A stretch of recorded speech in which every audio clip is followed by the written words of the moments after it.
Here's the former Florida Gator Eddie Pinheiro to get us started. And we are underway on Sunday Night Primetime. And a good return as he'll be stopped just shy of the 30-yard line. So here are the Titans now for their first drive. Leading them out is their rookie quarterback, the young man out of Miami. The #1 overall pick in April's draft. What an unlikely story to get to that spot. A 0-star recruit out of high school, the University of Incarnate Word, to Washington State, to Miami, and he comes into the league as Division I's record holder for most passing touchdowns in a career with 158. The Tennessee franchise now revolves around him and his development. And he'll take this up near the 35, maybe the 34. 5 yards on the game's first play, second down. If you're a coach, you'll absolutely take that run every time on first down because it really sets you up to go in a number of directions here on second. From the 34-yard line, here's a 2nd and 5. Here's Pollard again. Looking for a seam, but finding none. He'll get back to the line of scrimmage, and that's it. No gain on the play that time, and they'll look to convert on what will be a 3rd and 4.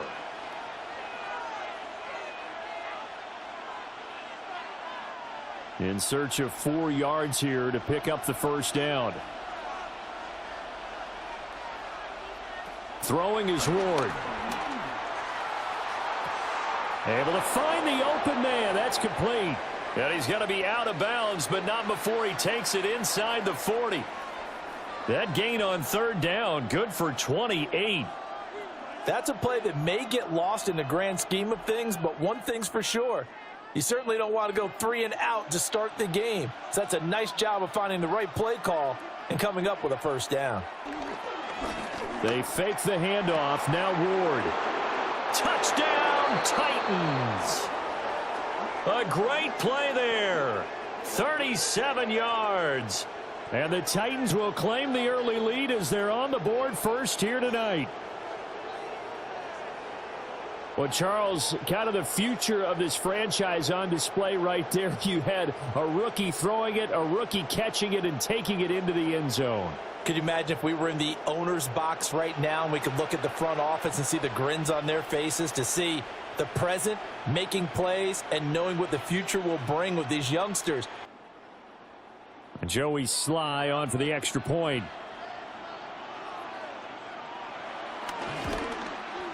And this is good. Our score, 7-0 Tennessee. So that drive, 4 plays. And the result in the end, a Titans touchdown.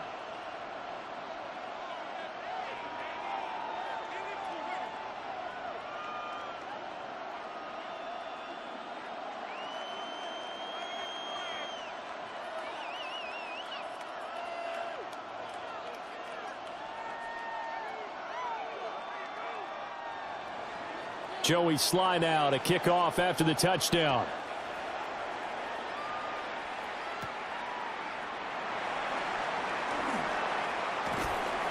And a decent return out to the 27-yard line. So here's the first drive now for the 49ers. And leading them out, their signal caller now in his 4th season in the NFL. A tough time a season ago. His team missed the playoffs for the first time in his career. But he does remain one of the most efficient quarterbacks in the league. He's completed over 67% of his passes for his career. We know he's efficient. Now he wants to be spectacular and get his team back to the big game. Here's the Pro Bowler, Christian McCaffrey. And he slips up past the 45 before being tackled. First play of the drive, a success, 19 yards. That toss play right, we know it's one of the successful plays they have in their arsenal, and they showed you why there. And remember, in order for it to be successful, because it's a little bit of a slower developing play, those blocks at the line of scrimmage have to be kept, have to be held, so that the runner can get to the corner and turn it upfield. And he tries to keep the legs churning, but he's going to be stopped behind the line. He was able to escape momentarily in the backfield, but you could just kind of tell that wasn't going anywhere. You know, in the film session, he'll get a minus for not getting him on the ground by himself. But what the coach is really going to analyze, how fast did his teammates get there to help him? If one guy slows him up, everyone else better be there, and that's what they got on that play. Purdy from the gun. It's a short one here, complete to his tight end. I know sometimes we can get fooled when we watch him make catches, as we just saw him do there, because he really looks like a wide receiver the way he goes about his business. Yeah, 230, 240 range. Yeah, not super huge, maybe not counted on to be that inline point-of-attack blocker that we used to have in the good old days, but you can flex him out, you can run wide receiver routes with him, you can make him a primary target, and that's how he'll shred a defense. And he's going to take it in. Touchdown, San Francisco. Christian McCaffrey, 47 yards. And the 49ers are able to match the opening drive touchdown against them with one of their own. Getting your back involved, what's the importance there in the passing game? Well, oftentimes you can create mismatches because who's going to cover him? And you get him into space, which is where he likes to operate with the ball in his hands. Oftentimes makes people miss, gets that run after the catch, and off he goes. And into the end zone.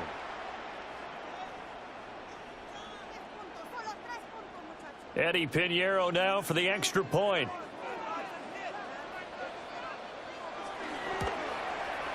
It's up and good. So these teams match touchdowns here in the first quarter, and we're tied 7-7. A drive there of just 4 plays. And it's finished off by a receiving touchdown from Christian McCaffrey.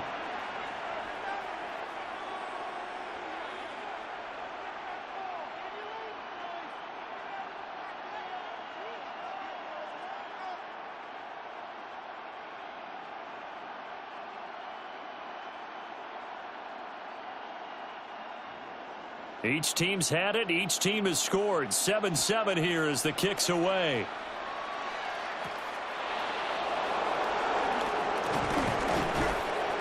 And the tackle going to be made right there at the 25-yard line. The Titans coming back onto the field for their second drive. This drive here beginning probably with a pair of motivated groups. Remember, the offense scored a touchdown on their last time out, looking to repeat that in Charles's defense. They were very frustrated after giving up 6 the last time on the field. And frankly, it's just a battle of wills in a lot of ways, because you know they're both motivated, they both game plan for this drive, and they both have specific outcomes in mind. To me, it just comes down to who can execute better and which side can step up and assert its will over the other. They'll wind up getting 7 on the play, and that'll bring up second down. Nice rhythm throw there on first down. He located his tight end, made it a nice easy pitch and catch. Hoping he can break a tackle or two. Wasn't able to do that there, but still good yardage. They'll operate from the 32-yard line here, 2nd and 3. Oh, here's a fake on the jet sweep, and they'll look to throw it off play action. Wide open receiver, complete. And he'll be taken down, but not before they work it across midfield. 22 yards there, a first down.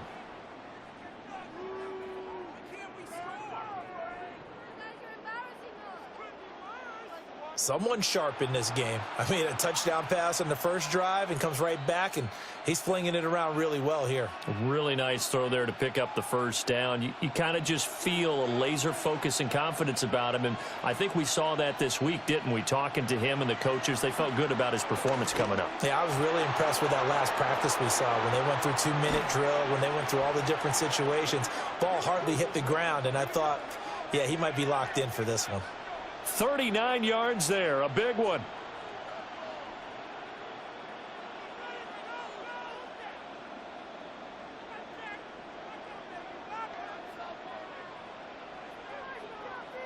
And the offense is saying to itself right now, if only they were all this easy, because he was wide open. And once he made the catch, plenty of room to work his way downfield. That was a breakdown on the defensive side of the ball, one that they want to fix immediately. And he is going to lose yardage here. That's going to go as a loss of 2, and it'll be second down. That's a nice job there, foiling what all offenses try to do, which is control the defensive end in the running game. They want to get to the outside, and if he keeps himself free, stays on his feet, he could make a play just as he did there. Pollard one more time. And he is swallowed up right at the line of scrimmage. No gain on the play there. They're going to need to come up with something better here on 3rd and goal. Partner, I know we're in a goal-to-go situation, but my goodness, think about running the ball here. Not even a thought, is it? Defensively, they're in a prime spot. And I think the defensive guys are probably expressing themselves to them as well. I wouldn't run it here, guys. You might want to try throwing it. And it's caught in the end zone. Touchdown, Tennessee. Tyler Lockett from 8 yards out. And the Titans have taken the lead. All drives that result in points hurt a defense. But when they are the sustained variety, play after play, and they just can't get off the field and stop them, that can be demoralizing.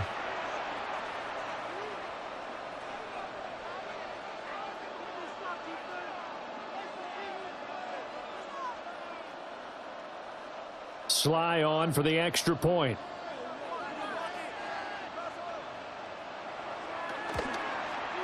It's up and good, and it's 14-7 now here in the first quarter.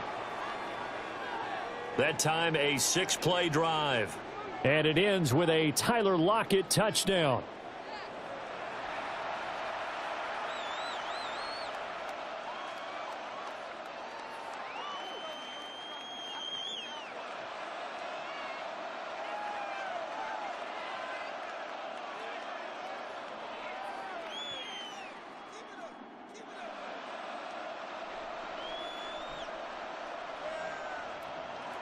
Joey Sly now to kick off after the touchdown.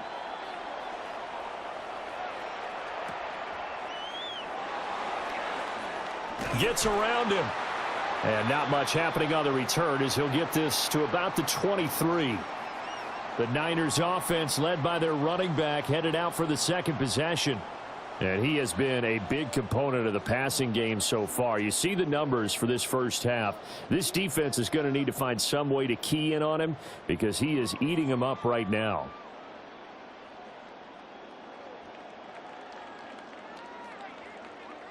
The 49er offense set to get this drive underway.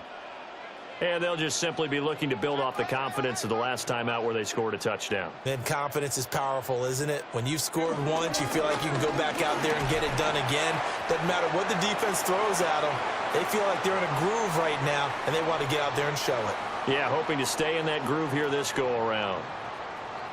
Certainly a nice job there by the defense rallying to the football and getting him on the ground, but I think the play gets made by the defensive front because if they can't get upfield, their job is to go ahead and get low, almost get into a ball sometimes, stack things up, and make it difficult for the runner to find a hole. His first catch, good for 9 and a first down.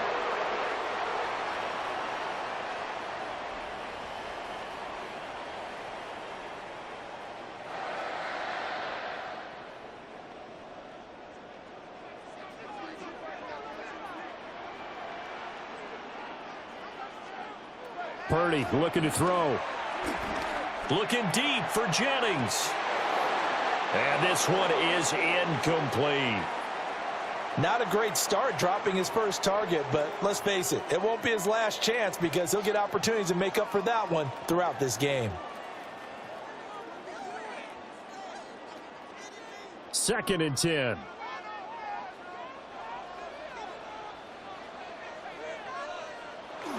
Up the gut, McCaffrey. 4 yards the gain, and it'll bring up a 3rd down. That second down play call was not to pick up the first down. It was to accomplish what they did to get them into a manageable 3rd down because they had incompletion on first down, so they were behind the sticks, so to speak. They needed to make up some ground, and they did. Now a 3rd and 6.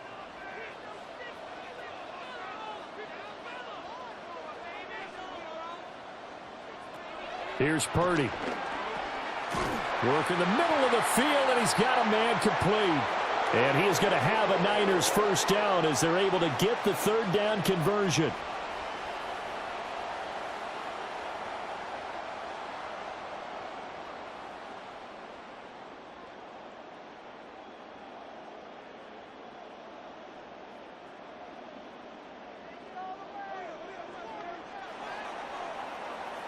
Through one quarter, 14-7 our score.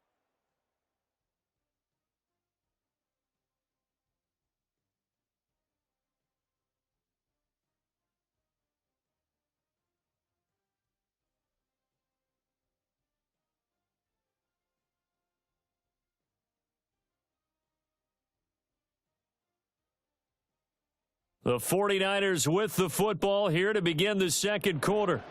2 first downs have them up near midfield now on 1st and 10.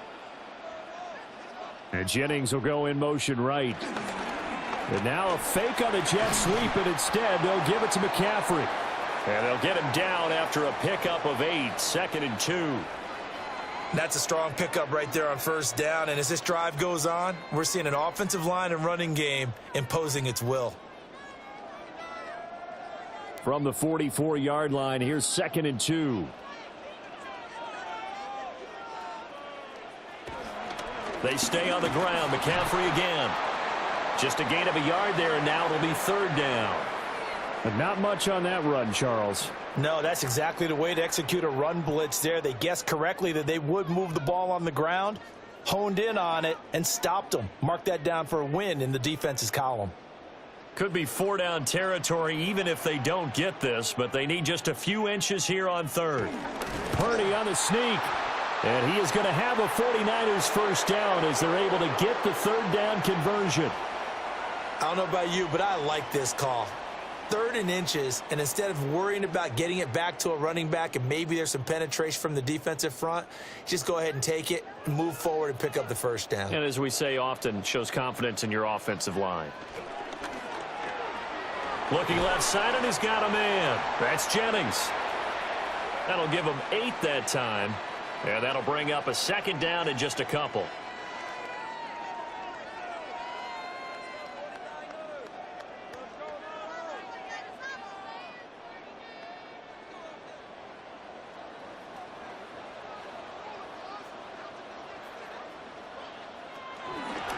And they'll try to run the option here. Trying to find a lane, but instead he'll get back to the line of scrimmage and no more. He'll lose a yard on the play, so now they need 3 yards on 3rd down.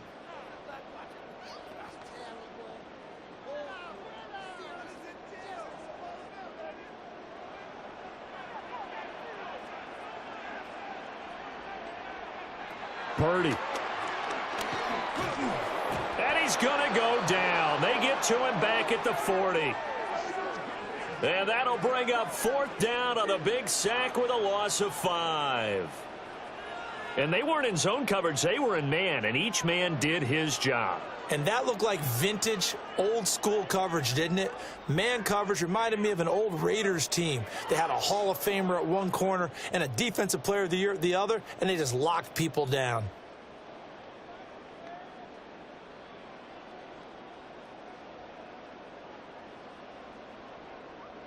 Here's Thomas Morstead on now to punt it away on 4th down.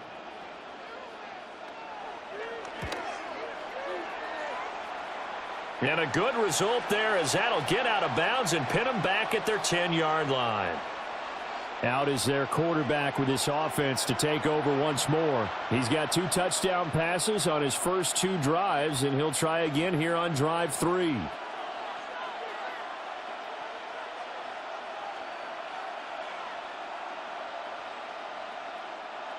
Looking to put a drive together.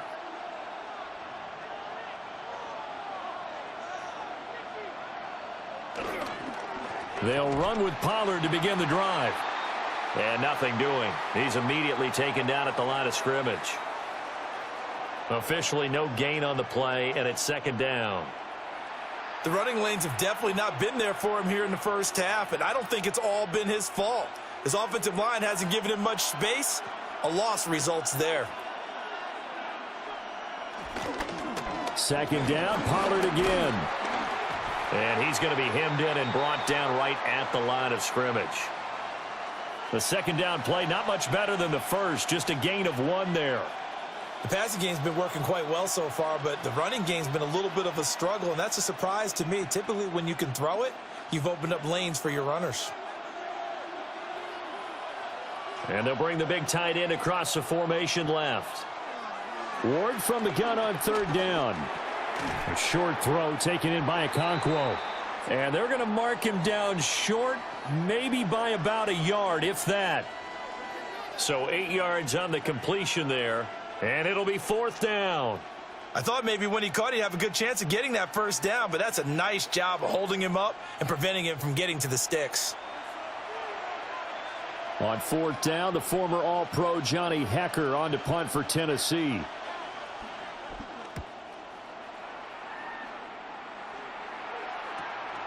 Here's Moore on the return.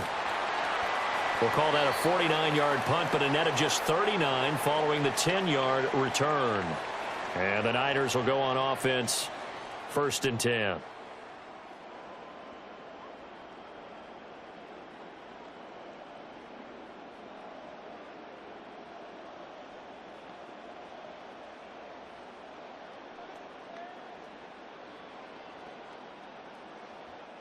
Good starting field position for the 49ers as they have it 1st and 10 at the 41-yard line.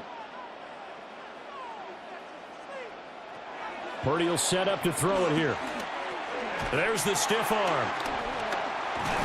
And taking it across midfield and inside the 45.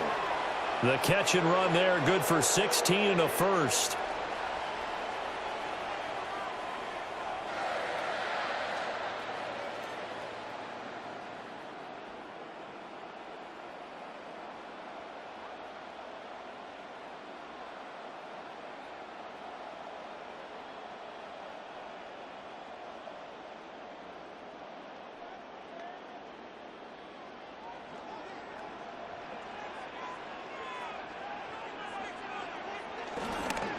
McCaffrey running up the middle.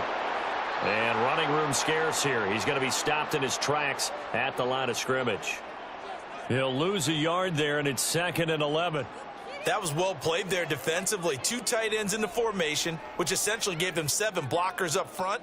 Hard to imagine with all that size and beef that they could let a tackler through, but that's exactly what happened. A loss resulted. Now Purdy. Oh, that'll be incomplete. Oh, he took a shot as he let that go. And it's going to bring up a 3rd down. One of the great coaches said football is really a simple game. Rush theirs, protect yours. And he's talking about those guys throwing the football. In this situation, the rush won, hitting the quarterback and forcing him into an incompletion.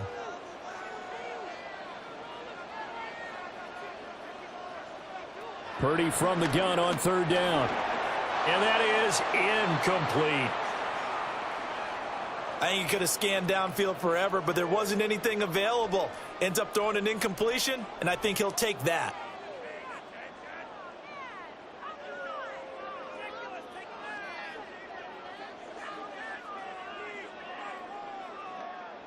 Now the veteran Thomas Morstead on to punt it away.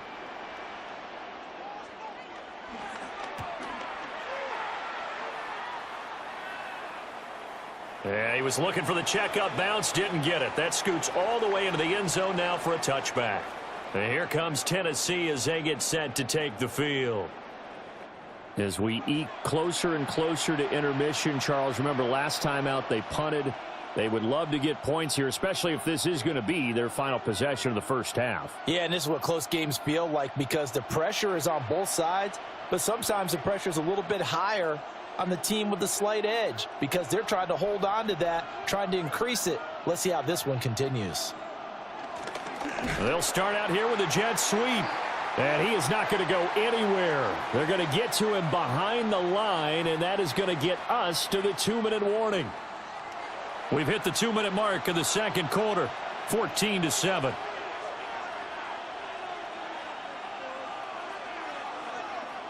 Throwing now, Ward. The throw here right sideline falls incomplete. I tell you what, that's a veteran play from a guy in his first season in the NFL. A lot of rookies are trying to force something there. He thought better of it, and that was the right decision. An incomplete pass on that last play, and that means they'll need to come up with something here on 3rd down. Ward.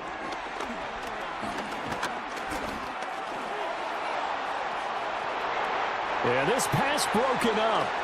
Excellent coverage there on third down, as that was not an easy one to hold on to. Good clean play. No flags coming out of the pocket of the officials. Turns into an incompletion, and that should get them off the field with a 3-and-out. So on fourth down, here's Johnny Hecker to punt it away.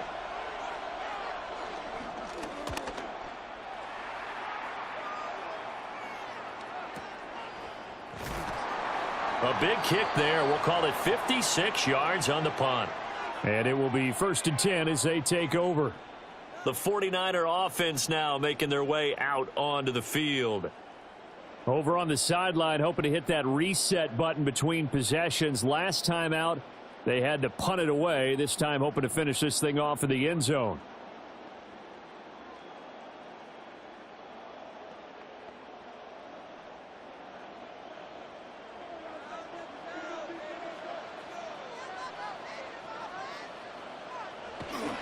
The drive begins with a run by McCaffrey. Up past the 30, 2nd down coming up. Nice satisfying run on 1st down for the offense, picking up 5, which means defensively, the thought process is entirely different. You don't want to panic, but at the same time, you're saying to each other, we've got to tighten this down. We can't give up gains like that. 2nd and 5. Back to throw, Purdy. And he's got his man on the out route. And he'll take this to the other side of midfield before going out of bounds. 23 yards the pickup there.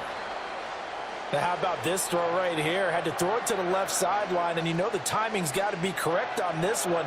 Ball's got to be right where it needs to be, and it was. That's because he had great arm strength on that one, able to drive the football. Quarterbacks love it when they can show off their arms. Checks this one down to Robinson. The 49ers now going to use the first of their timeouts. So as they talk it over, we step aside.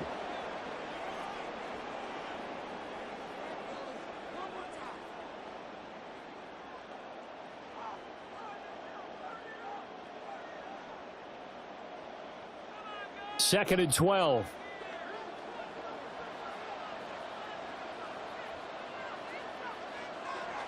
Throwing here, Purdy.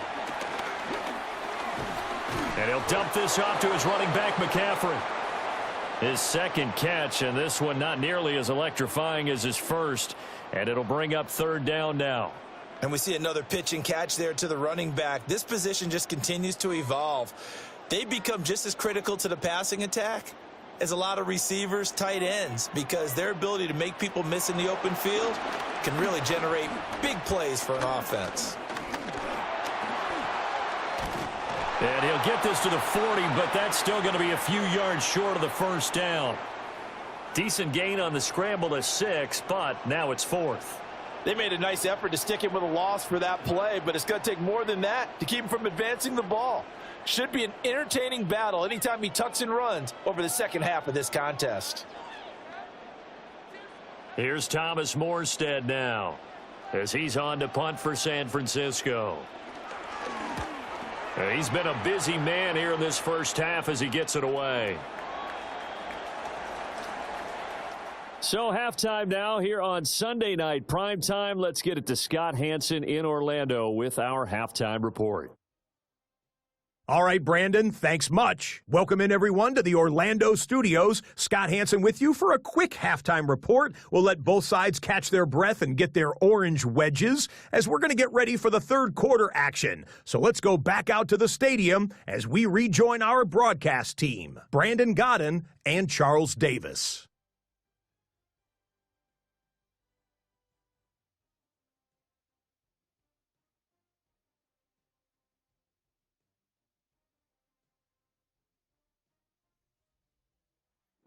Scott, we thank you as always, and we'll see what happens here in the second half. Both teams trying to find the right formula to come out with the victory.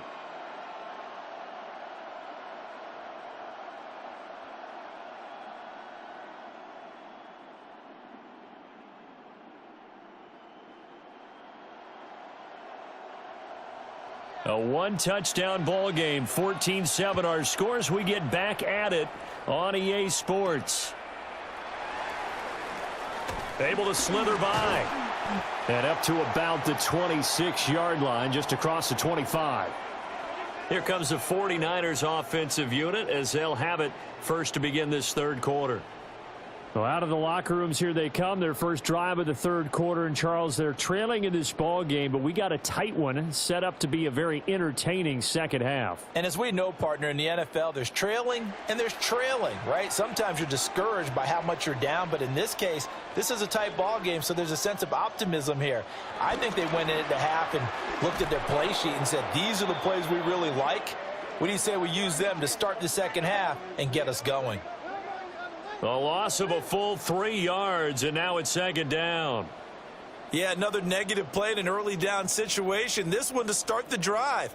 You're putting a lot of pressure on your quarterback to bail you out when you're in second and long yardage. So now they have to contend with 2nd and 13 after the first down run goes backwards. Purdy now to throw. That's caught by Jennings. So just 3 yards on the completion there. And that brings up third and a full 10 yards.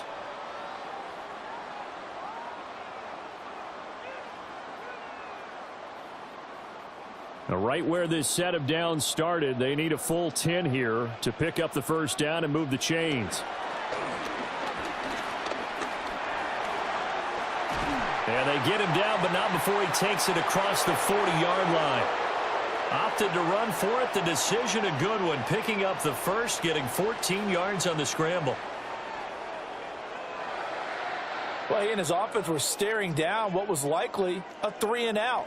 Zero fear from his side, though. Never doubted for a second they pick up the first. He's ready to pull the trigger on a keeper the moment it revealed itself. Back to throw now on first down. Looking left sideline, but it's incomplete. Not only did he have a chance to scan the field there, it felt like he had a chance to scan it twice. The protection was that good. Unfortunately for him, the coverage downfield, equally good. Here's 2nd and 10.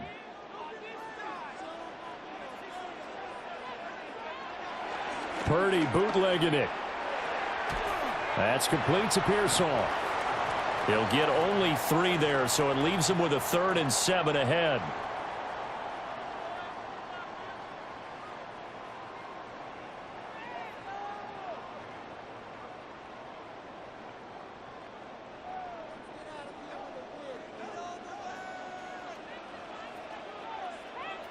Looking to throw. Purdy. And this is going to be incomplete. And so many times we look at the opening drive of the third quarter as a tone setter, and many coaches do emphasize it. And that's a strong performance there defensively to force incompletion and, more importantly, force a quick punting situation. Here's Thomas Morstead now as he's on to punt for the 4th time tonight.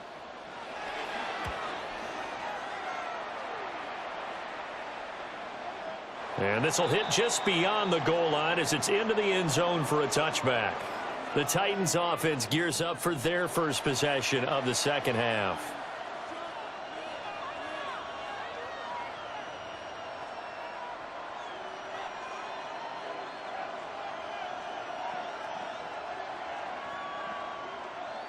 Looking to put a drive together.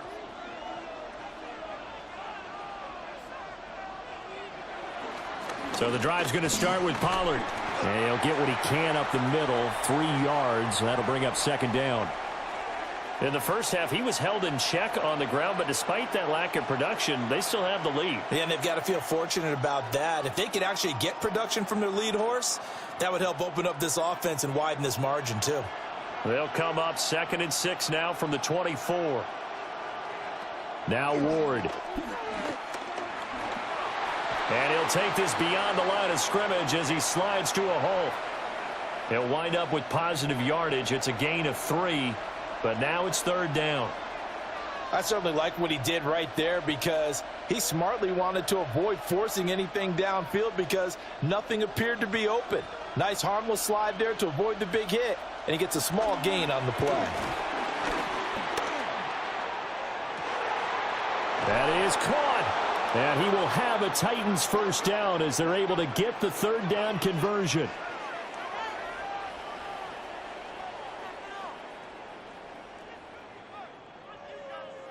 So he turned to a trusted, familiar face in that third down situation. It paid off. Yeah, you go to your veteran receiver in that spot, so you can't underestimate him when he's on the field defensively. Make sure you know where he is because he understands how to get open in key situations. They'll go with Pollard here on first down. And he's taken down at the 50 after a short gain of 2. Well, they're hoping that the second half is better for him than the first half. They've got to find a way to get him going. He's a big part of their offense.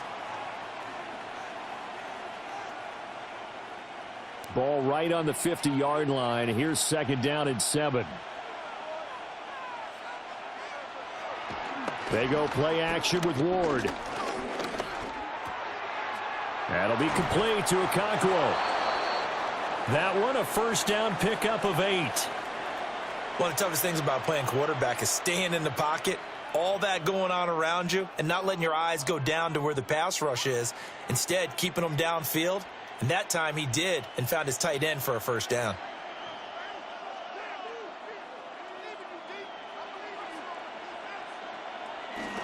Pollard will take it up the gut. And he can only manage to get a couple. 2nd and 8 coming up. Now, they struggled to get him rolling on the ground in the first half, and that's sort of continuing here in the third quarter. Yeah, but I don't think it's time to abandon the running game. I would say keep feeding the horse, and I believe he'll eventually reward them, especially as we get deeper in the game. Here's a 2nd and 8. Off play action, Ward. And the Niners get there and bring him down.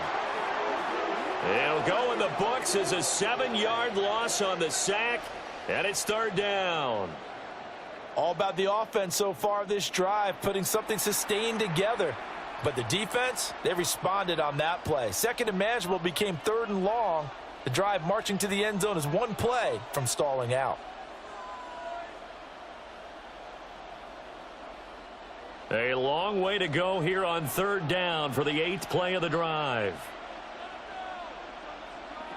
From the shotgun, it's Ward. A short throw taken in by Okonkwo. And he'll go out of bounds after taking it a little further down inside the 40. So the completion results there in 9 yards. And that's going to make it 4th down. Well, that's certainly playing down in distance very well by the defense, isn't it? Take whatever you want underneath by all means. And he has got it from 55 yards away. That was never in doubt. And they will move up by 10 now, 17-7. So the lead grows here incrementally, but I think the way their defense is playing, you feel okay with just getting 3. They've definitely been stout so far, but now that could all change because if one guy gets loose for 70 yards, this is a different game. But as it stands, field goals are good. Just keep adding to that lead.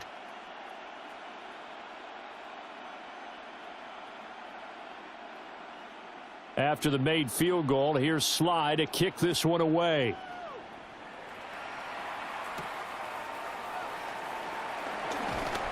And makes it across the 20 as his guys will set up shop at the 23-yard line. The 49ers offense making its way back out there. They find themselves down 17-7 as they start this drive 1st and 10.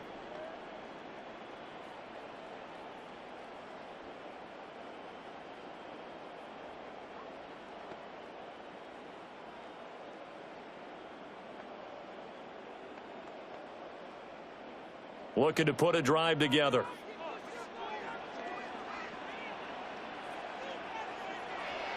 Purdy off the play fake.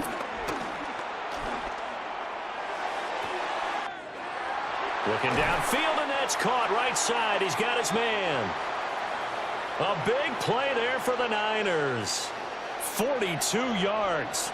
That's the kind of play this offense desperately needed. They've got to be saying, our defense has kept us in the ball game. We're down, but we're certainly not out. And maybe that was the spark that they've been searching for. On first down, this is McCaffrey. And he maneuvers up the middle for 3, and it's 2nd down. You know that old expression, it's not my night? It hasn't been his so far. I don't know if the legs are a little bit heavy. Sometimes having to hang out all day and play doesn't exactly play to your advantage, but it's been a tough go for him. And every time he looks up, somebody's there defensively. That was the same case on that play. Second down and right back to McCaffrey. And he is going to get this close to the first down markers. He's brought down at the Titans' 26. 42 yards rushing for him now to this point. This drive is turning into an extended one, and the guy carrying the ball, he's becoming more like a body blows guy. Every carry is putting some damage on the defense. So after a while, I'm not too sure how many guys are going to want to run up and tackle him. And I don't think he got there. No, they stop him right where it all started. Only a yard on the sneak, not enough. And he's a few inches short for fourth down. 1 quarter remains here on Sunday Night Primetime. You're watching the NFL on EA Sports.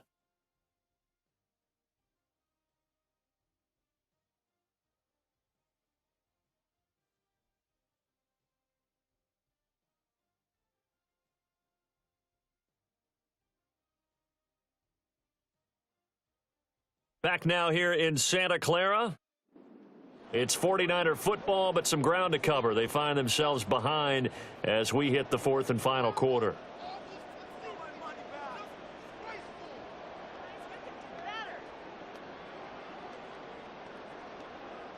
A big one coming for kicker Eddie Pinheiro. This from 42 yards out. The kick by Pinheiro is good. And they're back within a touchdown. It's 17-10. All right, so they needed 2 scores to get back in the game. The field goal there, maybe not exactly what they wanted, but the necessary first down. There's still time remaining, and there's enough time to get it done. They've got to get it the least a 3 and out here to get the ball back, preferably a takeaway.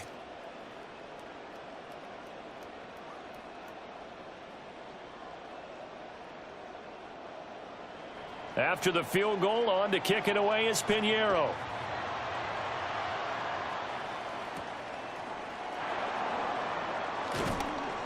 And he'll be brought down right on the chalk of the 20. Tennessee offense set to go again. Their lead back down to 1 score after the field goal a moment ago, so they'll be looking to string together a few first downs, likely on the ground as they begin 1st and 10.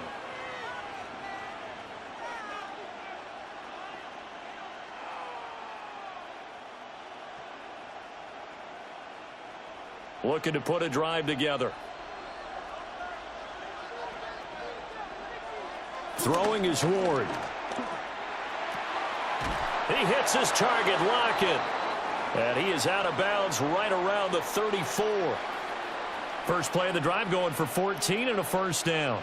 And these guys certainly are not hiding what their intention is. They're absolutely showing it. They're definitely not going to sit on this lead here in the 4th quarter. From the 34 now, here's 1st and 10.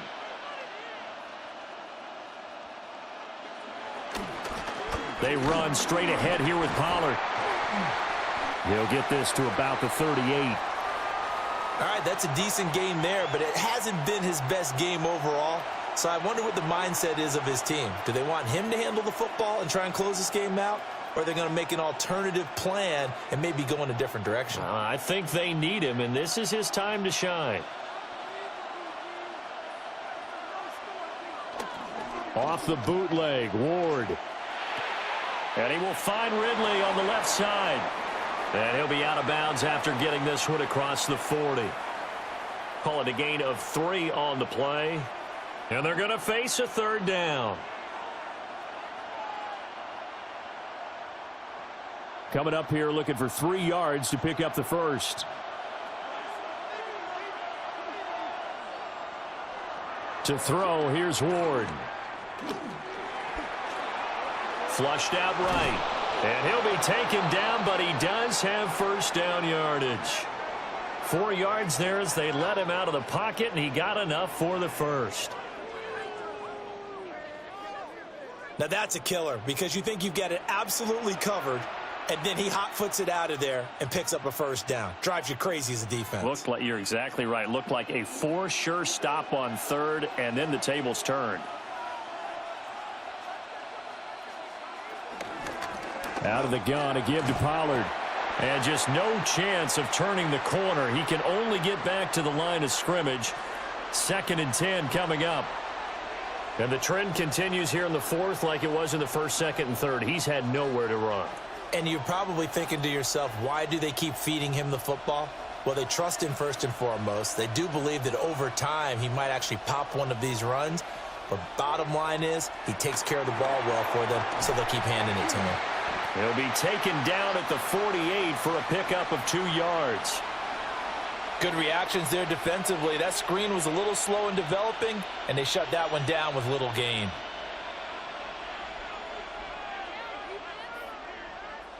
The offense on 3rd down tonight, they've hit 4 of 7. This is 3rd and 7. To throw is Ward. And unable to connect, incomplete. Now give them credit, they took their shot, but it's going to bring up 4th down. That's some good closing speed there defensively, because that looked open for a minute. But that's great work with the ball in the air. Never gave up, converged on his man, and broke the play up. On is the punter Hecker as he gets this one away. This one angles out of bounds at a good spot in the coffin corner.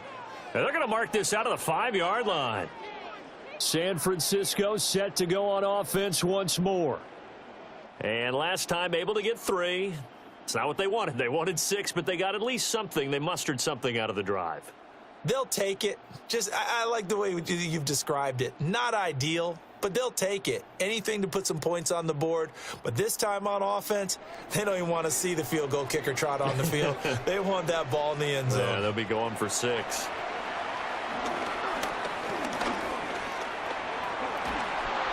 Oh, and this is going to wind up a safety. So that a double whammy. Not only do you have to give away the football, but the 2 points, that means this is now a 2-score game. Yeah, and that's tough to deal with, isn't it? This little time left. Those 2 points doesn't seem like a lot, but it means everything now. Those are going to be the ones we're going to look back on. Those 2 points right there, the play of the game.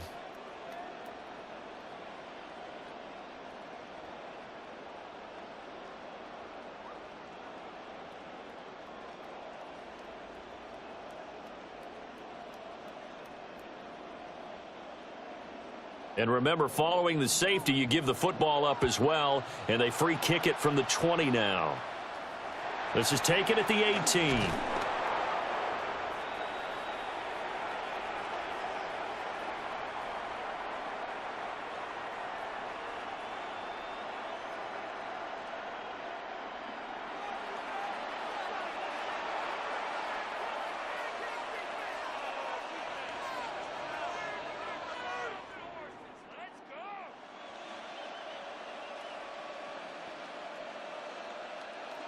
The Titans offense set to begin the drive.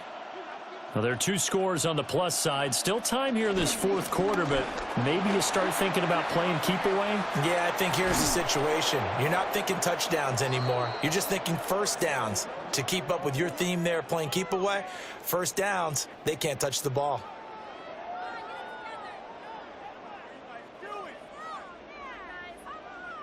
Well, it is our business to analyze what we saw out there, and on that play, I saw a defense staying in base, not taking a chance, not blitzing, in a situation when they absolutely need the football back.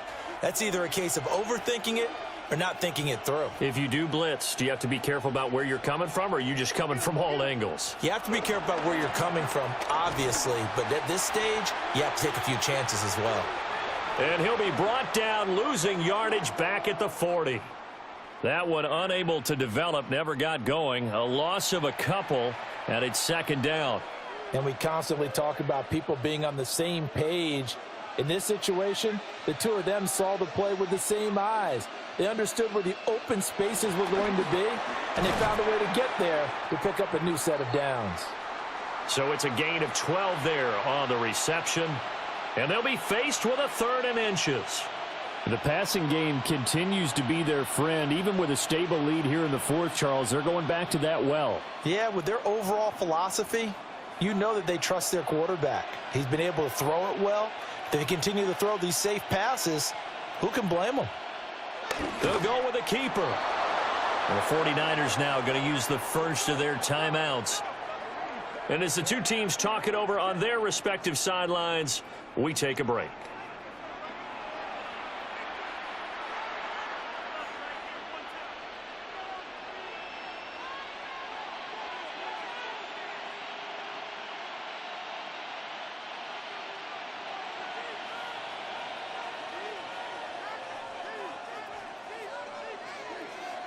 Here's Ward.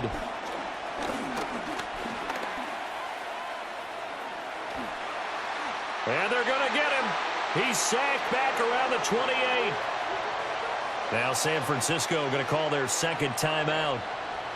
And as the two teams talk it over on their respective sidelines, we take a break.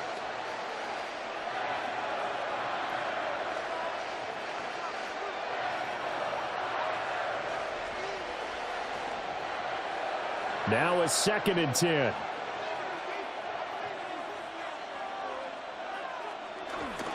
They fake the handoff. Now Ward.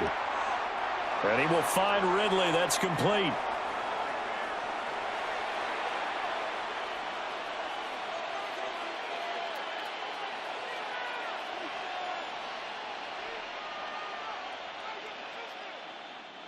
Seventh play of the drive forthcoming on 3rd and 8. Back to throw. Ward. Able to find the open man. That's complete. And into the end zone for a Tennessee touchdown. Calvin Ridley, 25 yards for the touchdown. And the Titans have extended their lead to 15 now here in the 4th. Another touchdown through the air for them, and for this rookie quarterback at the helm, he has put them in a great position, Charles, to get the victory in this one. He's absolutely taken charge. Every touchdown for them has come via his arm. 0 rushing touchdowns, no special teams, no defensive scores. All him throwing the football. He's in cruise control right now, and so is his team.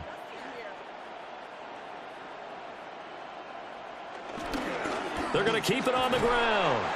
And he is going to be stopped short of the goal line. Oh, they'll mark him inside the 1. He just couldn't keep churning those extra few inches.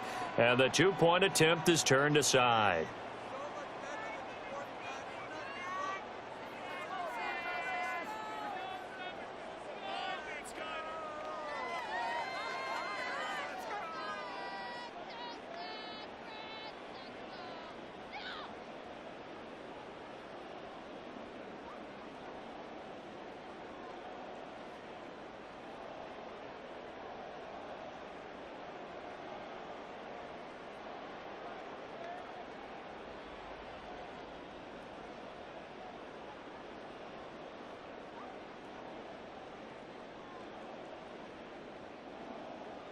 Joey slide out, a kickoff after the touchdown.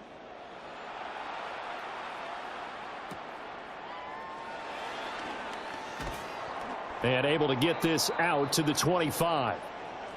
The Niners set to take over on offense. And now their hill to climb has gotten taller. They had the safety last time they had the football. That led to the touchdown a moment ago. So that deficit going in the wrong direction as they try to right the ship here. 1st and 10. Looking to put a drive together.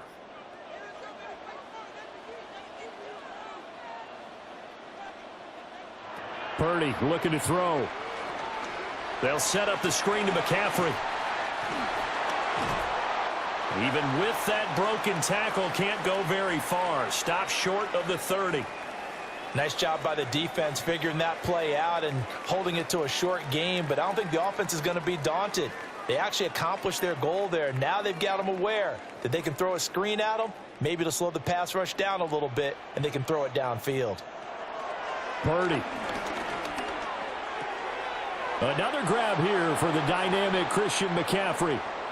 Short play like that in this situation this late, that's a win for the defense. No doubt. And I remember something Coach Madden used to talk about all the time. Sometimes you can't just take what the defense gives you. You have to take what you need. And in this case, the offense is taking what the defense is giving them, not what they need. Purdy will set up to throw it here. He's going to let it fly. And that will be incomplete. Well, they weren't scared to let it fly, but it falls to the ground and brings up 4th down. Down under 2 minutes to go in this football game. Purdy, big 4th down play. Work in the middle of the field, and he's got a man complete. They keep the game alive, at least for the moment, as it's a 1st down. 4th down, trailing in the 4th quarter. They felt compelled to go for it, and they got it. Well, I'd look down at my play sheet, and what I would find, plays that have been successful throughout the game that have worked at the distance you need, and that's exactly what they got done. Throwing, Purdy.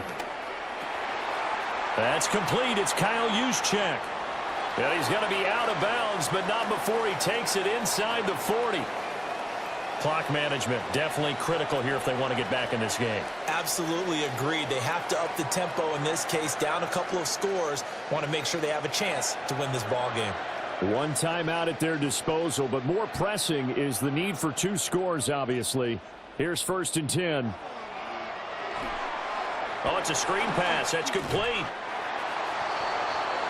And good yardage there on 1st down, because sometimes all you need to do on the screen is get one key block. That might set your man free, and that was pretty good pursuit to the football defensively, or it could have gone for more. They come up now on 2nd and 2. Here's Purdy to throw. Pass caught by Pearsall. I think that's a big pickup for a 1st down, because when you run a drag route against zone, you're sometimes asking for trouble because you might run into a defender. Yeah, well, there they ran into a 1st down, executed it to perfection. Here's 1st down. Here's Purdy. That is caught at the 7. And now the Niners going to signal for their 3rd and final timeout as they stop it with 28 seconds to go in this football game.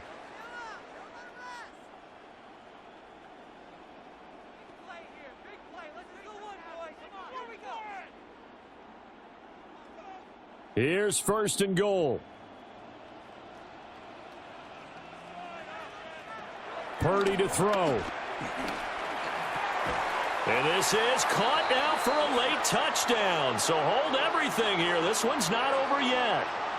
I'm not sure win-win is the proper term here, but it certainly felt like it. They got the touchdown they needed, but if I'm on the defensive side of the ball, okay, you got the touchdown, but it sure took you a long time. Yeah, because offensively, though, you're probably hoping for a 1 to 5 play drive. That one ate up a little more time than they were hoping. You're exactly right, and if you have that 1 to 5 play drive, you actually build up momentum and even more hope. When they had to slog their way downfield, they got the touchdown, but it's almost like, yeah, you know, doesn't feel right. Exactly.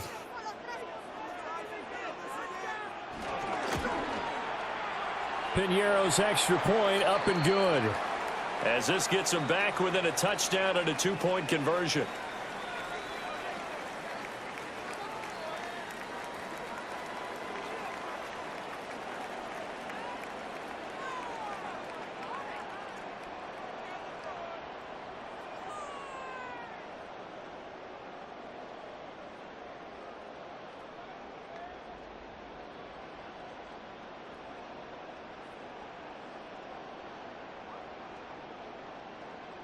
So still a chance with just over 20 seconds to go, but they need to get this one back, no doubt. And this is going to be recovered by the hands team.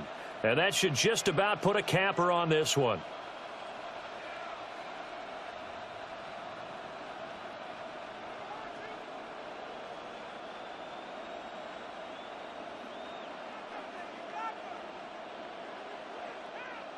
The Titans getting set and ready to go here for their next drive. And they've got this one in hand. No timeouts remaining defensively, so this one should just be one kneel and then handshakes.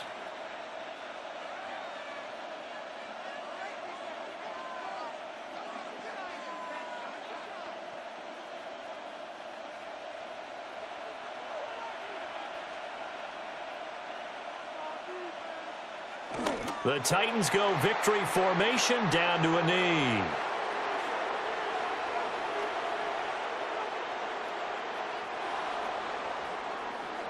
Well, you really can't ask for much more than what we just had here. Not only a close game that went down to the wire, Charles, but a clean one, too. No turnovers in this contest. And I think you're exactly right about that. To me, this is just a pair of offenses trying to find the slightest bit of separation from each other, and they were both hoping that the other side would make the big mistake first.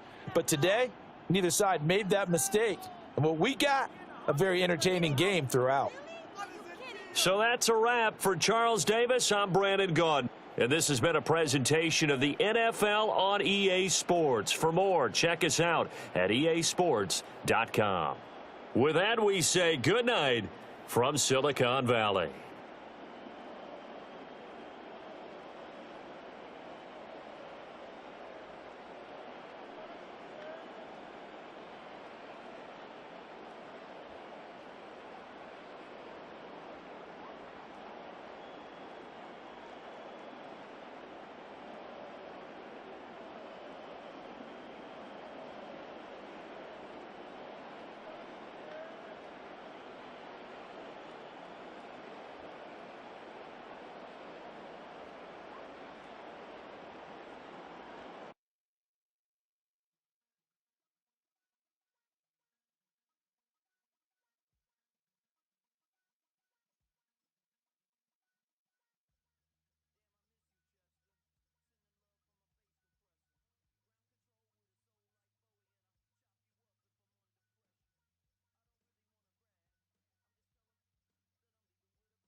EA Sports coverage of the NFL brings us to one of our favorite spots, venerable Soldier Field in Chicago. Tonight we've got a great Sunday night matchup on tap, as it'll be the LA Chargers taking on the Chicago Bears. Alongside my broadcast partner Charles Davis, I'm Brandon Gaudin, and as we look at this matchup, every time there's something different to focus on. So I'll just ask you, what do you see here in this one? Well, Rembrandt, you've given me a pretty blank canvas to focus on, haven't you? Yeah. Where do you think I'm going to go with this? Oh, secondary? You know me well, right? In a game like this, it's always about the secondary. Can they handle the passing attack and make a few plays? Here's Cairo Santos now, ready to get this one started. And off we go here on Sunday Night Primetime. And he'll be tackled just shy of the 25. Here are the Chargers ready to go on offense, led by their first-round pick in 2020, the man out of Oregon, Justin Herbert. And when you see Justin Herbert, all you think about is he's easily one of the most talented quarterbacks in the NFL. He can make every throw, knows how to think his way through every game, and now the regular season success needs to carry over into the postseason.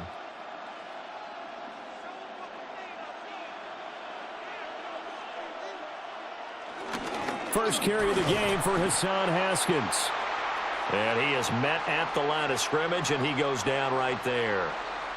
Call it no gain on the game's first play, and it's second down now.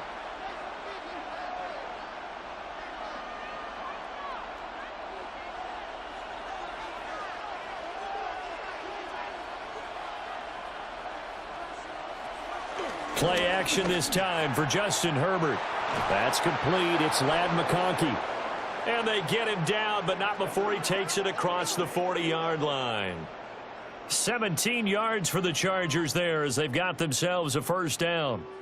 And that's a more than acceptable read right there because it's zone coverage, so timing is everything. This time he waits for his man to come open, puts it right on him, and they pick up a first down.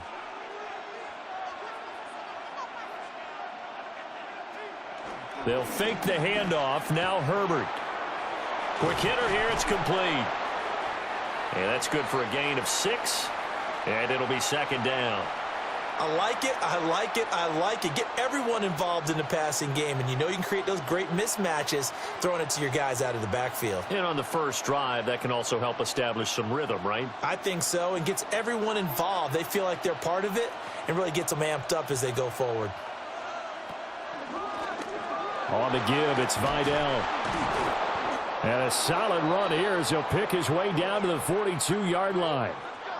A 10-yard pickup, and it's enough for a Charger first down. Good sign here early. Everybody on offense there up front in the backfield in sync on that play. So much talk about what do you do to neutralize home field advantage. Well, teams that run the football effectively, they often have a way of neutralizing it in a big way when they have those types of runs. And he stopped immediately there. Dio Dangbo there to make the play defensively. And as a defensive end, getting off the ball quickly, swarming to the football, making a tackle, that's what we saw right there. Yeah, and that's what their job is. And really, a lot of the time, they have to throttle back a little bit in the run game because you know those defensive ends, they're like in a sprinter stance. They're just headed straight for the quarterback. That was good recognition on that play to hold them to no gain. It'll be a gain of 5, and it's 3rd and 4 now.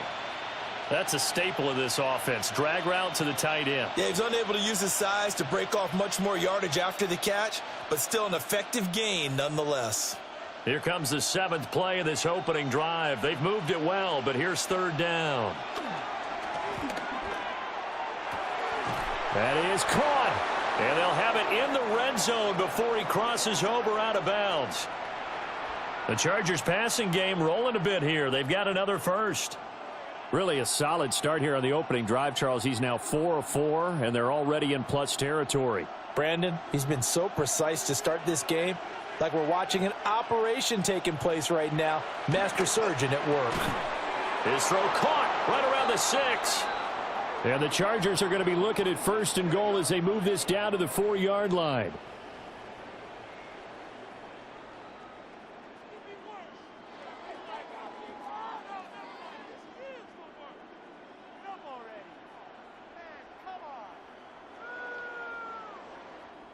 A lot of precision being shown on this opening drive. They've been methodical, they've been crisp, and as a reward, they're going to be set up with an early 1st and goal. Here's Herbert. And this is going to be incomplete. Nice job there forcing that incompletion. This is going to be a fun battle throughout this game, watching him try to take away that area of the field.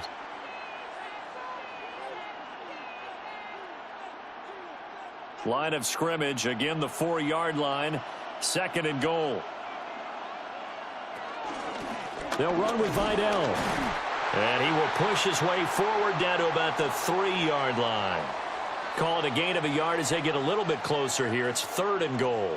Driven it down the field nicely here on the opening drive, but now it's put up or shut up. No doubt about it, because to make that type of a drive and ultimately kick a field goal would feel very disappointing. But I'm just wondering, is the head coach thinking, is this 4-down territory? Might he go for it? Now Herbert, 3rd and goal. And this is caught. He's got it. Touchdown, L.A. Will Dissly, a 2-yard touchdown grab. And the Chargers put the night's first points on the board as they take the early lead. That was a big throw right there on 3rd and goal. And the defense has to be prepared for you to throw the ball on 3rd and goal. Because really, 2nd down, 2nd and goal, that's your play action time, and you're not sure whether they're going to run it or throw it.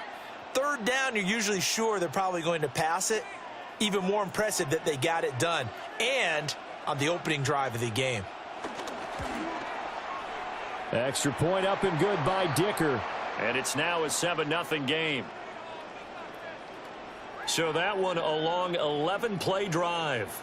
And it ends with the Chargers getting into the end zone.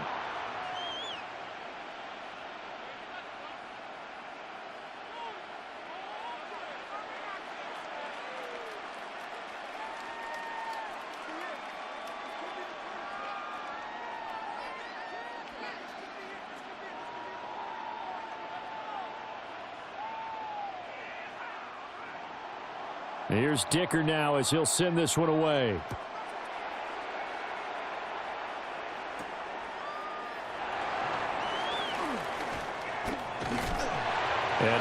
pretty solid return. Nearly got it to the 35. They'll mark him down officially at the 34. So here are the Bears now for their opening drive. And a glance here at their shifty mobile signal caller. Had an up-and-down rookie season, but at times definitely showed exactly why he was so highly regarded coming out of college. Threw for 20 touchdowns as a rookie, but expects to take a massive leap with his new head coach, Ben Johnson, calling plays and designing the offense.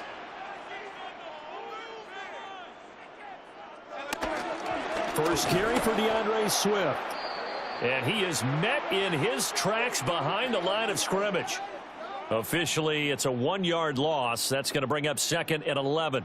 Sometimes I forget how much information he has to go through before the ball's even snapped. But what a diagnosis right there. Saw the play, shot through the gap like a rocket, and ends up spilling it for a loss. After the loss to start out, here's 2nd and 11. To the air, Williams. That's complete. Roma Dunze. And able to get this one across the 45 before he's brought down. 15 yards there for number 15. We'll see what kind of mindset they have here offensively after giving up the touchdown on the opening drive. And based on our time with them, prior to this game, I feel like they've got a good mindset going in. In fact, the discussion that we had with the coaching staff was, we may give up some points in this game, so our offense has to be ready each and every time to either equal or try and get us ahead and try and keep us ahead. This is their chance to respond to that first touchdown given up. It's another first down as they look his way again, this time 19 yards.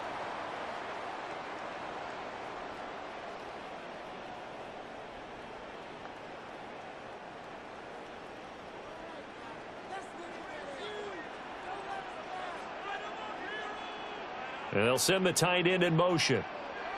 To throw, Williams. And he works his way past the line of scrimmage and then slides to a hole. He'll get 5 out of the scramble. It's 2nd down. And that's an early scramble that can be viewed positively by either side. From the offensive point of view, it begins to establish him as a possibility to keep it on certain plays. And defensively, they avoided giving up a huge play in one of their first tests in containing a quarterback on the run. Now an option play on 2nd down. A really nice effort that time. 12 yards on the keeper, picking up the first.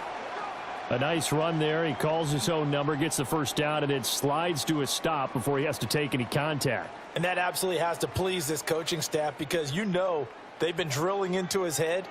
You're no good to us on the sidelines if you're not playing, right? If you have to be over here full-time with us, that doesn't work so well. We need you on the field, so sliding like that, they'll take that every time. And he can't quite get there. Tackled down at the 1. Another nice gain, 16 yards there and a first down again. Not quite enough to get into the end zone, but what a nice play there. He makes the catch, tries to turn upfield and get to the pylon, but doesn't quite get there. But they're going to be set up with a 1st and goal from very short range. Looking to throw is Williams. Open man, he finds Komet. Touchdown, Chicago. A 1-yard touchdown pass. And the Bears respond to that opening drive touchdown with one of their own. Well, that's just how they drew it up, CD. His first read was there, got it to him quickly and into the end zone. Absolutely excellent execution by all involved. And the coordinator, gotta give him credit, found the perfect play call. Quarterback let it fly as soon as the target came free, and his guy made a nice catch. Just how you draw it up in practice and then execute it in the game. Cairo Santos on to try the extra point. It's up and good. So these teams match touchdowns here in the first quarter, and we're tied 7-7.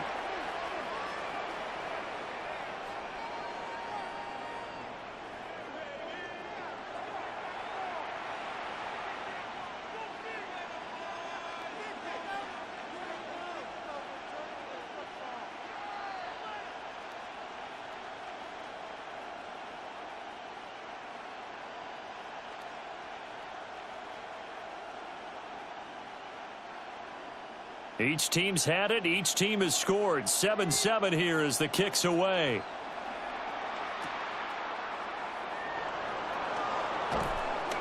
And he takes this near the 25. Just a little pass there. Call it the 26.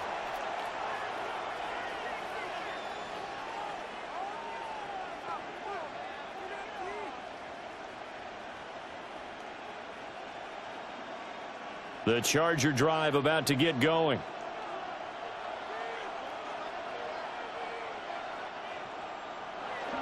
Haskins with a run to begin the drive. He'll get a yard, that's all, as they get him down at the 28. These two teams all tied after one.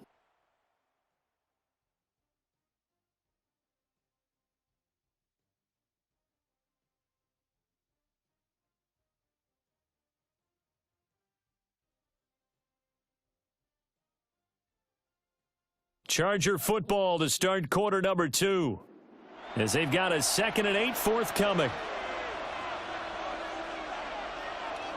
Out of the gun, Herbert. A short throw to Conklin, the tight end. And he's going to be down at the 35. Gain of 7. Let's not quibble about the gain there on 2nd down. That was a positive play because that was a take-what-you-can-get situation. Got out to the tight end. Now it gives them a much better opportunity to convert on 3rd down. Heavy set out there on 3rd and 1. Herbert going to keep it on his sneak. And he is going to have the Chargers first down. At least it would appear that way. He didn't get it by much, but yes, they do get the conversion on 3rd and 1. Well, they pick it up on 3rd and 1 on the quarterback sneak, and that's not easily done because there are extra bodies in there on the defensive side, and they're moving forward at the snap. Yeah, I was certainly expecting a handoff, weren't you? Yeah, I totally was. I thought they'd go with a back, maybe try and get a lead blocker in front. But as you talk about in different games, those guys with confidence in their offensive line, they just want to move forward and get it. And he gets this one to midfield before he's brought down. That one good for 13 and a Charger first. It's pretty easy to overlook the fullback when you're making your assignments defensively in the pass coverage game. But in this case, they made him pay for that oversight and picks up a nice gain. A play fake, and now Herbert to throw. Now this one finds McConkey. And he's got this to the 30 before being taken down. Chewing up big yardage. Another nice gain there. This one goes for 20. The goal for any offense versus his own defense, find the holes where guys are available and put the ball on the receiver before any defender can step up and fill it. They did it well there. Perfectly executed crossing route.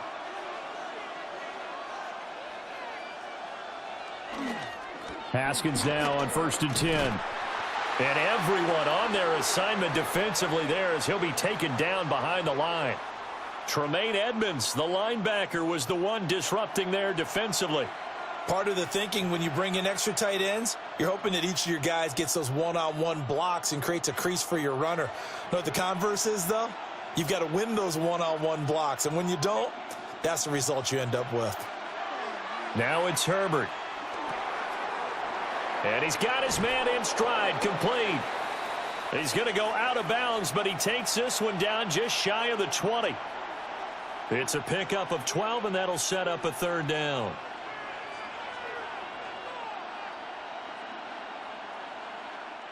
The offense on 3rd down tonight, a perfect 3 for 3 as they look to keep that streak going. They're up against a 3rd and 1 situation. And he will have the first down across the 20 to the 19-yard line.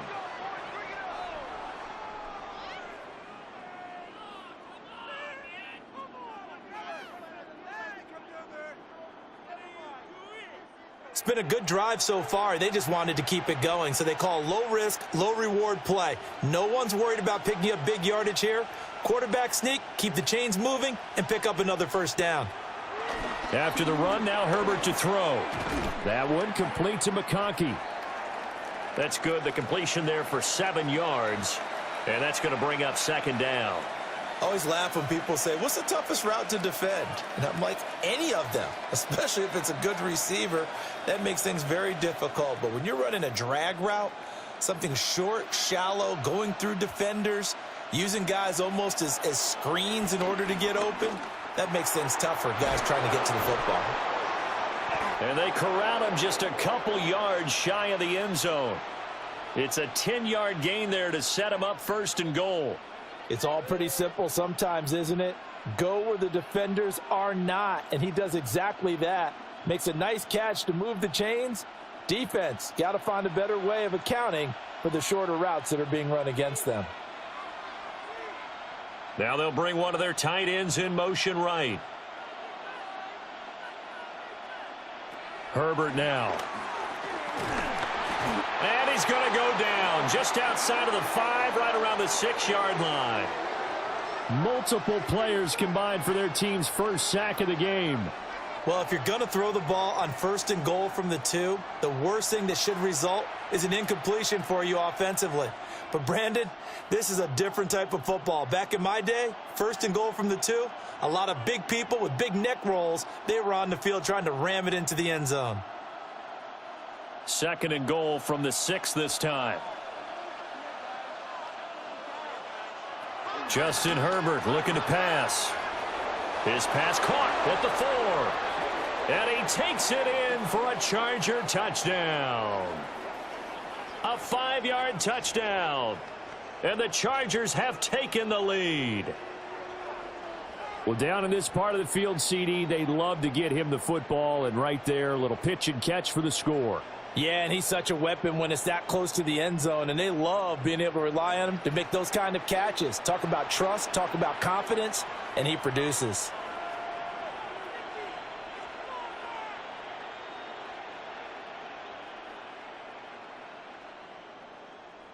Extra point try now from Dicker.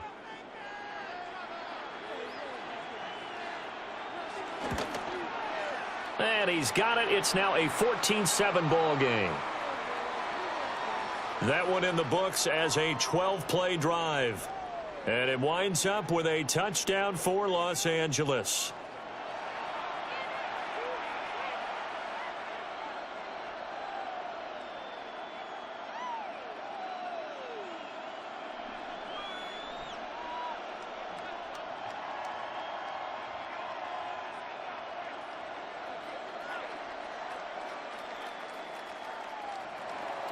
So after the touchdown, here's Dicker out to kick this one off.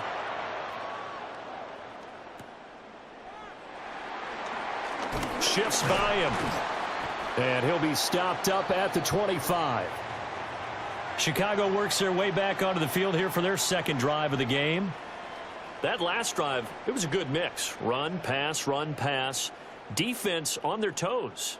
And what really helps out in a big way is when you're doing the run-pass mix and everything's working, that means that they're guessing wrong every time on defense. They think you're going to pass when you run and vice versa. I would continue that, and when they finally draw a bead on you, maybe you mix it up a little play action and throw the ball. And will they maintain that balance? Time to find out.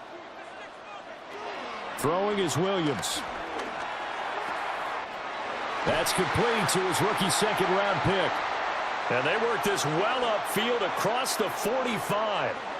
That one goes for 24 yards.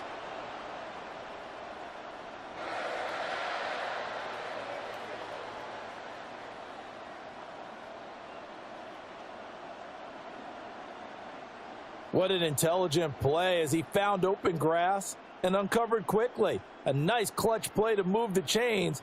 The defense, they've got to do a much better job of accounting for these shorter routes. To throw, it's Williams. Chargers able to get the pressure and bring him down. They dial up the corner blitz that time, and it delivers to the tune of a 9-yard loss. Well, how about that? The defense's first sack. It doesn't come from one of the usual suspects up front. It comes from the secondary. Yeah, I think they caught the quarterback off guard a little bit because he wasn't able to account for the possibility of that blitz and change the blocking assignment. He comes through and puts him on the ground.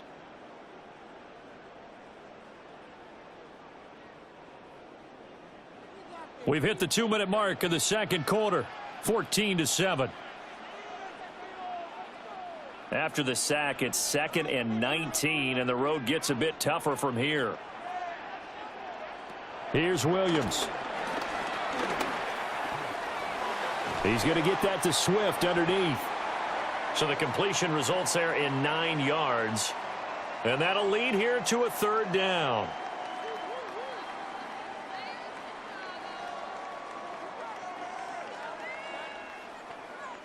They'll come to the line here needing 9 yards to pick up the first. Williams from the gun on 3rd down. He's going to look deep for more. And unable to connect. Incomplete. I'll give them credit. They took their shot, but it's going to bring up 4th down. Now that's a good bounce back after giving up a touchdown on the opening drive. Just 1 first down permitted and then out. Obviously no loss of confidence with that defense, and now they get to turn it back to their offense. So they're forced to punt on 4th as this one's away. Justin Herbert leading this unit out for their next possession. The returns on the last drive, pretty good. 7 for 7, touchdown pass. Probably take that, right? I would say so. I mean, when you're cutting them apart that way, feeling so accurate, so confident going downfield, and then able to culminate by putting it in the end zone, oh, yeah, he's feeling real good right now. Now he'll try to carry that over to this drive. Back to throw here, Herbert. Got a man, and he hits him in stride. And he's taken down right at the 45-yard line. Good yardage after the catch. Is that play good for 30 and a first?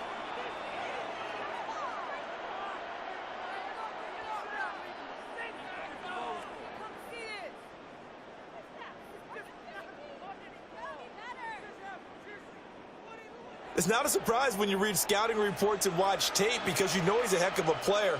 But he is so difficult to get down in the open field. They just want to get him the ball and let him do his thing. So the big play moves him all the way across midfield. It's 1st and 10 from the 45. Now Herbert with it, looking to pass. And that is incomplete. He couldn't hold on through the contact. Brings up 2nd down. Well, the incompletion, yes, but maybe here not the worst thing in the world? No, not on 1st and 10. It actually gives them a chance to regroup, relax just a little bit. They huddle up, talk it over. Then they get a chance to continue their drive. Herbert. Short throw to Disley. The Chargers going to signal for the first of their timeouts as the clock stops here with 46 seconds remaining in the first half. The completion was given up, but that's why you play zone defense, so that you can have people around the ball when it's caught and you don't give up much run after the catch.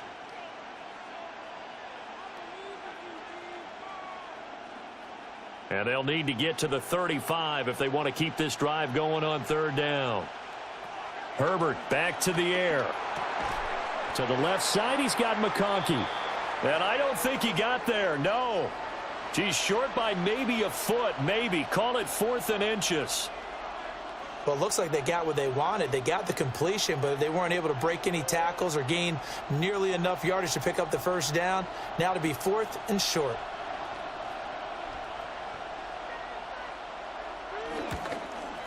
And this is right down the middle as he puts it through. And they will move up by 10 now, 17-7. That was perfect. From distance, he steps up, knocks it right down Main Street. Yeah, Main Street's celebrating right now with him, aren't they? I love the mechanics of the whole thing. Snap, hold, everything was right on target, and the blocking was perfect, and he executed so well.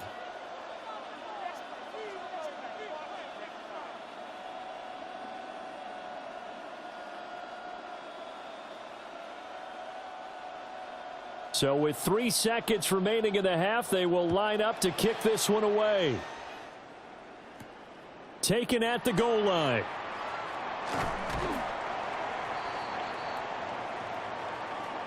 So halftime now here on Sunday night primetime. Let's get it to Scott Hanson in Orlando with our halftime report. All right, Brandon, thanks much. Welcome in, everyone, to the downtown Orlando studios. Scott Hanson and crew with you for a short and sweet halftime, as this game's had a little bit of everything to it. We'll find out which side can establish some tempo in the 3rd quarter as we're ready to kick off the 2nd half. Back out to our commentary team, Brandon Godden and Charles Davis.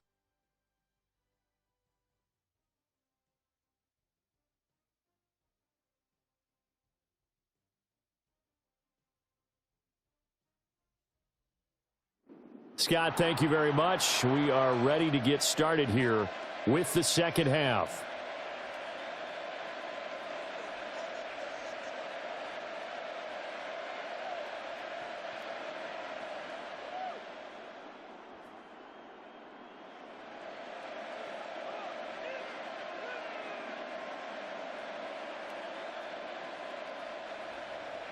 A 10-point game, 17-7 the score as we get back to it on EA Sports.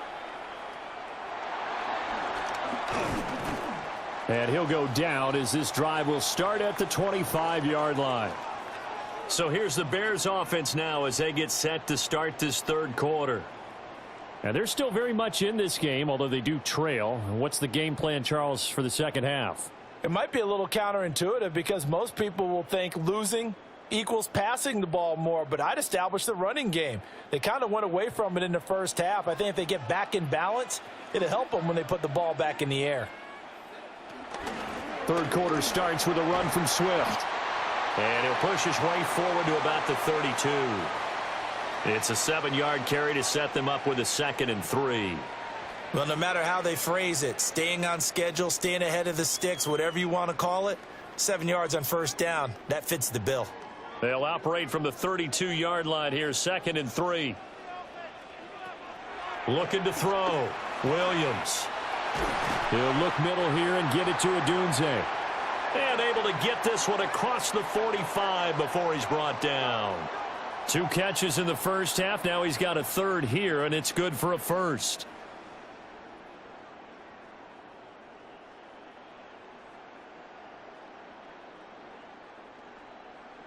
And that's the kind of play this offense needs to maybe kick them into gear a little bit. They've been stuck in neutral much of the game. Perhaps that can give them a little bit of confidence that big plays are out there.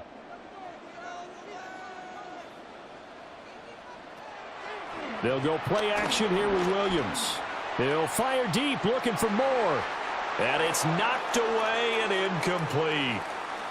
They decided the opportunity was there and launched a deep ball, but he was unable to get away from the defender, couldn't create space, couldn't uncover at the end of the route, and that one winds up incomplete. After the incomplete pass, here now is 2nd and 10. Back to throw. Williams. And it's incomplete. Took a shot, couldn't connect. We saw this a lot in the first half, and it continues. These receivers just not able to get much separation. So that means they have to win the 50-50 balls. They've got to go up with the defender and find a way to start coming down with them. And this time, contact and another incomplete pass.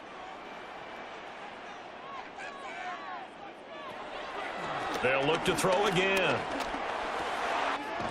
Work in the middle of the field, and he's got a man complete. And he's brought to the ground with another first down at the Chargers' 36. His first catch, and it's a pretty big one. They get the conversion on 3rd down. Now that was pretty. They executed that curl route versus zone coverage, and that changes things a little bit because against man, it's often a tight curl, a sharply run route. Against zone, you're just looking for that open spot, that dead area, so you make curl a little bit wider just to get to that place. And usually a tight window. He fired a bullet in there for the completion. Give him 3 on first down. It'll set up a 2nd and 7.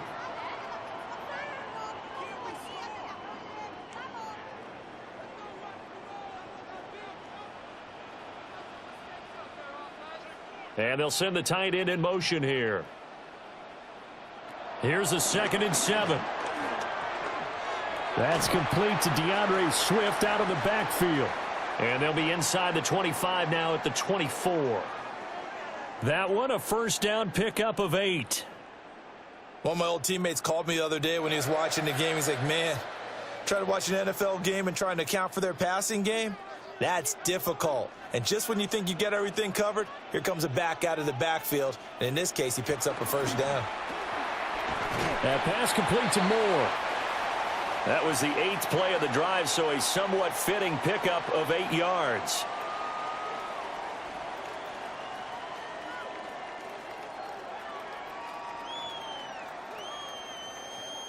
Now a 2nd and 2.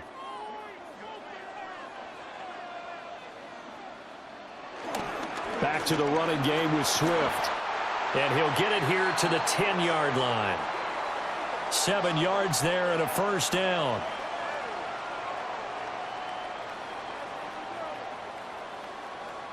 They were not fooling around at all, were they? Second and short, and they brought out the heavy package. Almost felt like the super heavy package against that defense, didn't it? Yeah, I don't think they expected that much beef up front, and it turned into an easy first down conversion. Back to throw now on first down.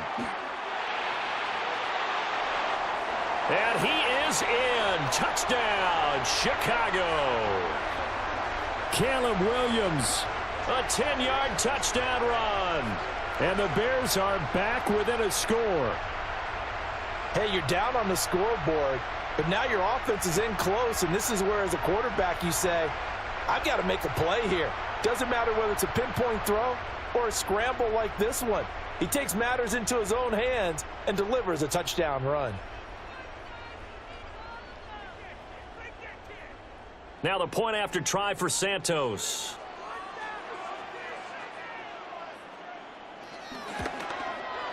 And this is up and good to make it a 17-14 game. So the drive goes 75 yards, 10 plays.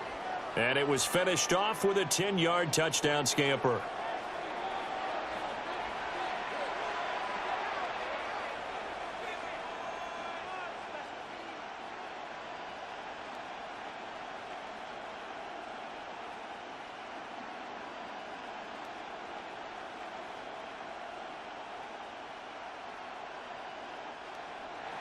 Now, after the touchdown, here's Santos to kick this one away.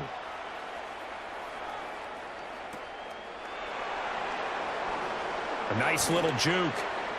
And the tackle going to be made right there at the 25-yard line. Now we'll look at the Chargers offense. They get ready for their first possession of the second half. But, Charles, they still have the lead despite their defense giving up a touchdown on the previous possession. And even though they have that lead, it feels like a back-and-forth ball game where to try to get momentum back, maybe they need at least 3 here on this drive. I think you're right about that, Brandon, because your game plan doesn't change. But I do believe your urgency does because of the last score that went against your team. So what you want to do now is have your own drive and try and make sure that that momentum stays in your camp. Tremaine Edmonds there to bring him down.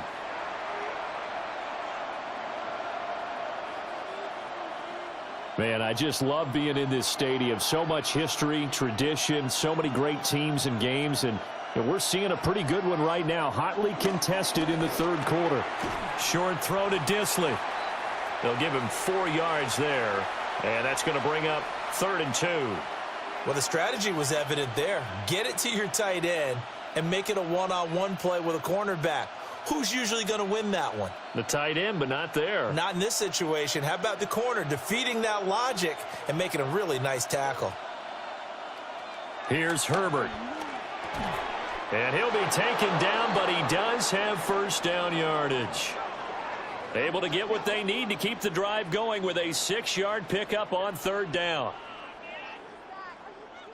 Got to say, I was a little surprised to see him, Charles, come out in the shotgun on 3rd and less than a yard. Yeah, but the way the NFL is nowadays, we hardly ever see anyone really run for it on short yardage. So they're going to throw the football more times than not. That was a nice, easy rhythm throw right there, and they pick up the first down. That's complete to Disley, the tight end.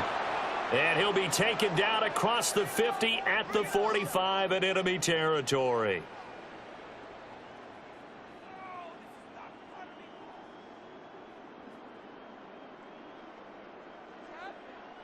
Nice play call, a little bit of play action right there. If you can get those linebackers to freeze for just a split second, that's usually all the room you need in order to get it to your tight end. Play action this time for Justin Herbert. Call it a gain of a yard, and it's 2nd down. Got to give credit where it's due. Really nice defense on that play. The pitch and catch was successful, but not any run after it. 2nd and 9 from the 44.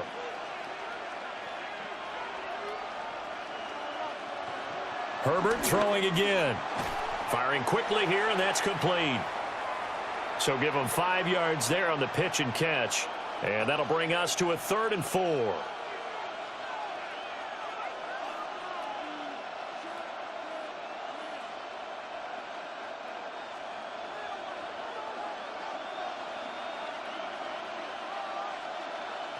Here's Herbert. Pass taken in by his big tight end. And he's going to have another first down as the tackle's made here at the Bears' 27-yard line.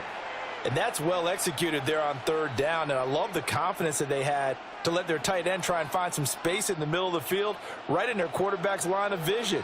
And QBs love to make that easy throw, and they hooked up there for a first down. Straight ahead, here's Haskins. Down right around the 25. It was T.J. Edwards who brought him down. That felt like a trap because it looked to me like the opposing front was on that play from the get-go. They had everyone crashing the ball carrier before he even made the line, and they hold him to just a yard. From the 25, here's a 2nd and 9.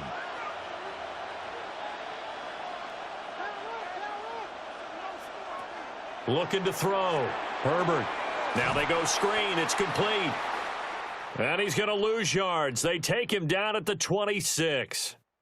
1 quarter remains here on a Sunday night. This is the National Football League on EA Sports.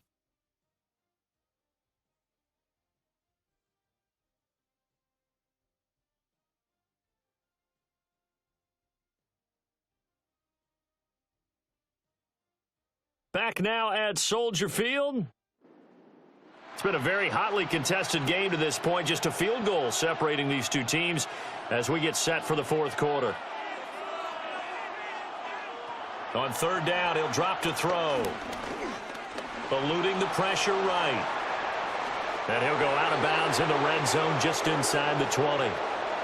Give him 8 yards that time on the scramble, and now 4th down. Like any team playing, they're looking for touchdowns to try and help their cause. But in this case, he does get them a little closer at least if they think a field goal turns out to be the better call here. The offense staying out. They're going to go on 4th and 2. They'll try and run for it. And he picks up the first down yardage as he takes this one down to the 15. As I take a look at the clock, I realize that this drive has eaten up a good portion of the 4th quarter already. Got to tell you, partner, when you're trying to salt away a game, this is exactly what it's supposed to look like. The 4th down run successful. Now they look to pay it off on 1st down. Another run for Haskins. This will be stopped about 2 yards shy of the marker. 8-yard gain, 2nd and 2. If you can keep getting gains like that, Charles, with the lead here in the 4th quarter, I mean, keep running it, right? No doubt about it, but what the offense coordinator has to do is understand they're going to continue to stack the line of scrimmage. What runs do you have in your arsenal that'll work against a stacked box and continue to move the ball? They'll toss this out here to Haskins. And the stop will come inside the 5 at the 4. They give them 2 yards there as they're set up now with a 1st and goal. How about this offensive line? They're really starting to establish themselves, take over this game. And before the series began, I know exactly what was said in the defensive huddle. Guys, we got to get no less than a 3 and out. Let's get off the field. Instead, they can't find any traction towards doing that. Right now, they're just getting muscled all over the field and getting pushed down it. Call it a full 3 yards in the wrong direction there. Brings up 2nd down. And as this drive began, the offense had to be thinking touchdown, knowing the situation. Even after that loss, touchdown still on their minds. This is a 1-possession game. A field goal doesn't do them a whole lot of good. Now from the 7, here's 2nd and goal. Now it's Herbert. Oh, there's that man again. It's complete. They get only a yard there. Now it's 3rd and goal. That was an okay hook up there with his tight end, but unfortunately, they didn't get the kind of yards they had hoped for. That's going to bring up 3rd down. A lot of tired bodies on that field, but this is a big play. 3rd and goal. Back to throw. Herbert. And he's in for a Charger touchdown. Will Dissly, a beast in the red zone with his 2nd touchdown of the game. And the Chargers are able to build on to their 4th quarter lead. And, Charles, they continue to have trouble stopping him as he's into the end zone yet again. Yeah, that's multiple series now that have ended with him in the end zone. A perfect plan on how to utilize him best when they get in close.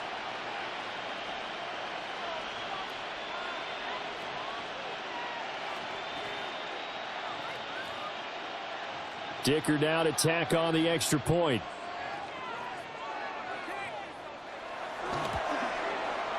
And his guys will take a 10-point lead. And what a drive that was. 16 plays all told. And it ends with the Chargers getting into the end zone.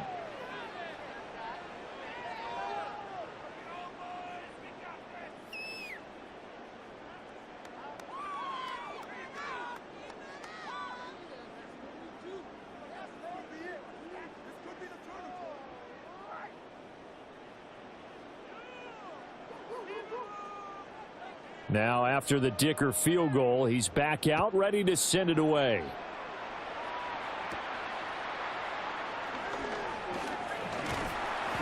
And a good effort on the return there. Gets him across the 30, up to the 33. And now Chicago getting ready to go as they take the field. Well, that last touchdown we just saw, what an important one. Now it's back to a 2-score deficit for this crew as they take the field here, and they are in desperate need of finding the end zone.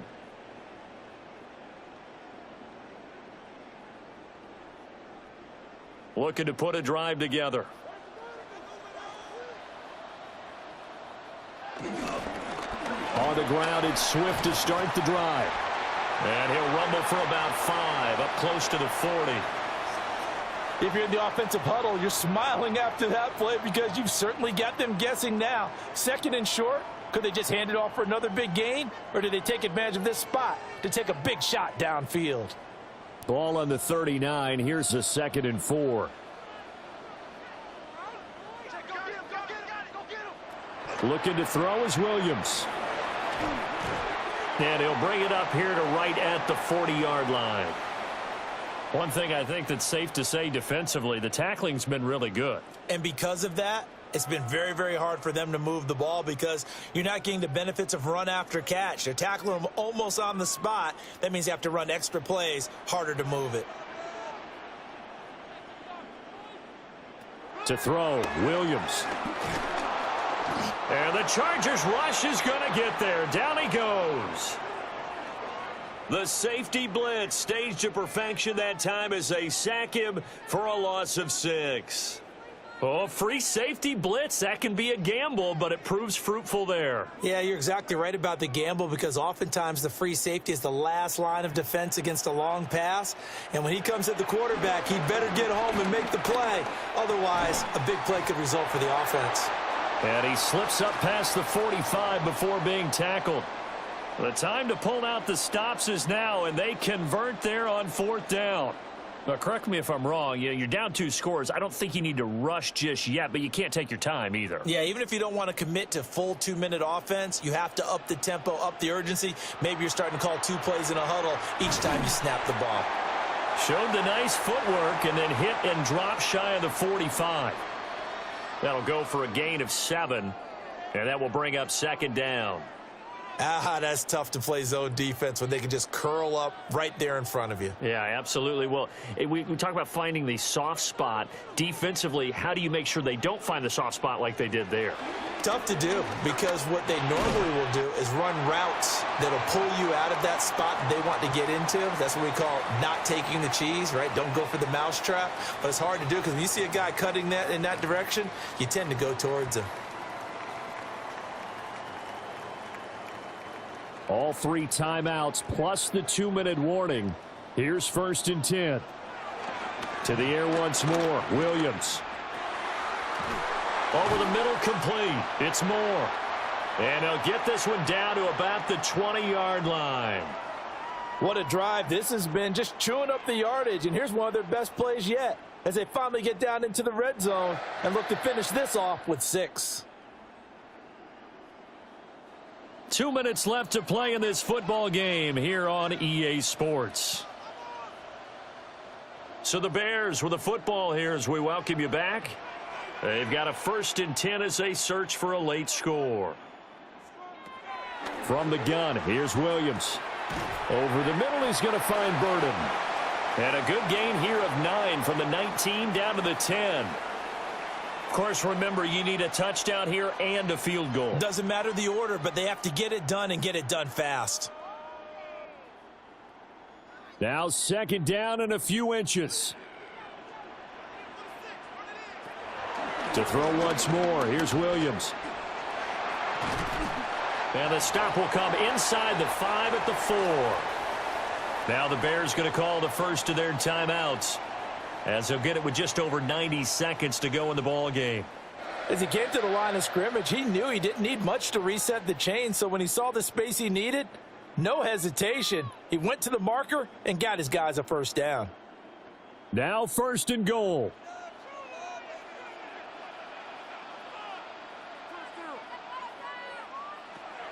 To throw, it's Williams. And they're going to get to him. A sack. Sacked back at the 9-yard line. And the sack leads to roughly a loss of 6, and it brings up 2nd and goal.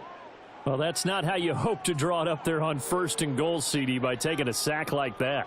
Well, they tried to be aggressive, didn't they? They didn't want to try and work their way past the goal line. They wanted it right there on that play. Unfortunately, it backfired against them.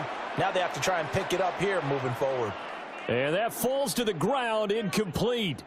Well, a nice job of bodying him up defensively. And now it brings up 3rd down.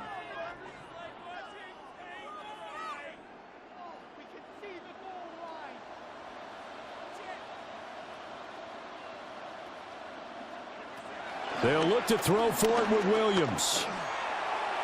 And the throw there going to be incomplete. That means it's just one last chance left, and this has to be a first down or a touchdown, or this game's over.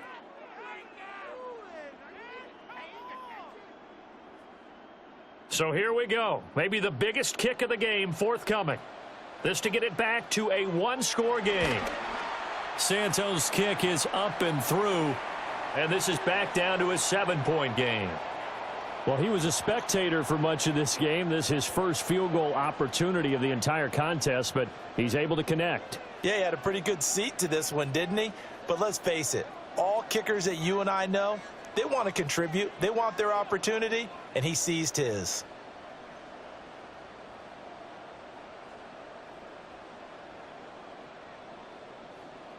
Time definitely of the essence now, just under a minute to play, and here we go.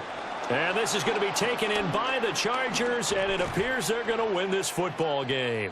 The risk-reward of the onside kick, when you don't get it, the risk comes out to play, and here they gave up great field position. And that's the key to everything, because you're trying your best to press advantages when you have them, and field position leads you to that type of play calling, and whether you want to blitz or whether you want to throw the ball deep, those types of things. Now that they've given up that type of field position, the advantage is switched to their opponent.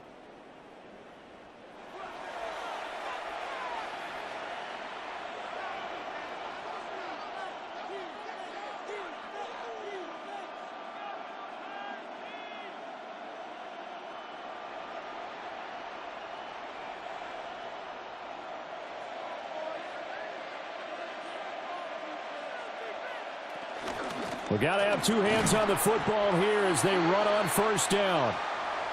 Now the Bears going to use the 2nd of their timeouts as they get the stoppage with a little over 50 seconds left to go in the game.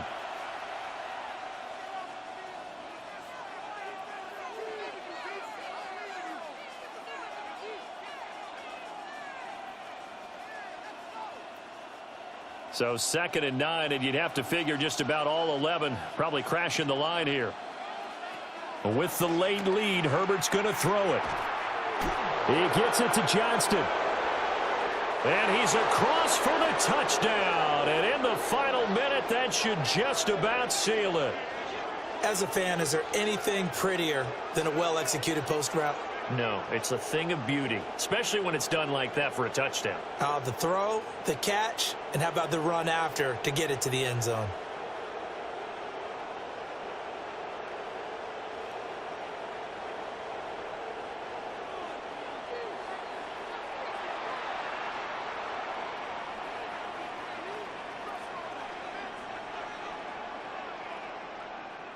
Extra point try now from Dicker.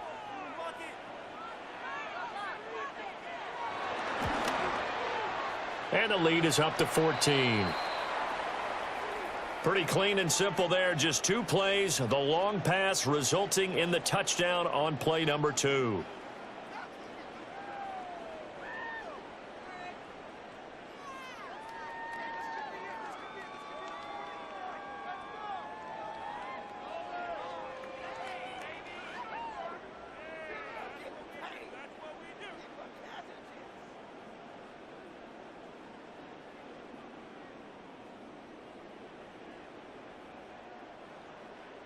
Here's Dicker now as he'll send this one away.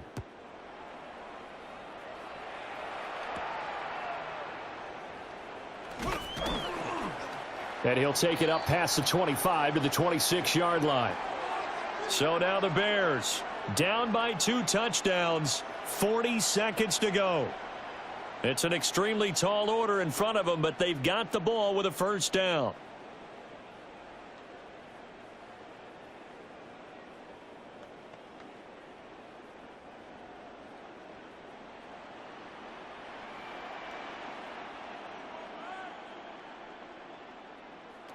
Throwing is Williams.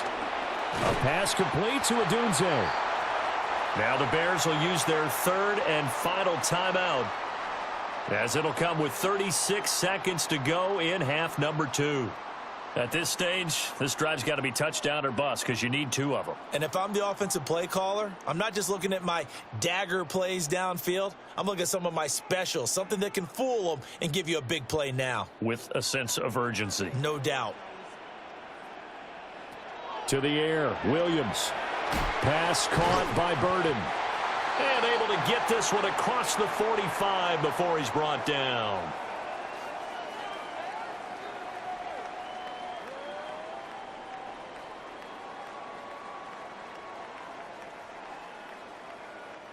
They'll come up 1st and 10 here. Here's Williams. That'll be incomplete with 9 seconds now showing on the clock. And not a common sight, at least on this drive. A momentary setback, though, for this passing game that has been moving well this series. Good thing for them, though. Still 2 more downs to connect and try and pick up another first down. They'll come up now on 2nd down. Williams going to look to throw again. And he's brought down.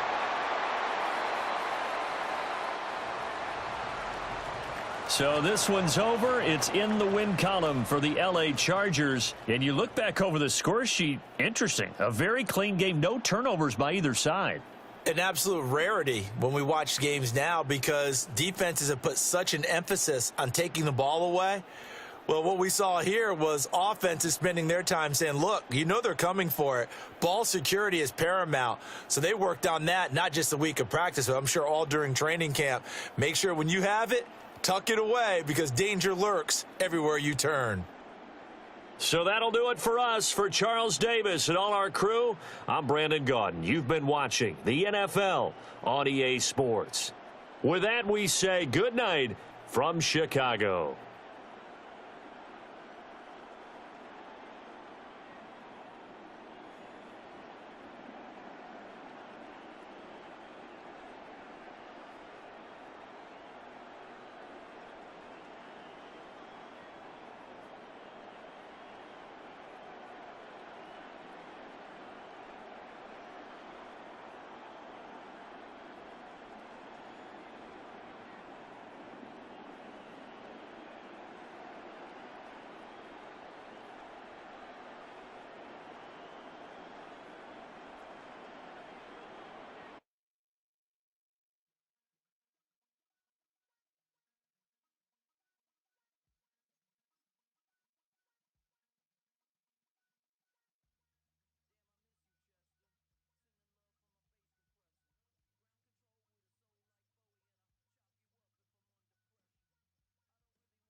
Renamed in late 2020, there's a look at Lumen Field here in Seattle, Washington.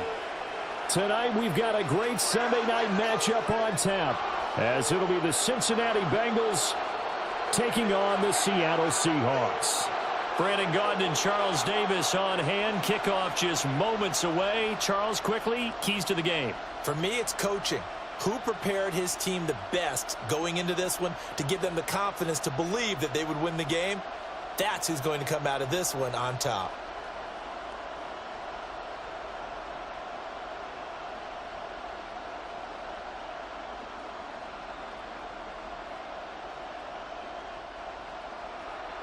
Evan McPherson has this one teed up, and we are underway on Sunday Night Primetime. And up to about the 26-yard line, just across the 25. So out come the Seahawks now for their first possession. Under center, it'll be the Southern California native standing at 6'4", Sam Darnold. And I know that last year in 2024, New York Jets fans were watching him and saying, that's the guy we thought we were going to get. But he found his groove in Minnesota, finished in the top 5 in passing yards and touchdowns last year. Now in Seattle, ready to prove that last season was no fluke. And they'll run. It's Ken Walker. And room to run as he's up past the 35-yard line. Now that was an excellent run. And when you see that happen, that's when you're seeing guys doing their job and then some people doing a little bit more. Offensive linemen and tight ends, they're expected to block. But the wide receivers, all they want to do is catch passes. So when they block on a big-time running play and create extra space, you've got to hit the jackpot there. Sticking with Walker on second down. And he'll be brought down shy of the 40 at the 38-yard line. Only a gain of a yard, but that's all they needed. Second and inches is oftentimes an invitation for an offense coordinator to take a big shot downfield because he feels like he can come back on third down and pick up the first down.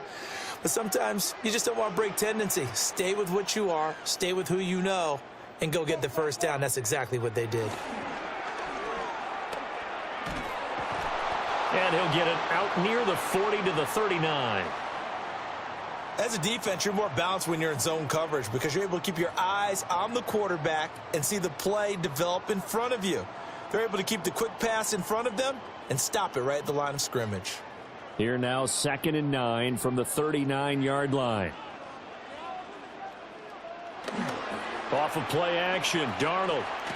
There's a short one caught by Arroyo. 2 yards on the pickup there. 3rd and 7 now. Oh, it's time to give a little credit there to the defense. They played that very well because it was a drag route, and he ran a little shallower than normal as he worked straight across the field. He was hoping he'd get lost behind the defensive line, but once he made the catch, nowhere to turn upfield and gain any yardage. Back to throw, Darnold. Throw out wide to Walker. And this won't do it. He needed 6. He only got halfway there. And they're getting him involved early. You feel like they saw something on tape, or they just have a sense with him because he's had a good week of practice or something in that area that they want him involved. Just as you said, they want him to touch it either in the running game or the passing game, but they must like the matchups they're getting. The Seahawks will call on Michael Dixon on 4th down to punt this one away. Back deep is Charlie Jones. And that is much too long. That's into the end zone for a touchback.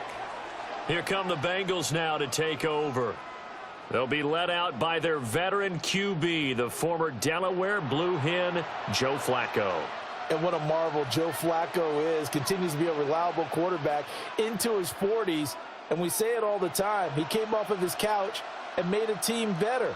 Guess what? He's doing it again. And now has a chance to not only be good on the field, but also be one of the great mentors in a quarterback room.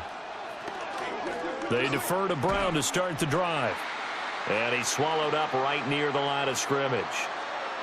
Big Leonard Williams there on the stop. What an advantage having an elite guy in the middle of the defensive line, because not only does he take up the space and let the linebackers run free, but he can also make plays himself, as we just saw there.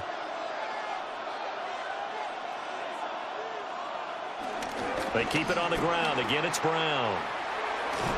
And he's got it past the 30 before he's hit and dropped. 12 yards that time and a Cincinnati first down. That run's successful in large part because they had a lot of extra help blocking up front. Yeah, you've got guys who can do that very, very well. In addition, they can catch the football. So sometimes when they line up with 3 tight ends, it's not necessarily to run it, and that gives you an advantage when you do decide to barrel off the line of scrimmage and block people downfield. Oh, he'll let one go deep for Higgins. And incomplete on the deep ball. They geared up and took the deep shot downfield, but it turned out it wasn't one-on-one coverage. Extra defenders in the area, and that one winds up incomplete. 2nd and 10. Now it's Flacco. And that's going to be caught downfield by Fant. And that'll wind up moving the chains again as the tackle's going to be made at the Seahawks' 44-yard line.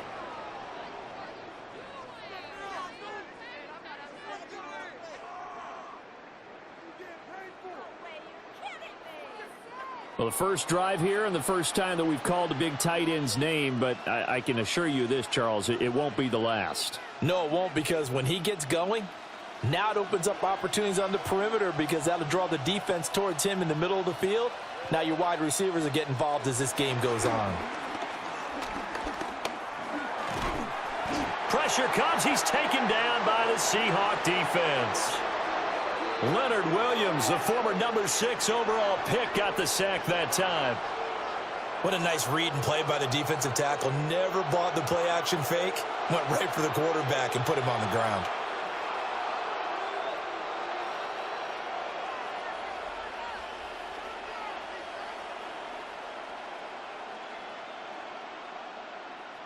Got to assume this defense will be charging again here. It's 2nd and 15. Now Flacco.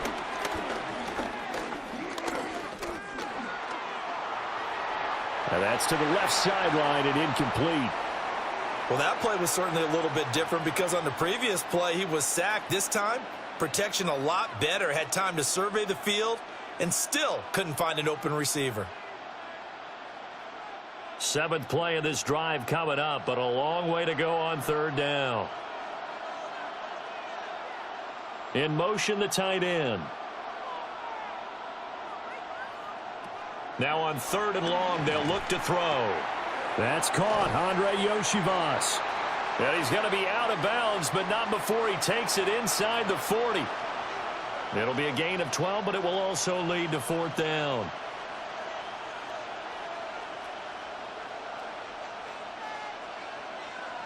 So coming on now is the field goal unit. They're going to try for 3, and he'll need all the leg he's got here. And that is no good. And this will remain a scoreless game. Yeah, 55 yards is anything but a gimme. You've got to really concentrate on your leg swing and proper technique. This time, though, he's unable to convert. Seattle's offense coming back onto the field, ready for their 2nd drive. The defense got the better of them last series, forcing a punt. See if they make a few changes in the game plan here and try to get points out of this drive. 1st and 10.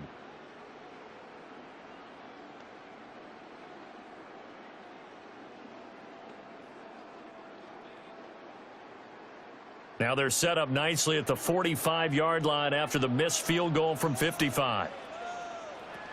Here's Walker to start the drive. And they went the wrong way there, losing yardage back at the 43-yard line.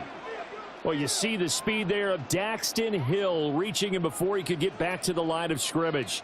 Well, you had to punt on your first drive, and on the first play of the 2nd drive, you end up going backwards. I would dare say they need something good to happen right here, right now. First play of the drive goes the wrong way. Here's 2nd and 12.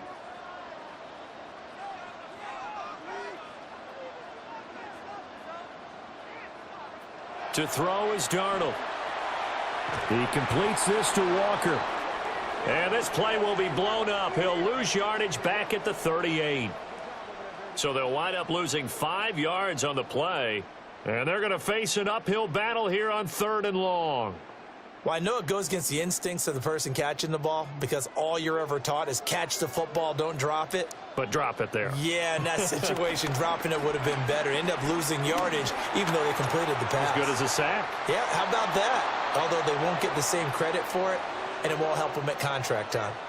2 drives won't tell the story of this game, but you absolutely have to like how this defense has played thus far. They have yet to allow this offense to get untracked in this one. On 4th down, ready to punt, Michael Dixon.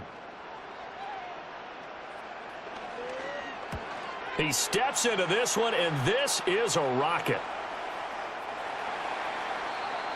Cincinnati coming back onto the field here for their second drive. And the way their last drive ended, boy, it was frustrating. They had a pretty good drive going. It was sustained, and then it stalled out, Charles, and they missed the field goal and got nothing out of it. Is that insult to injury? Because they had such a sustained drive, as you noted. So you know for the head coach, it almost felt like a little bit of failure to send out the field goal unit and then to not even see the ball go through the post. What a bummer on that last drive for them. Got to pick themselves up from that one. Here's a diving catch right side. And he gets this one just shy of the 40, down at the 39. The drive starting play, a good one. Give him 19.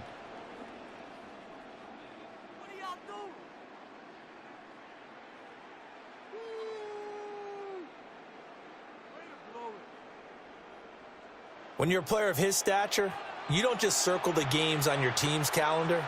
You circle the Pro Bowl? Without a doubt. That's a game that you just figure you're going to be in each and every year. And it's because of catches like that. That's why he goes. On 1st and 10, here's Brown. And he's going to bowl his way forward to the 48. On any explosive run, you can almost feel the ground shaking, and that's from the offensive linemen creating space for their runners. I had an old coach tell me before, they always told his runners, run around the offensive line in pregame. Get used to the ground shaking so you don't trip and fall when it happens in a game. Now Flacco. Now they set up the screen. That's complete. And he'll get it down to the 47 here. A gain of 5, good enough for the first down.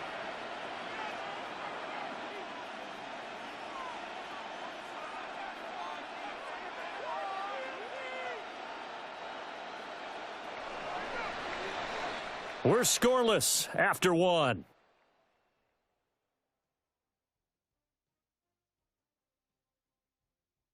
Start of the second quarter, and it's the Bengals in control of the football as they've got it with a 1st and 10.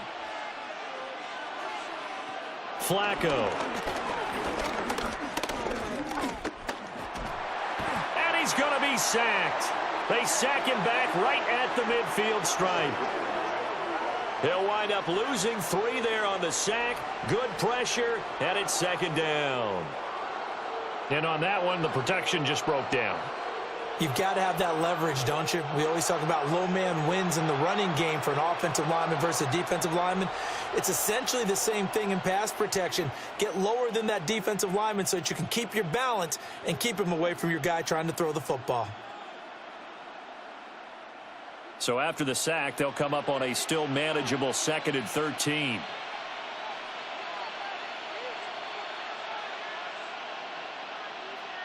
Flacco from midfield. Over the middle, he finds Higgins. So they'll get 8 out of that completion. And it brings up 3rd and 5 now. In so many ways, throwing the hitch route is actually one of the safer things an offense can do. Get the ball out to the receiver as fast as possible, hope he's got man-to-man coverage, and hope that his athleticism wins on the perimeter. Chase, the motion man right. Operating out of the gun, Flacco. And that one complete once again to Higgins. And he is going to have a Bengals 1st down.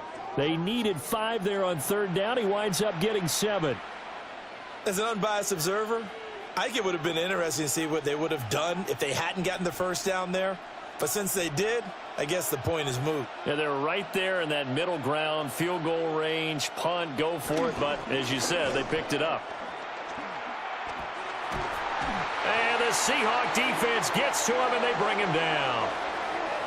Chaz Surratt coming in from that outside linebacker spot, and he buries him for a loss of 7.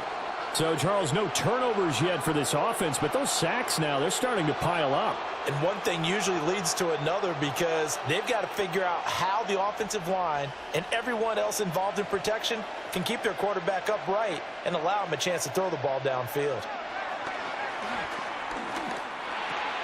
This is the tight end Fant. It's a pickup of 12, and that'll set up a 3rd down.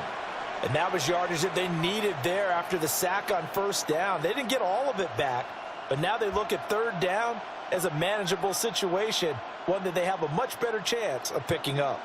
They'll break the huddle and come up on the 9th play of this drive, needing 5 yards on 3rd down. Setting up to throw, Flacco. Pass taken in by his big tight end. And he is going to have a Bengals 1st down as they're able to get the 3rd down conversion.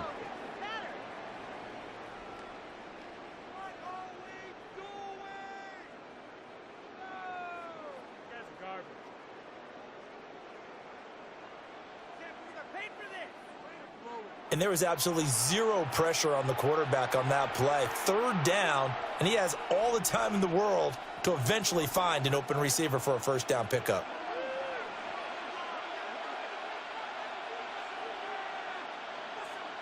Here's Flacco. Left side here, that's the tight end Fant. And out of bounds all the way down at the 3. That one good for 17 yards, and now they've got it 1st and goal.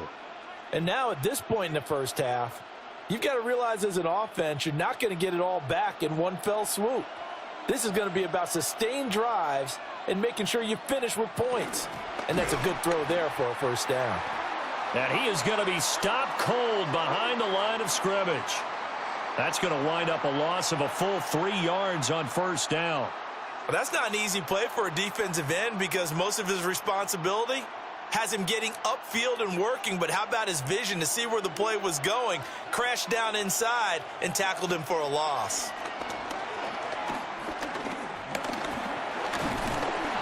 And he is going to go down here, but we also have a penalty marker at the line of scrimmage. They may have jumped the gun. Well, we looked at each other right when he flinched. We knew that that flag was coming. Yeah, offsides, easy call, mark off the 5, and keep it moving. Here's another 2nd and goal, this time from half the distance closer. Brown once more. And he's not going too far. In fact, stopped dead in his tracks at the 3. 2 runs in a row, but only 2 yards to show for it. This is kind of one of those in-between plays here, Charles, on 3rd and goal from the 2 or the 3 in that area. What do you dial up? Something quick hitting. You don't have the time for something that develops slowly. It's got to be right at them if you're going to run the football. And if you're going to throw it, something quick, get it out of your hands in a hurry. That's to Chase. He's got it. Touchdown, Cincinnati. 2 yards on the touchdown there. And the Bengals post the first points of the ball game as they take the lead here in this 2nd quarter. And in the red zone, I guess this is why you have a guy like that on your roster. Without a doubt, and if you have him, you use him because he's a guy who's going to win just about every time. I don't care what the coverage is.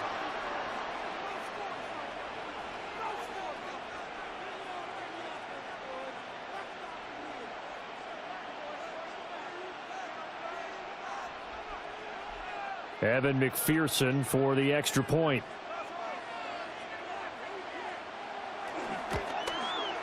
And he's got it to make it 7-0 Bengals.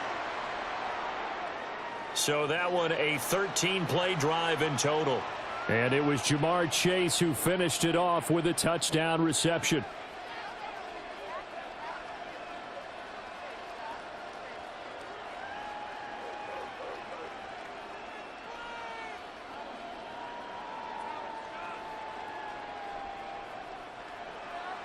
After the touchdown, McPherson on to kick this one away.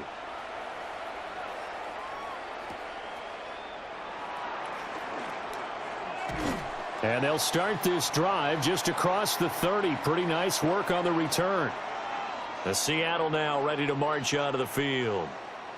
They've shown precious little here offensively thus far as they try again with a first down now.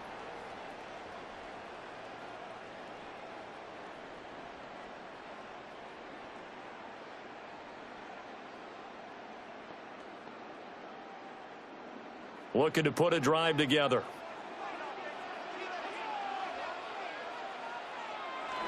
Hands it to Walker to begin the series. And he'll be taken down, but not before they work it across midfield. That good for 22 and a first down. Pretty explosive run on that inside handoff, and when you're a runner of his caliber, you don't need a big crease. You really don't, but also what we're seeing is an offensive line that's taking charge at the point of attack, aren't we? Not only are they controlling the initial contact, they're actually utilizing what they call the strain, the next 2 to 3 seconds, to continue to move people. And Walker has it. And he is tackled inside the 40, not quite to the 35. Another strong gain on the last 2 plays. They've moved it a combined 33 yards.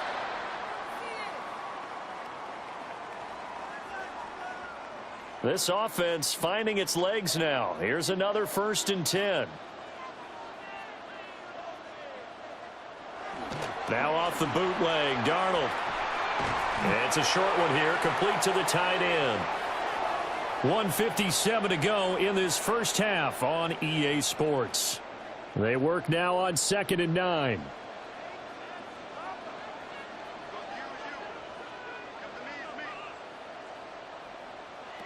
Here's Darnold. That ball caught by his rookie wideout. And he's got another first down as the tackle's going to be made at the Bengals 16. 19 yards to pick up there. Move the chains. Another nice play there. They've gotten down into the red zone in no time at all. That's what this offense can do when they get on a roll. And now they're set up with a 1st and 10. So the ball down to the 16 here for 1st and 10. Here's Darnold. And he'll take this beyond the line of scrimmage as he slides to a hole. He'll get 3 yards on the scramble there. It's 2nd down. Brandon, once that one broke down, there were only so many options left for him to take. Fortunately, only 1st down, so he smartly got the yardage he could get and didn't worry about trying to turn it into a bigger play and end up taking a bigger loss. Here, they hope they can regroup and get something different going here on 2nd down. Darnold. He's going to flip that out to the flat. It's complete. They'll wind up losing 3 here on the play. And that brings up 3rd and a full 10 yards.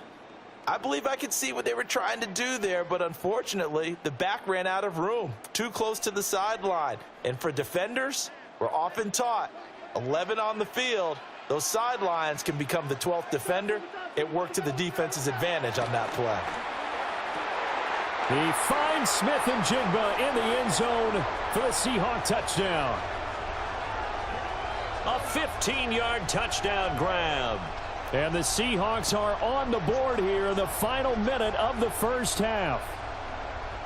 And a little time left on the clock, so on the other side, they're thinking, gosh, we'd like to get that lead right back.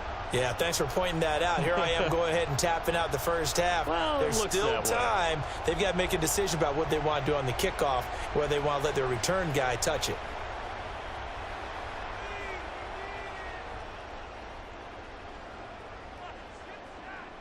Jason Myers now for the extra point.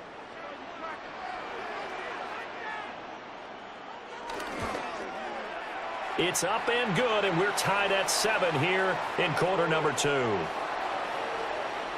So that drives 7 plays in length.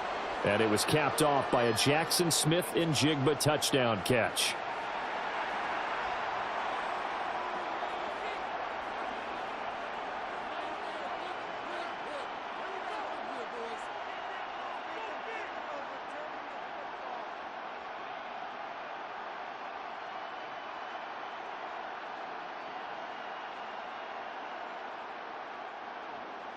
So all even at 7 now as they kick it away.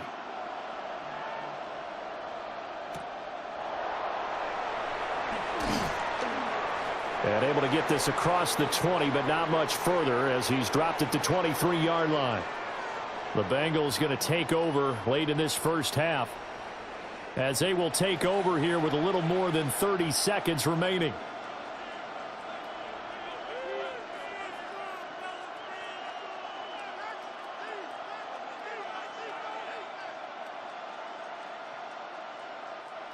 Just over 30 seconds to go in the half. They've got it 1st and 10.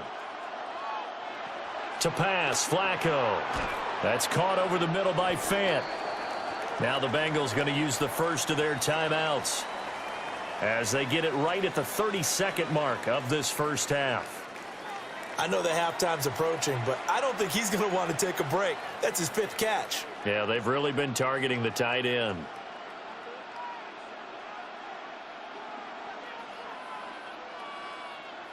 Now 2nd and 3.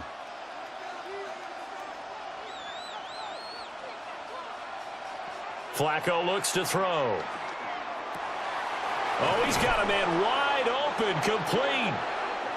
The Bengals going to use the 2nd of their timeouts. So as they talk it over, we step aside.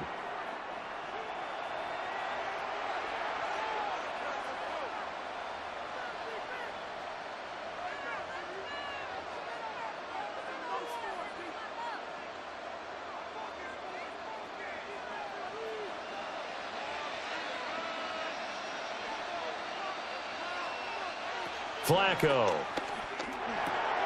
This pass complete to Higgins.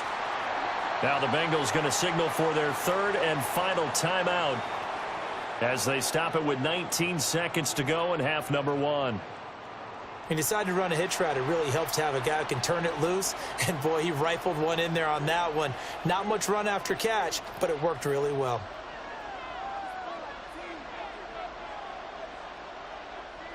Second and 5.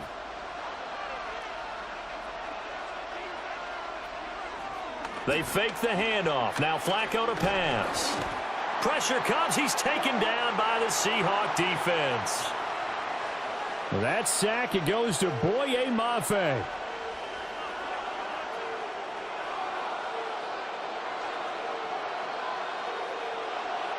So halftime now here on Sunday night prime time. Let's get it to Scott Hanson in Orlando with our halftime report.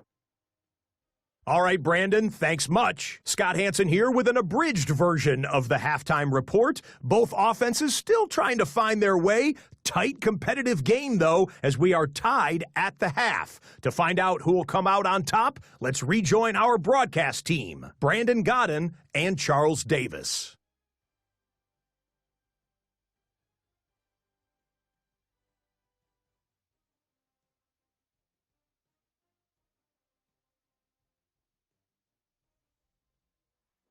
All right, Scott, thanks very much. And we welcome all of you back here on EA Sports for quarter number 3.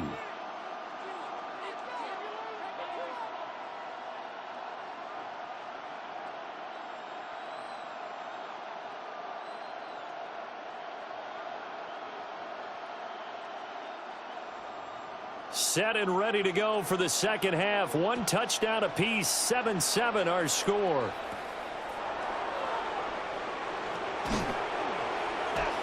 And out a little across the 25 to the 27. The Bengal offense now with a football first here to begin quarter number 3.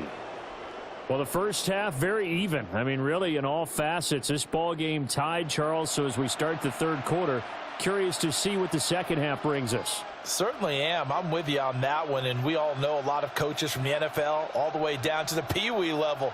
They love to spin it to their teams. Hey, we're starting a brand new, shorter ball game. It's all even. Let's go out and seize it. This is ours. Passing play. Flacco. Able to find Higgins. Call it a gain of 6 on the play, and it'll be second down. Well, it's time for them to be good teammates right here. And what I mean by that is possess the ball for a little while. Get at least 2 first downs. Give their defense a chance to settle down a little bit after they give up a touchdown. From the 33, here's a second down and 4. From the gun, Flacco. Under pressure, and down he goes. It'll go in the books as a 7-yard loss on the sack, and it's third down. We are seeing two really confident defenses imposing their will on these offenses in this game. Yeah, absolutely, going toe for toe. Just curious if one of these offenses can wake up a little bit. Is there any way they can find something that can pop, something big to knock them back on their heels? What do they have for this? 3rd and 11.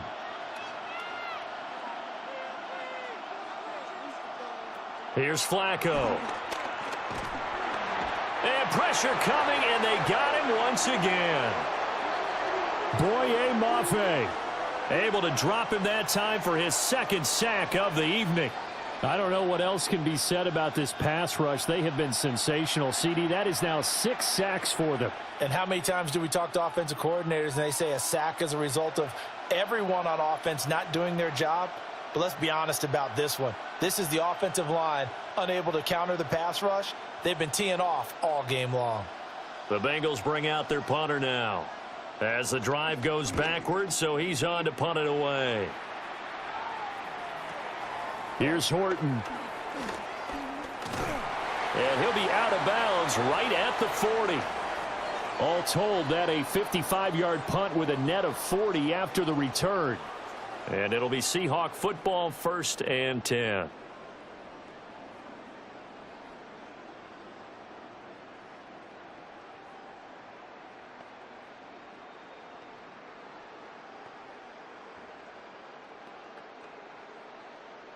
They've got good starting field position as they come up here 1st and 10 at the 40. They'll run with Walker to begin the drive. And he has a big gain inside the 40 before being dropped. 53 yards rushing for him now, and he's carried the ball just 5 times.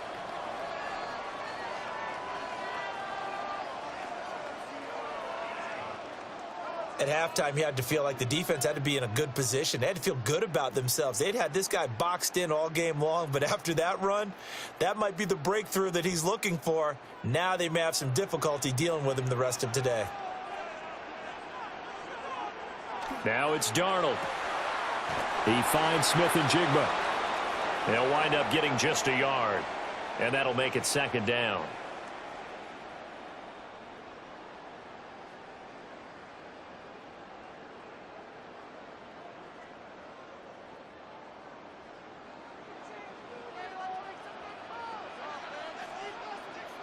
To throw is Darnold.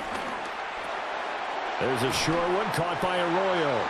And he's got another 1st down as the tackle's going to be made at the Bengals' 27-yard line. A nice pickup there, 10 yards. I got a kick out of that one, partner. You and I talk often about trying to hide receivers in certain situations, but a guy of his size, can't really hide him. But the tight end drag route, definitely an effective way to sneak him across the formation for an easy completion and a 1st down. Short completion, just 4 yards, and it'll be 2nd down.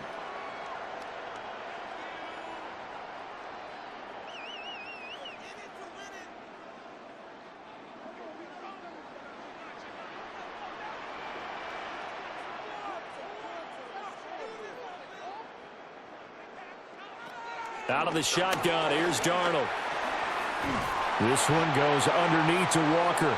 And he's got another 1st down as the tackle's going to be made at the Bengals' 12-yard line. 12 yards there as they move the chains.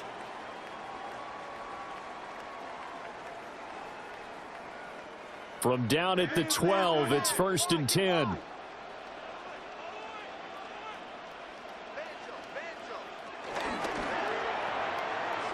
Out to the flat. That's complete to his running back.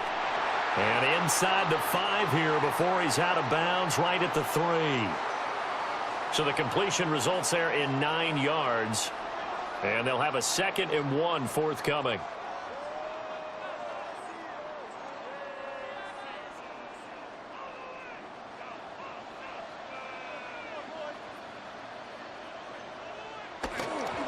Up the middle, here's Walker. And he's across the chalk into the end zone. Touchdown, Seahawks. Kenneth Walker A 3-yard touchdown run. And the Seahawks have taken the lead. So this game tied at the half, but we are tied no more. A touchdown there on the opening sequence of this third quarter. And what a great drive put together by their offensive coordinator. He had a plan, and they executed it almost to perfection, coming right out of the locker room. Now they're feeling good about their chances here in the second half.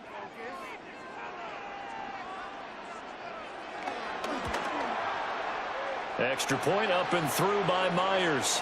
And that makes the score 14-7. So this drive spans 7 plays. And it was Kenneth Walker finishing things off with a touchdown run.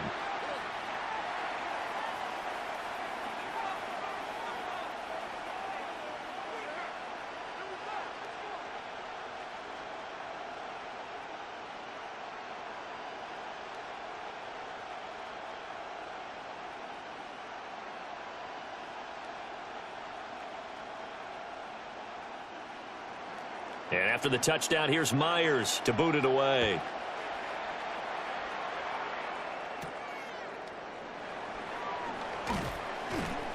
And able to get this out to the 25. Now the Cincinnati offense ready to see what they can do here. They trail a 1-score deficit, 14-7, as they come up 1st and 10.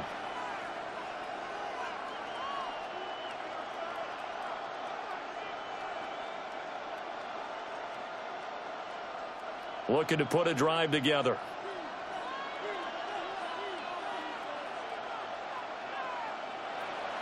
Operating off play action, Flacco. And that's going to be caught. T. Higgins. And out across midfield down to the 45. That one goes for 30 yards.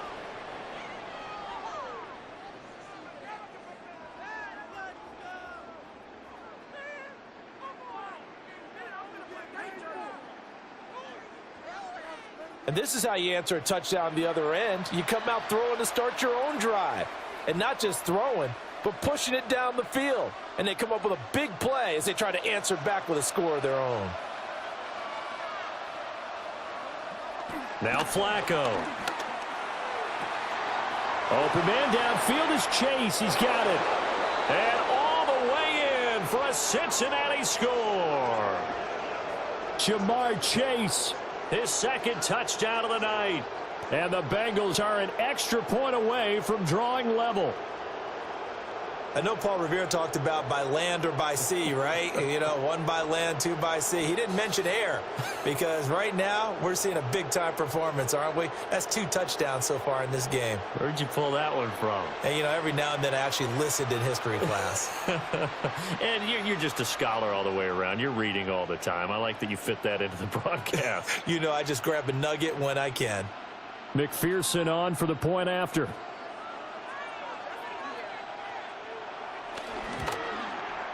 And we've got a good one brewing. We're all knotted up at 14. That drive started on their own 25. 2 plays, 75 yards later, into the end zone.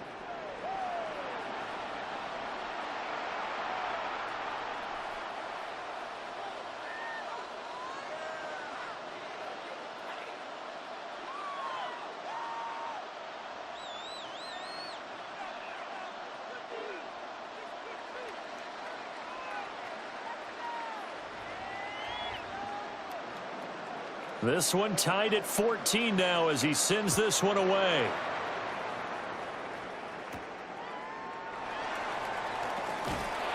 And he'll be stopped up at the 25. Here come the Seahawks now, set to take over on offense.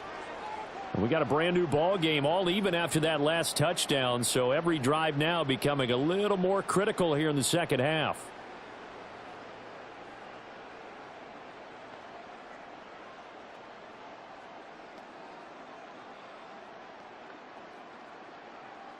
Looking to put a drive together.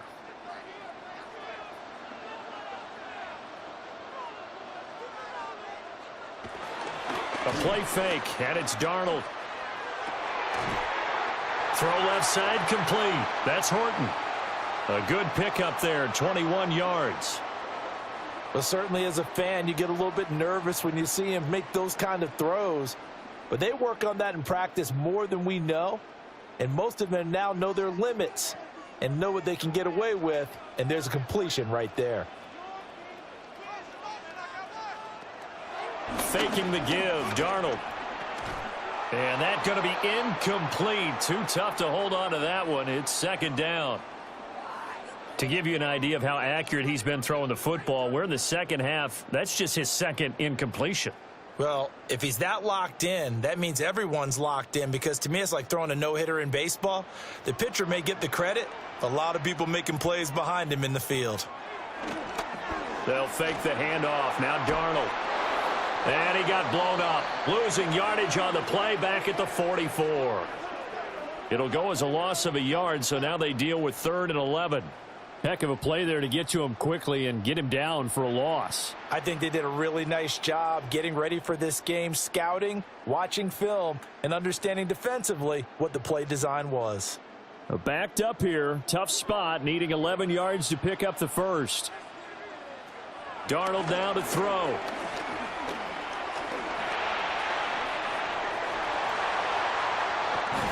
And he goes down, but not before getting this inside the 25. Big yardage there on the scramble. It gets him a first down.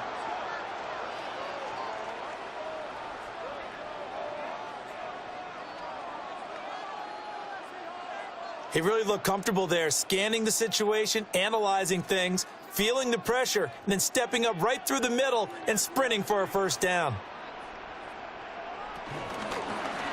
And they'll let the quarterback keep it here on 1st and 10. Oh, and fine work there as he gets this thing down to the 11-yard line. That's over 40 yards of movement with those last 2 plays. Well, I tell you, there is no antidote for speed, even at the quarterback position, as he keeps it himself and turns it into good yardage. And it still takes time for a defender to react, even as quarterbacks carry the ball more and more in today's NFL. They're still a little bit in disbelief and realize, oh my goodness, he's running with the ball. He may be 8, 10, 12 yards downfield at that point. I think we all suspected that they were going back to him after he found the end zone on his last carry, and they kept the positive momentum going there. Another nice run by him. Now 2nd and 5. Snap will come from the 6. Now Darnold. He completes this to Walker. 1 quarter remains here on Sunday Night Primetime. You are watching the NFL on EA Sports.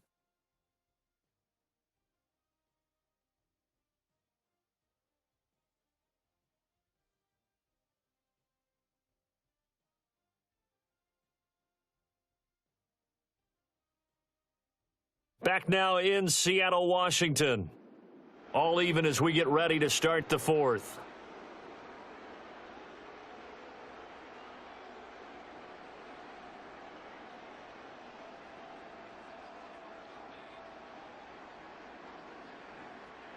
This will be the 8th play of the drive here. 3rd and 4. Back to throw, Darnold. In trouble, and he'll go down back at the 12. Demetrius Knight with a big-time sack on 3rd down. It's a loss of 7. We've seen him escape similar situations earlier in the game and get away for pretty good yardage. At that time, they get him down. Yeah, they've had enough evidence that he can get away and run for good yardage, haven't they? That time it felt like, okay, enough of this. Let's play it the right way and get him on the ground before he does any damage. So on now comes the kicker. It's Jason Myers. This to break our 4th quarter tie. Myers' kick is good. And they take a 17-14 lead. So he waited on the sideline for his first chance in the ball game, and it didn't come until the 4th quarter, but he connects there. A big one to give him the lead. Boy, you talk about coming in cold. I don't care how many times you kick it into a net. You're not really ready when you go out there and all that beef is coming at you trying to block the kick. Big spot, and he delivers.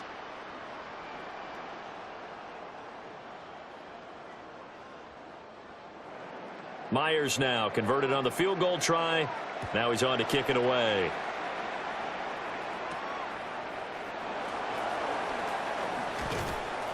And he'll go down as this drive will start at the 25-yard line. The Bengals offense and their quarterback set to take the field once more. And this defense might be about ready to wave the white flag. Nothing they have tried to throw at him has been that successful.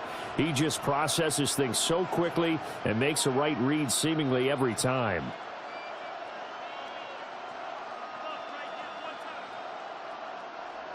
The Bengals drive about to get going. And now they find themselves trailing following the field goal. Still a good amount of time in this fourth quarter, but this drive very well could determine the outcome of this ball game. Defensive end DeMarcus Lawrence applied the heat. This offensive line flat out cannot handle this pass rush. We've seen it demonstrated time and time again to the tune of 7 sacks in this game thus far.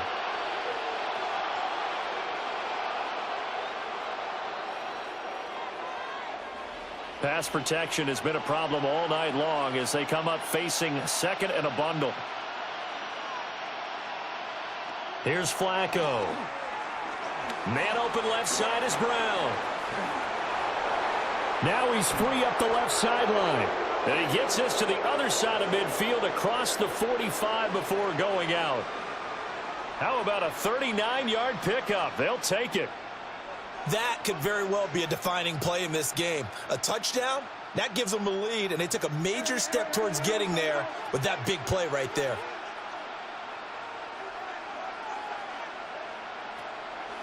Running right, here's Brown. And this one goes nowhere. Losing yardage on the play back at the 46. That's Reek Woolen with a great play to get him for a loss.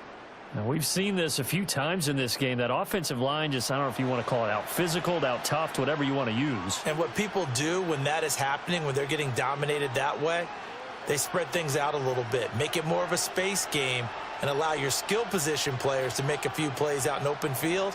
Take away the physical element, gives you a chance. On the move past the 40. And finally down at the 36-yard line. They'll wind up getting 10 back as that sets them up for third down.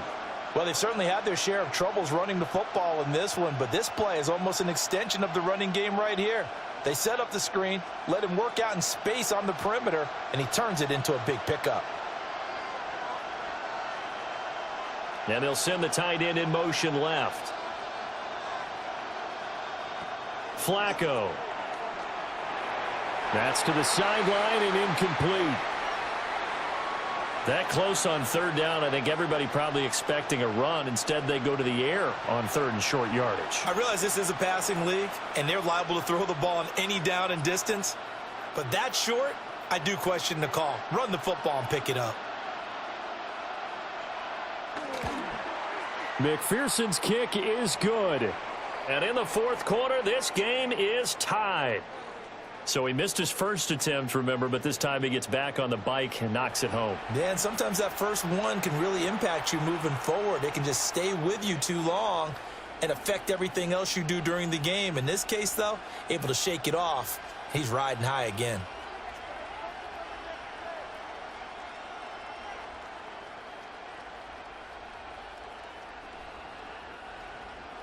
Now this one setting up for a great finish. All tied in the fourth as the kick's away.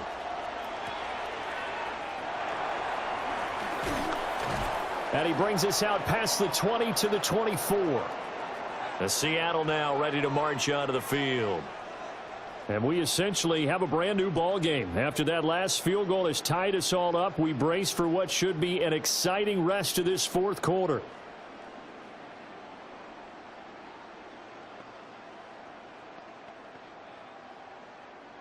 Looking to put a drive together.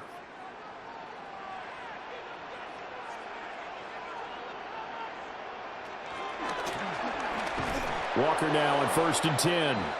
And he got blown up on that play. Back at the 20. Yikes, a 4-yard loss really sets him back now for second down. I really like what he did there because he took his practice work and converted it to game action because he used his hands, got off the block, worked laterally and stayed to the outside, and finished off the runner for a loss. So the first play of the drive lost 4. Now they'll look to move it forward here on 2nd and 14. Over the middle, that's hauled in by Cup. And he's brought down, getting this one up to about the 35. It's a gain of 15, first down Seahawks. And partner, in a tie game in the fourth quarter, you and I both know in the NFL, that's when you lean on your stars, and he came through with a nice catch right there.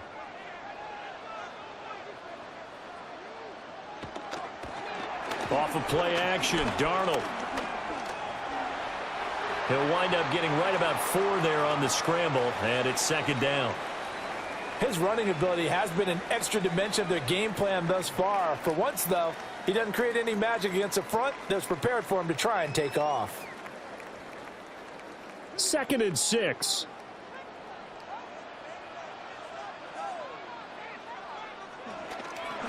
Play action, it's Darnold. Oh, and that is incomplete. Well, he certainly thought he had an open look beyond the first down marker to his receiver, but they just couldn't connect, and that will send them back to the drawing board.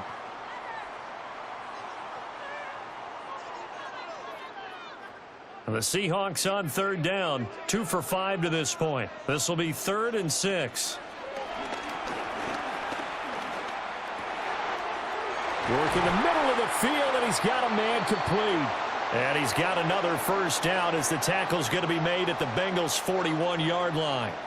They call it a gain of 19, and it moves the chains.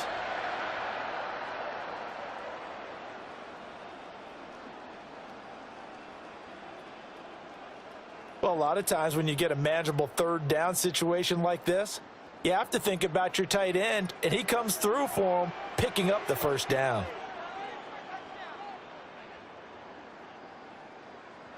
Darnold.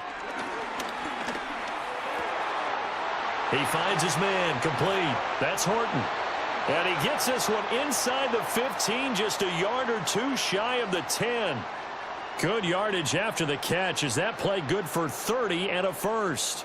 Talk about a momentum shifter right there. Tie game, 4th quarter. These are the plays that win you games. And now defensively, the question becomes, how do you respond? Straight ahead, Walker. They showed some tough running, but they'll drop him at the 5-yard line. You know what really fires up offensive linemen? When the guy that is carrying the ball behind them can create his own space and break a tackle along the way. Now 2nd and 4. Here's Darnold. Throwing quickly there, but it's incomplete. All tied up, less than 2 minutes to go. Boy, here's a big one. You can just feel it. This is 3rd down now. Here's Darnold. And it's caught. Touchdown, Seahawks. Ken Walker. He scored on the ground and through the air. And the Seahawks have broken our tie and have taken a 4th quarter lead.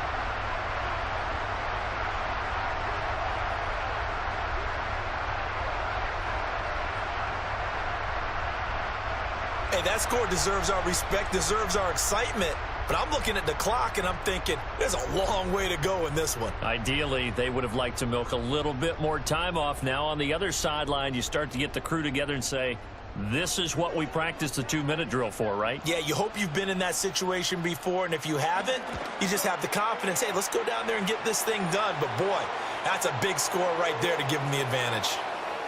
Important extra point up and through, and they will take a 7-point lead.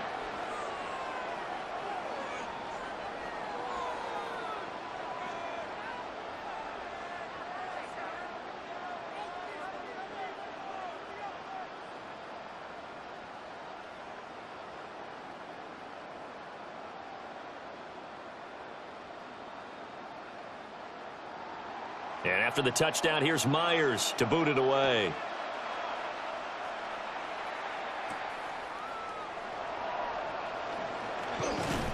And he takes this near the 25. Just a little pass there. Call it the 26.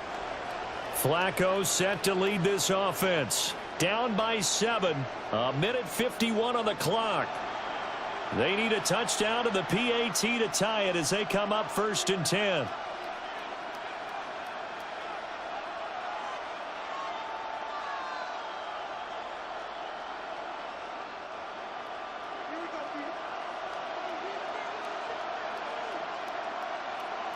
Now Flacco.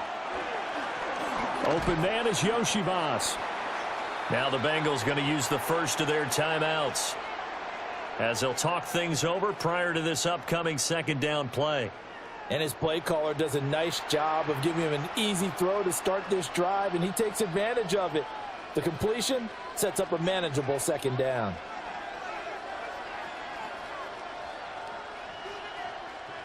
They come up now on 2nd and 2.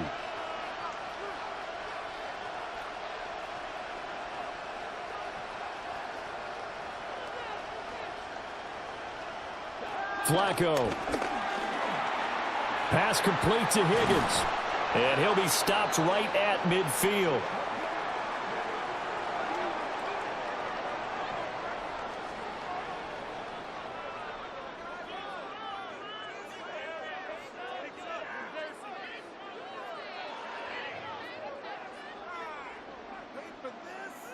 Partner, they're clearly saving those timeouts, but they still have to work with some urgency to put themselves in the right position.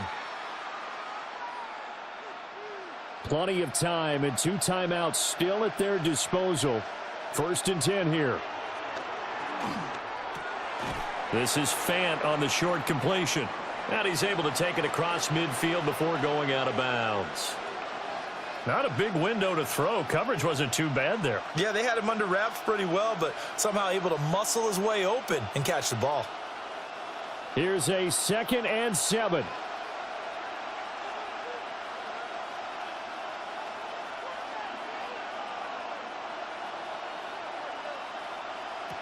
Flacco. Going right back to Fant. They find some open field here. The Bengals going to use the second of their timeouts as they'll get a chance to talk it over after picking up the first down.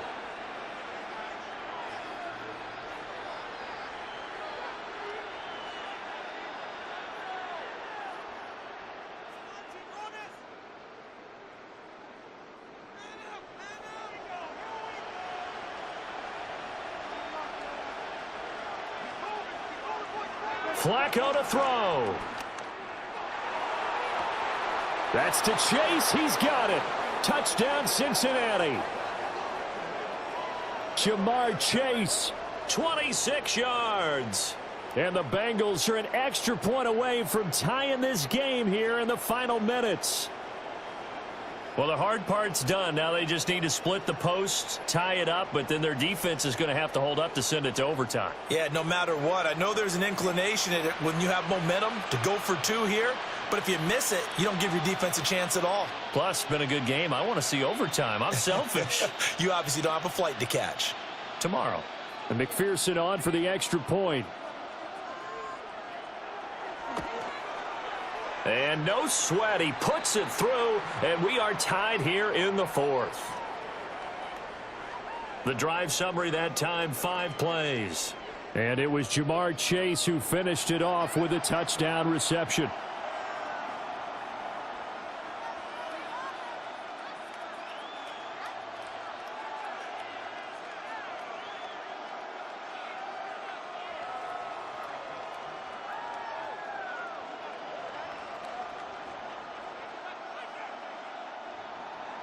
Now this one setting up for a great finish. All tied in the 4th as the kick's away. Now a crease here as he's past the 30. And a good return, able to get out across the 35 to the 36.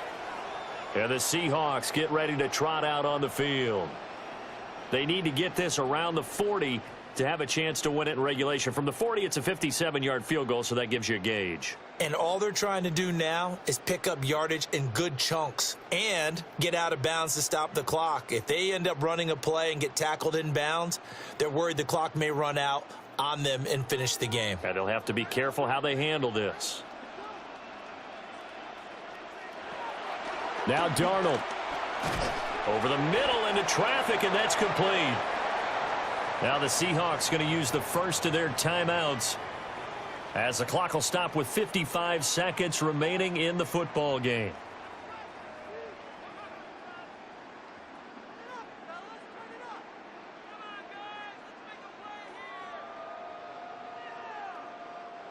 Here's second down. Darnold. There's a short one caught by Arroyo. But they picked up a little bit of yardage there, and now, in this situation, should be in no hurry to run a play really fast. Let the clock wind down.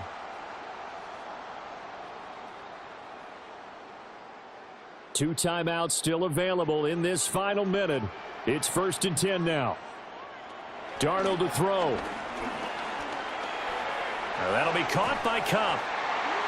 Now the Seahawks call the second of their 3 timeouts. That'll leave them with just 1 remaining in this 4th quarter of play. And it's a real luxury when you have a guy who can turn a short throw into a solid gain at any moment.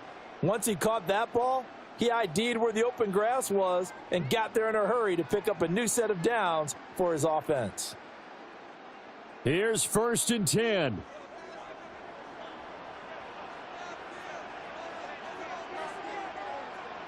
Now it's Darnold. Finding Walker complete. And they're going to be set up down around the 15-yard line.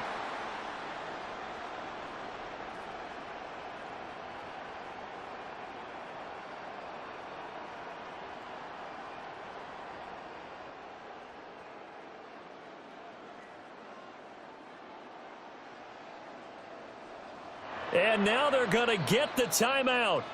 A huge play has them in field goal range with a chance to win.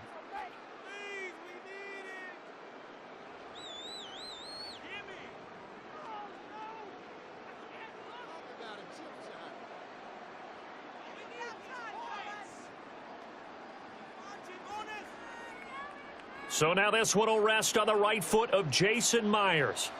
2 seconds on the clock. This for the win. And we will get a timeout with 2 ticks left.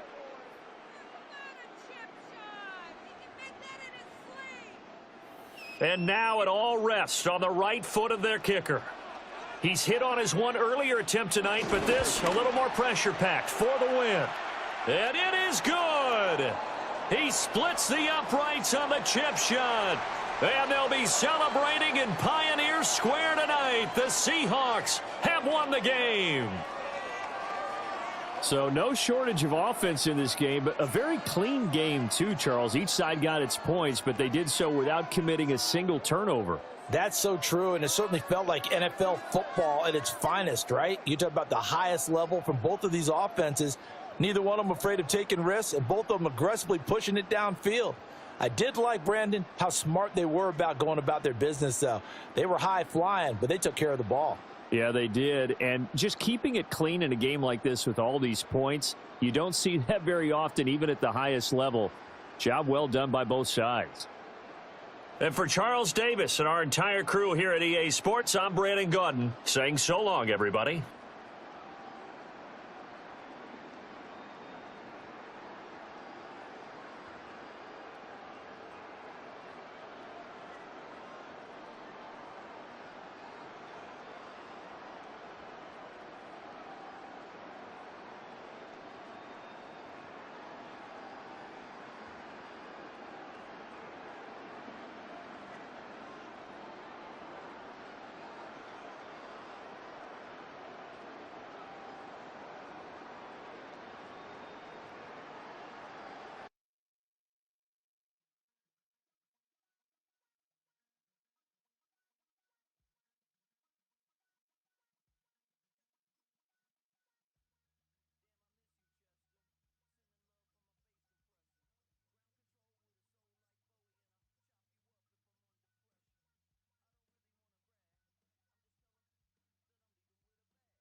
Well, the roof is closed, but as you can probably tell, the mouths of these Cowboy fans could not be more wide open. It is a frenzied AT&T Stadium in Arlington.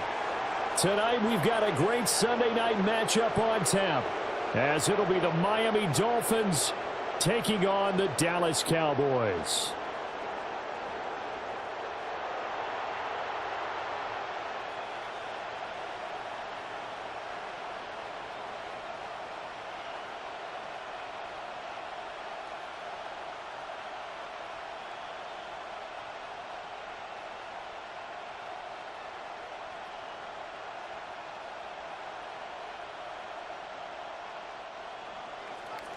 Ready to get us started here, Riley Patterson. And off we go here on Sunday Night Primetime. And they're going to start this drive in pretty good shape, up past the 30. Now we'll see what the right arm of Dak Prescott has in store as the Dallas Cowboys offense sets up shop. And he's coming off of an injury-shortened season where he only played in 8 games, but he's hoping to get back to an all-pro level that he played at a year before. Now, with new weapons in town, he and his team believe they can go deep in the playoffs and have a major impact. Line of scrimmage, the 31 now on 1st and 10. A first carry now. This is Williams. Trying to run inside, but nothing there. He'll wind up getting a yard on the game's first play. It's 2nd down.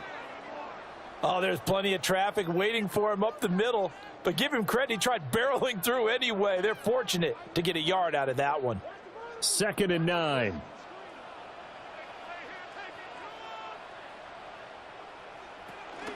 They'll stay on the ground with Williams. And he slips up past the 45 before being tackled. It's a gain of 16 and a Dallas first down.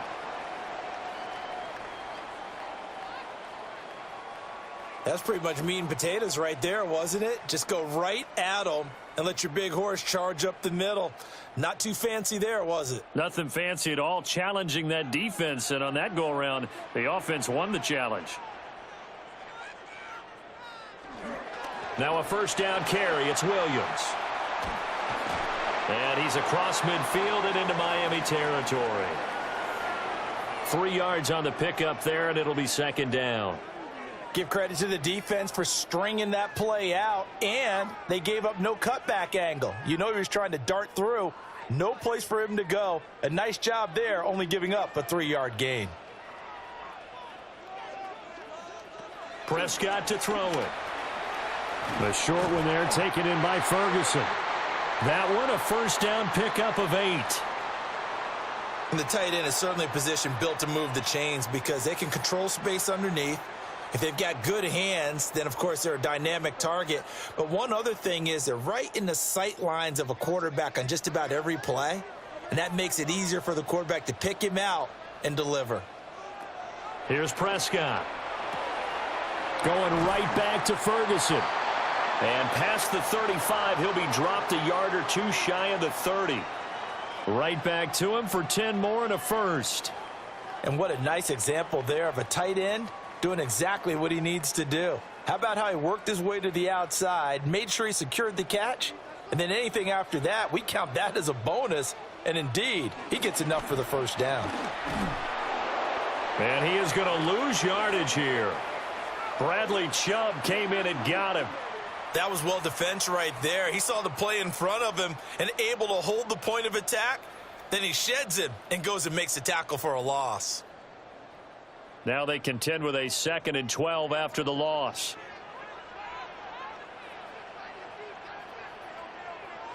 Now Prescott. He'll set up the screen. This is Williams. And he showed off the athletic juke. Good little gain there. Not a whole lot of real estate, but a nice carry.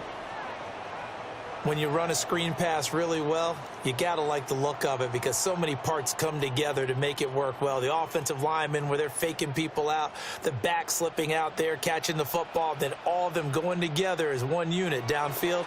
A really nice pickup. Pass taken in by his big tight end. And he will have a Cowboys first down, and comfortably so as he gets 5 there on 3rd and a yard. They brought in a heavy set on third down, and that usually means running play, but we have seen them throw out of that formation, and sure enough, they snuck the tight end out on that one, wound up hitting him for a first down. So from the 17 now, here's a 1st and 10. Throwing, Prescott. Oh, he was hit as he threw it there, and that one winds up incomplete. And I could see the officials kind of looking at each other down there, silently wondering, does this meet the level of grounding? Fortunately, he did have a receiver in the area, but I have seen less obvious throwaways called as penalties. Here's 2nd and 10. Now Prescott. Finding Tolbert here over the middle. And the Cowboys are looking at 1st and goal as he's tackled all the way down at the 2-yard line.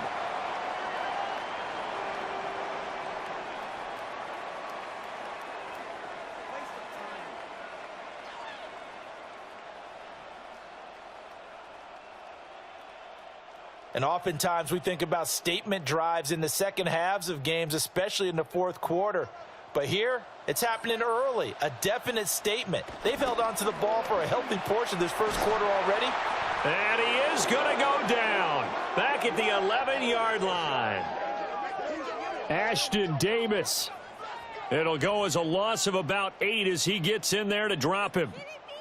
1st and goal looked like things were set up nicely, and now all of a sudden on 2nd and goal, Charles, a big challenge ahead of them. And you have to know when you're this close to the goal line, things are going to happen faster, so you've got to get the ball out quick. Not going to have much time in the pocket before the defenders bring pressure.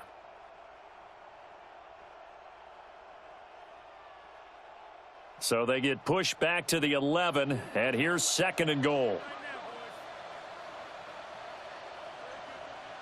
Prescott now. And he'll be brought down here at the 3-yard line. He turned that into a nice gain, gets him 8 yards closer for 3rd down.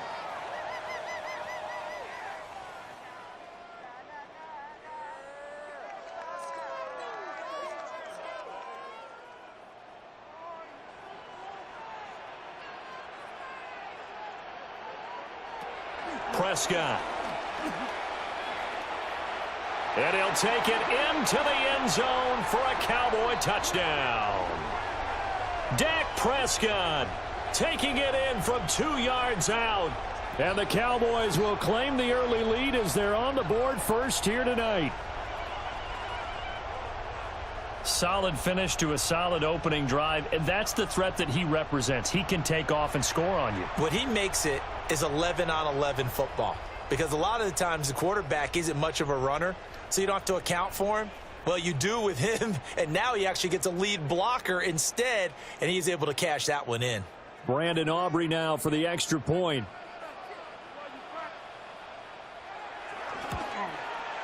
And this is up and good to make it 7-0 Cowboys. So that drive spans 13 plays. And it was all capped off by Dak Prescott, keeping it and taking it in on the touchdown run.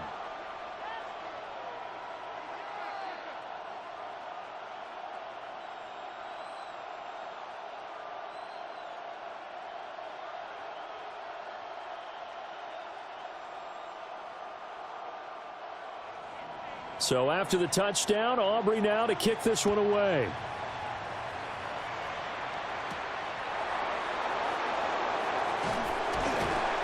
And not much happening on the return as he'll get this to about the 23. Here is Tua Tagovailoa heading out to lead this Miami offense. And in recent seasons, he's really elevated his game and become one of the better quarterbacks in the NFL when he's out there leading his squad. He completed over 72% of his passes last season, which led the league, and he's looking to be even better in this season. Tagovailoa and the Dolphins come up 1st and 10 at their own 23. On play action, they'll throw. And the pressure gets there, and Tua is going to be taken down. Dante Fowler. Credit him with a sack, and it goes as a loss of 6. Well, if they have any thoughts of coming in here and getting this road victory, that's not the way to start it out on the first play of the game. Yeah, one thing you always say when you go on the road, take the crowd out of the game, They actually brought the crowd into it by permitting that sack right out of the gate.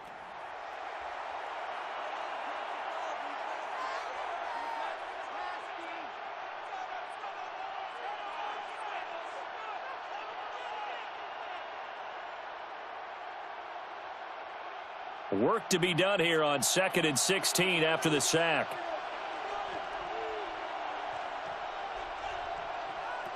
Tua going to throw. Short throw going to be caught by Waller.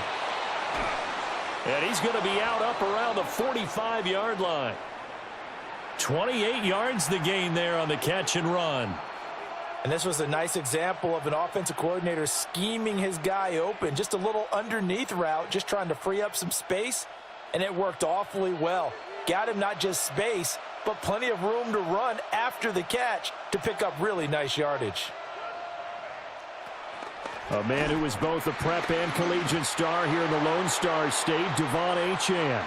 He'll lose a yard there, and it's 2nd and 11. No surprise there, Jadeveon Clowney with a tackle for loss.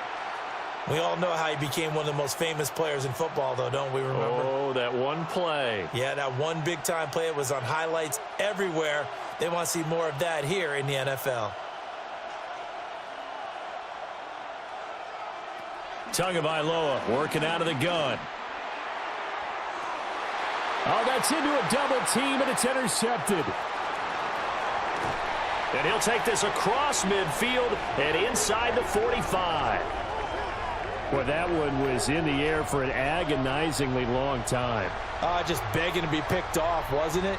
It's one thing if you're throwing a ball like that, trying to throw someone open or lead them into an area. But that ball needed to be thrown with a lot more conviction. As a result, it's an easy interception. Second drive forthcoming here for the Dallas Cowboys.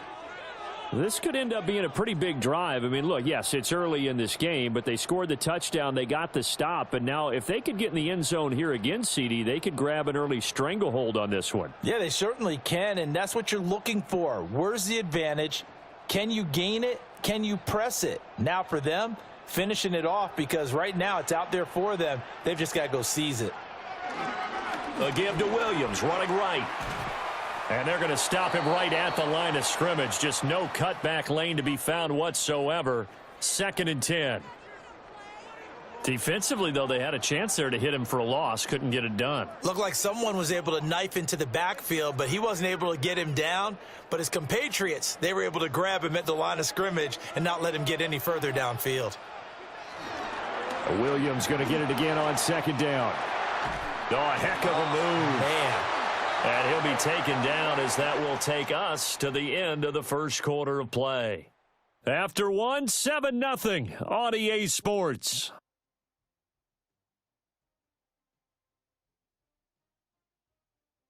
Start of the second quarter, and it's the Cowboys in possession as they've got it with a 1st and 10.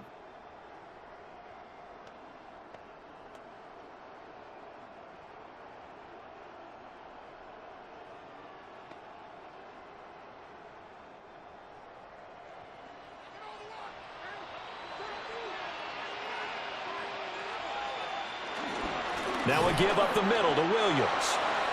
And not able to break away this time as they're going to stop him right around the line of scrimmage. Bradley Chubb there on the tackle. Yeah, things were pretty stacked up there in the middle of the line. A lot of bodies, not much space. I think ultimately he was fortunate to get anything out of that run. Again, it's Williams. And he'll be taken down near the 20 at the 21. Call it a gain of 4, and it'll leave him with a 3rd down and 6 to go. Well, if you're a football guy, that's a pretty run because everyone is in sync right there. Obviously, the guy carrying the ball, but how about the people up front? Leverage, athleticism, they created some nice space for him. Prescott from the gun on 3rd. And he takes a shot on the release as this will be incomplete. Oh, that's going to hurt a bit because they needed to come through with a completion there. Now a drive that started with great field position is facing 4th down.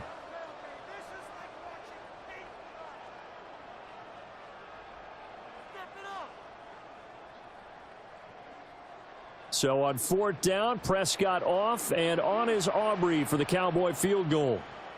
This will be, let's see, 38 yards out. And his kick is good. And that will extend their lead even further.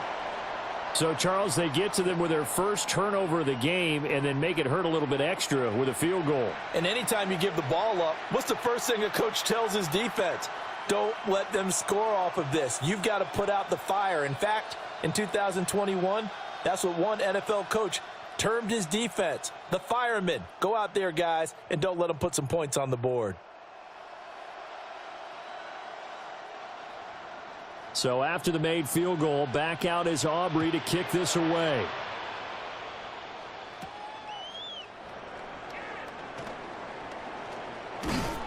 And he'll take it up past the 25 to the 26-yard line. So Miami coming out for their second drive. They find themselves down 10-0 early after the interception on their opening drive led to a field goal. So now they've got to pick up the mantle a little bit. You mentioned the team's down 10. They've helped contribute to that. How are they going to get their team back into this ball game? Run the offense that you think is going to be effective and execute it at a high level. They go back to the air here after the INT on the last drive. And that one drops down, incomplete. Good coverage there, forced the ball free, and it's second down. It's another zone defense. It looks like it's open for possibilities, but they did a nice job patrolling the middle of the field and forcing an incompletion. Now a 2nd and 10.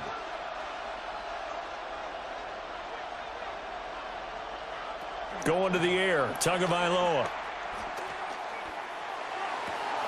That's caught. Nick Westbrook-Akine with it. And he takes this up to the 40-yard line before being corralled. His first catch, good for 14 there and a first down. Kind of a dangerous throw there. He's off balance when he gets rid of it. But this is all about a quarterback knowing what he can get away with. And that time, it turns into a completion and a healthy gain as well. Tua sets up to pass it. Little short pass here to Hill. So the completion good for just 3.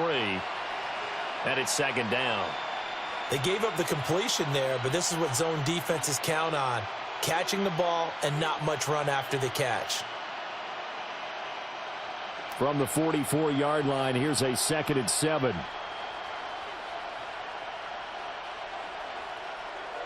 Now a play fake. Here's Tagovailoa. And he'll be hit as he releases it, and that'll fall incomplete. I think he had to unload that one before he wanted to. He was right up in his grill. I think he was a dentist there without a license, don't you? Just not enough time for the play to develop. Just lucky it wasn't a fumble, really. They head to the line facing a 3rd and 7 following the incompletion on second down. Looking to pass. Tua. And he'll work it across midfield inside the 45. Good work on the scamper by Tagovailoa. It's a first down.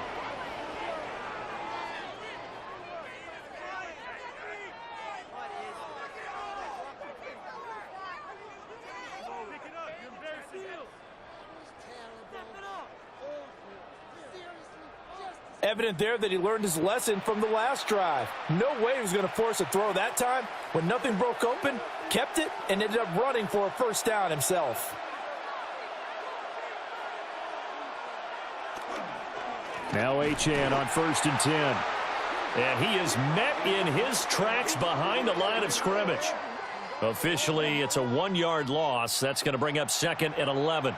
Well, another example right there how this defense really is winning the entire game at the point of attack. Yeah, right there at the line of scrimmage because they are dominating it. It allows their interior guys to get upfield and spill into the backfield. So how are you going to combat that? You know, people say bring in your tight end, keep him in. Your running backs, they have to step forward.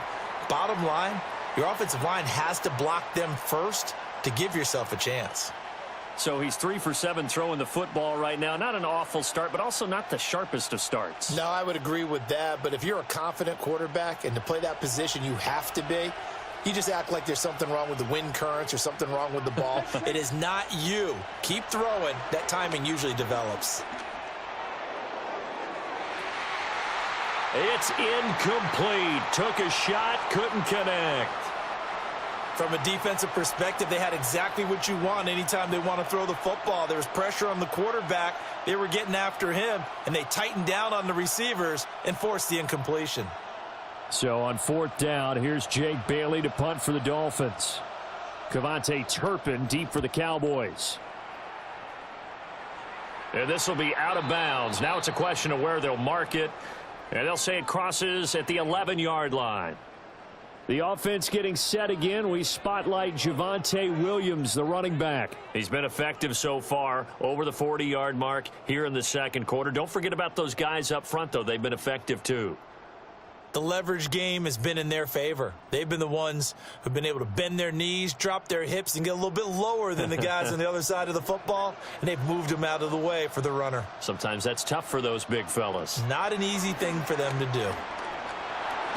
A beautiful fake. And able to get it across the 20 before they get to him. A gain of 10 as they look to add on to this 10-point lead.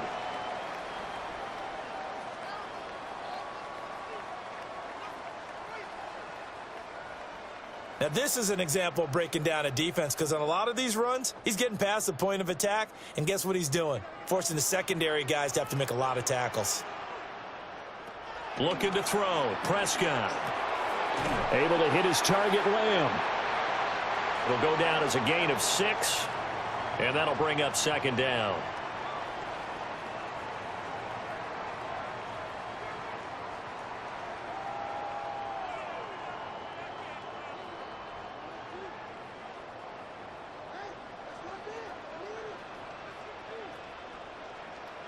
Here's Prescott. Another one to CeeDee Lamb. He's got it. And he'll be taken down, but not before they work it across midfield. That'll wind up a gain of 27 on the catch and run.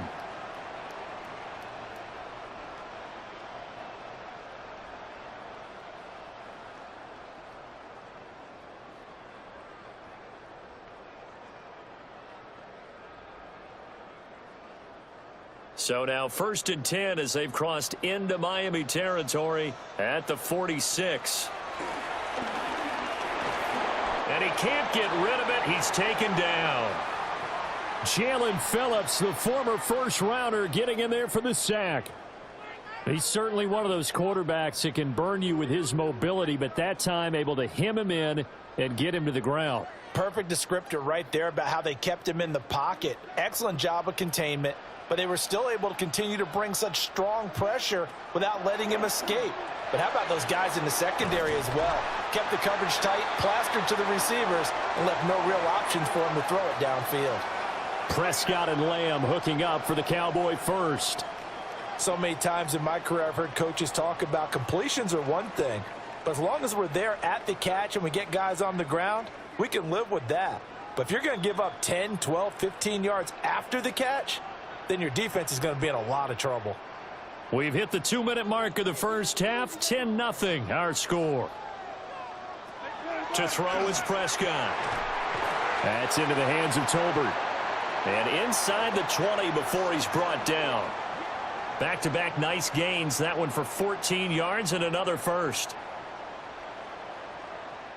And defensively, they were in zone coverage there. Do you have to be a little careful you're losing playing against a good quarterback like he is to not play too much zone? Yeah, you have to be careful about how much time you're giving up. I think it's a good point you just brought up. So maybe if you still want to play zone, you go to a zone blitz scheme. And you can drop anyone out of your defensive front, defensive end, defensive tackle. It doesn't matter. You just exchange someone to bring more pressure towards the quarterback and still try and cover downfield. Now the Dolphins going to burn the first of their timeouts. And they'll be disappointed to have to burn one there after giving up the first down.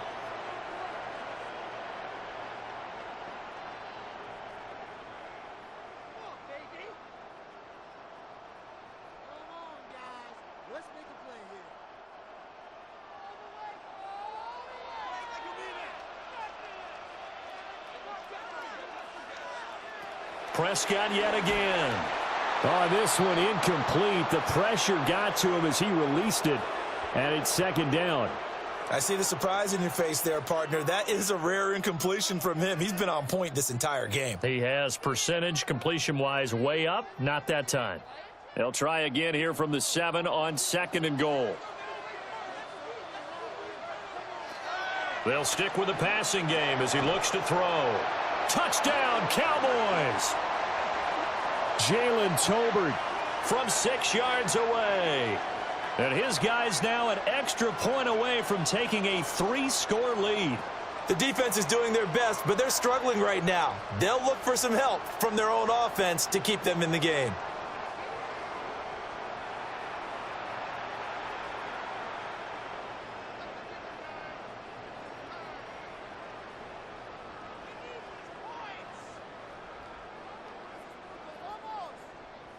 Aubrey now for the point after.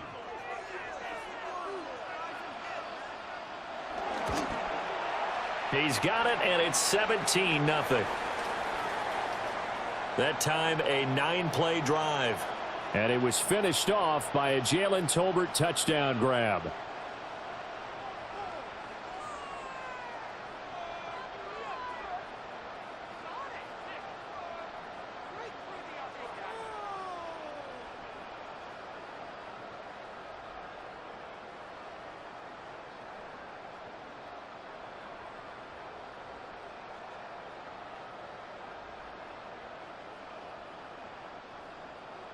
So after the touchdown, Aubrey now to kick this one away.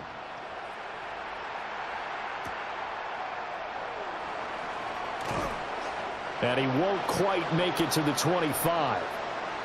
Out comes the Miami offensive unit now. They get set to take over.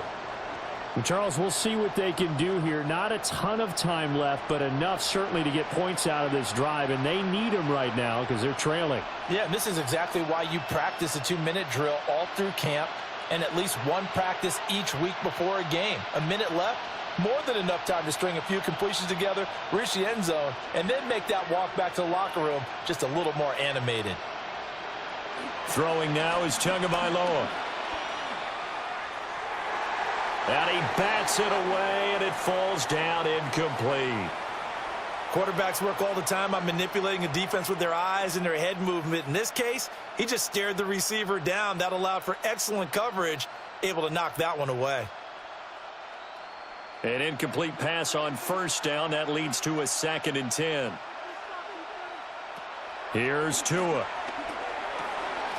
This one complete to Jalen Waddle.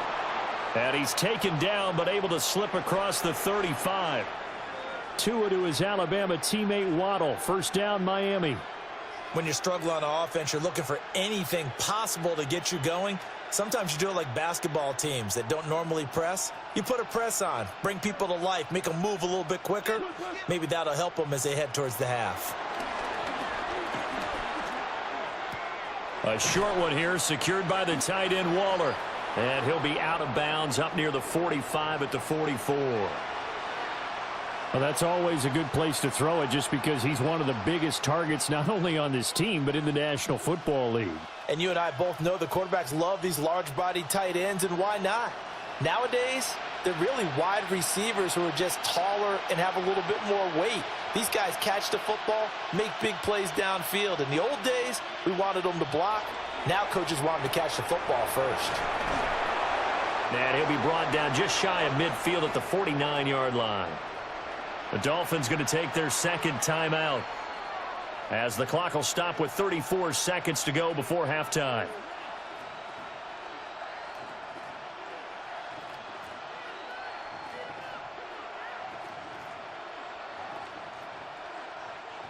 First and 10 here. You know, if they could just get 3 out of this, there's something about narrowing it to a 2-score game at half that makes it feel like much less of an obstacle.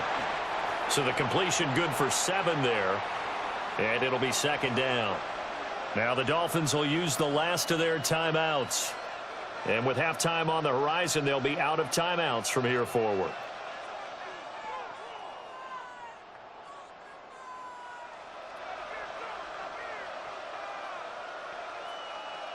Second down and 3.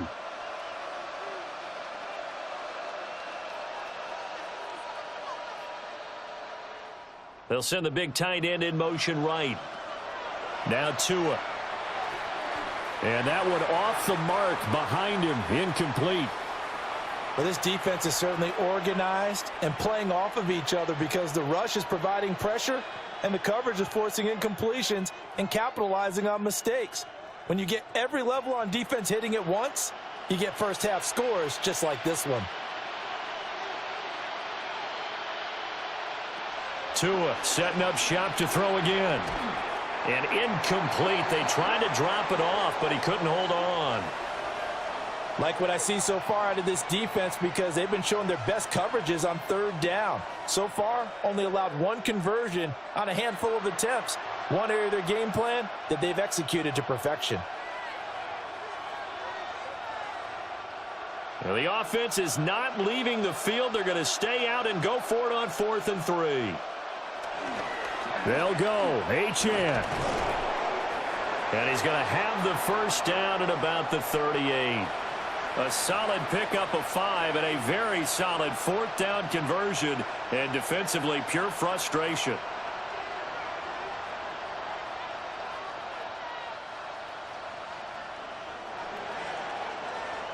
So halftime now here on Sunday Night Primetime. Let's get it to Scott Hanson in Orlando with our halftime report.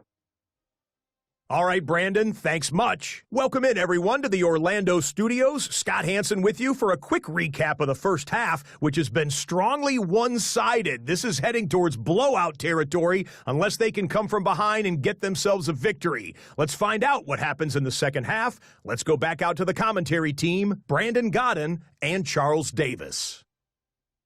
Scott, thank you very much. We are ready to get started here with the second half.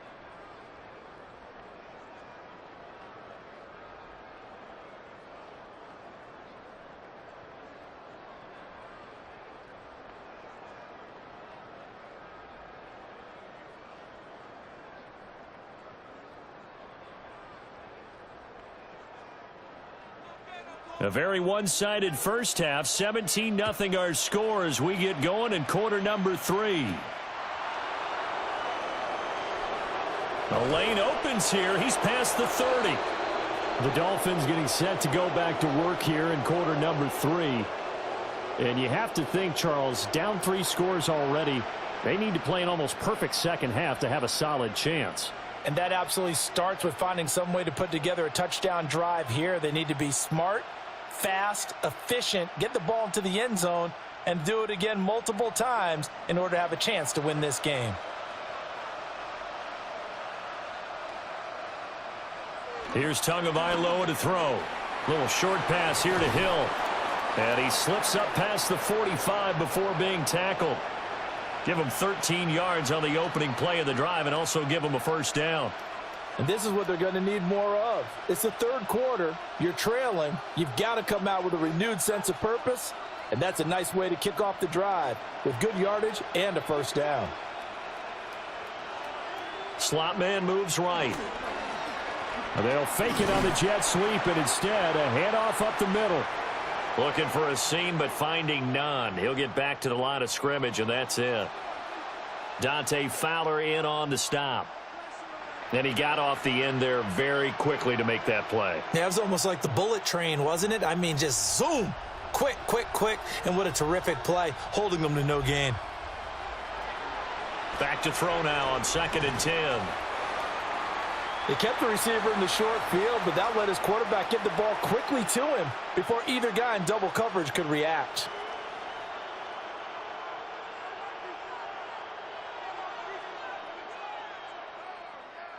This offense in desperate need of a conversion as they come up on 3rd down. From the gun, it's Tua.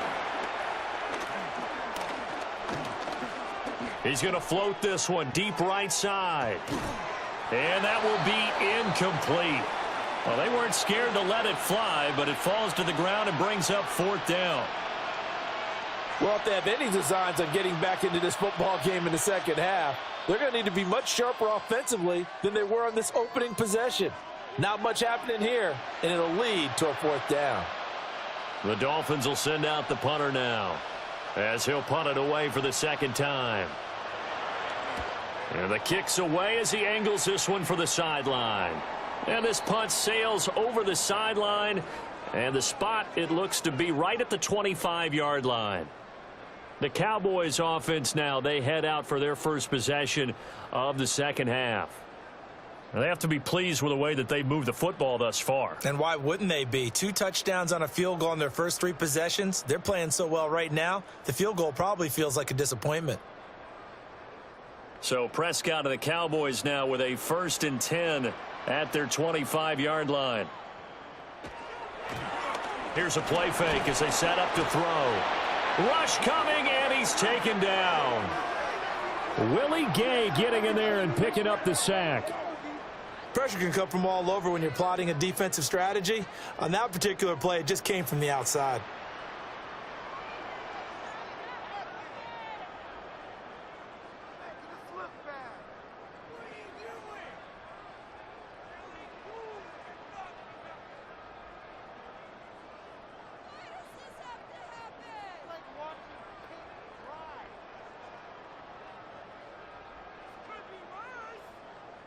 Now following the sack, they'll look to make amends on a 2nd down and 17.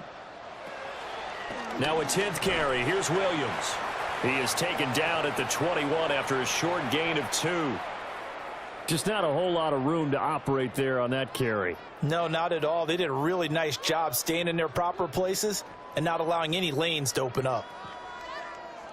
So here's a 3rd and 14.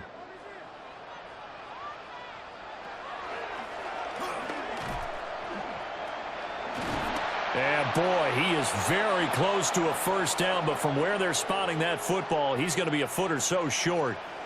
From this vantage point, they've got the lead here, so for me, that'd be enough to go ahead and punt the football and let my defense defend the long field. If you go for it, you don't get it, then you really put your defense in a tight spot. Yeah, but we never know what people ultimately will decide to do here on 4th and inches.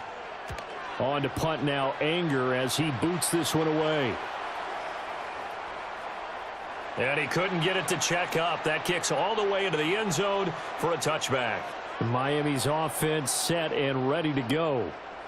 I kind of feel like they've reached a do-or-die point in this game, Charles. If they're going to try to pull off an impressive comeback, it has to start right here, right now. Yeah, now they've got a final chance to get out of this situation, but they also understand they've got to move the ball and move it fast. In addition, they need to save as much time so they can get 2 more possessions. They'll come out throwing here to start the drive. Open man is Waddle, complete. And he's brought down at the 24 after a gain of 4. Well, there wasn't much there with that hitch route. They didn't gain what they expected. But sometimes when you call a hitch, you really don't have an alternate to go to. You don't have a second route to throw it to. So sometimes you have to rifle in there and hope for the best. From the 24, Tua. And this throw incomplete. Now the defender all over him that time, and it's going to lead to 3rd down. Just what they need, a lecture from me, but subpar offense is what helped get them into this spot. And now they're continuing the trend with incompletions. That won't get them out of it if they don't change something soon. This offense in desperate need of a conversion as they come up on 3rd down. This one thrown underneath to Achane. And he'll be stopped short of the 1st down as they rally to tackle him at about the 28. It'll go as a gain of 4. And that'll bring up 4th down. A short gain that doesn't get them the 1st down brings up a 4th down situation. Really nice job defensively. They knew where the sticks were. They got the stop before it. The Dolphins will send out the punter now as he'll come on to kick this one away.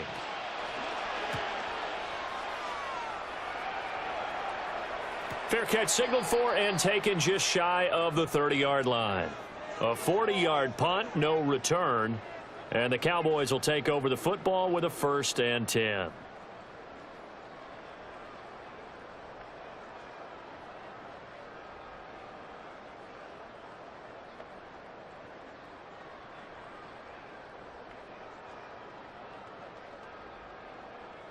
So Prescott and the Cowboys now with a 1st and 10 at their own 28-yard line. Here's Williams to start the drive. And he'll scratch out a yard up to the 30, and that's all. Well, any lane that might have been open there was closed pretty quickly, and that was because the defensive front, they won that battle at the point of attack at the line of scrimmage. They used great leverage, held their spot, and stacked him up. Ball on the 30 now. Here's a 2nd and 8. Now a pitch out to Williams. And he'll lose yardage here, going down back at the 28. The 2nd down play results in a loss of 2 yards. An interesting and intriguing decision there defensively because they kept extra DBs on the field despite seeing the multiple tight end look that came out for the offense. I thought they were going to switch out of it. I didn't know if they felt they didn't have time or what the case was. Well, in any event, the extra speed allowed for great penetration as they stuffed that one behind the line of scrimmage. He'll fire deep downfield for Lamb. And unable to connect. Incomplete. I'll give them credit. They took their shot, but it's going to bring up 4th down. That's an excellent job right there on 3rd down. Like any defense, you never want to let them get anything started, and that would have been a 1st down. Instead, you saw the contact on time, no penalty, and before this drive could get wings, it's 4th down. Anger is on to punt, and he gets this one away. Shifts by at the 15. A big boot that time. 57 yards the official distance. And it'll be Dolphin football. Now this offense back out and set to go for their next drive. And last drive, 3 and out. Still a goose egg on the scoreboard. How do they break that goose egg? They've got to find a way to get the ball in the hands of their playmakers, get them some space, and try and make a 1st down and get some momentum going. It's been a struggle for them throughout the game, and that 3 and out on the last possession, that told you just how stalled they are on offense. So who will step up here? We'll see. They'll swing this out wide. Here's Achane. So the completion gets him just a yard, and that's going to bring up 2nd down. I know it was a gain, but you have to sense probably a little bit of disappointment there because when it's out there in open space, I think they expect to get more out of a play, don't you? Especially when you're getting it to your guy out of the backfield. You're expecting him to be able to create something, be a little more shifty. Yeah, no doubt about it. Good open field tackling held it to an okay gain. And just 3 yards on the catch there. He couldn't get away. And now 3rd down and 6 to go. One thing you're hoping for when you run drag routes, you're able to hit a receiver in stride, and he can pick up a lot of yardage after the catch. But in this situation, the defense was effective, able to stop him before he could get a good head of steam going. Out of the gun on 3rd down. Here's Tua. He's got his target. That's complete. And he is going to have the Dolphins 1st down as they're able to get the 3rd down conversion.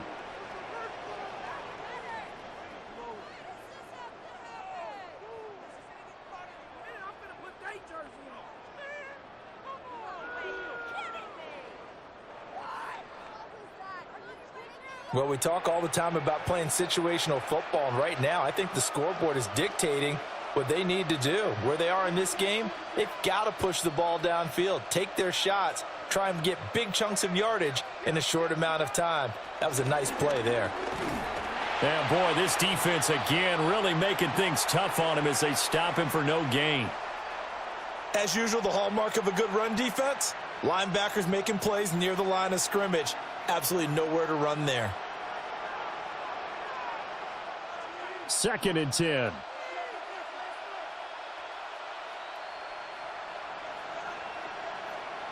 Tua going to throw. And that'll fall incomplete. He was hit just as he let that go. And now it's 3rd down. Maybe a little frustration starting to creep in. The offensive line hasn't done a great job of protecting him in this game, and there he was, hit again as he threw it. Yeah, another time on his backside, probably starting to get a little frustrated. Got to keep his composure. Can't let the defense know that they're getting to him. Able to find the open man. That's complete. And he's out of bounds, but not before a big pickup that time on what's going to wind up being the final play of the 3rd quarter. Back now here on EA Sports. It's Dolphin football, but they trail here as we get set for the 4th.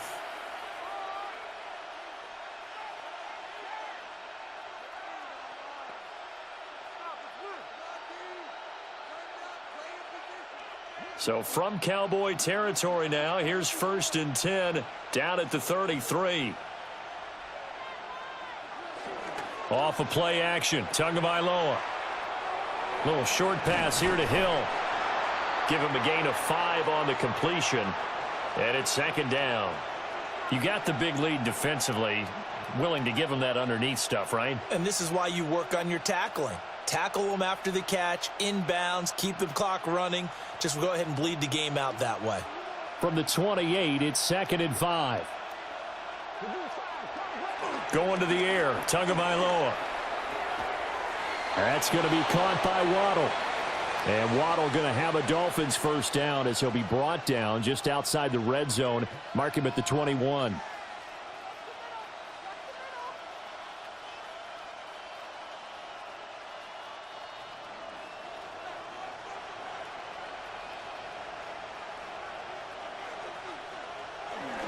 Up the middle, Achane. And they've got it inside the 10 at the 8. The pickup goes for 13 and sets him up 1st and goal. I think they like this drive a little bit better there, partner. Running game helping out, picking up some of the slack. Because remember the last drive, they went 3 and out. 1st and goal, and they got to be thinking a chance to get right back into this football game. The tight end in motion right.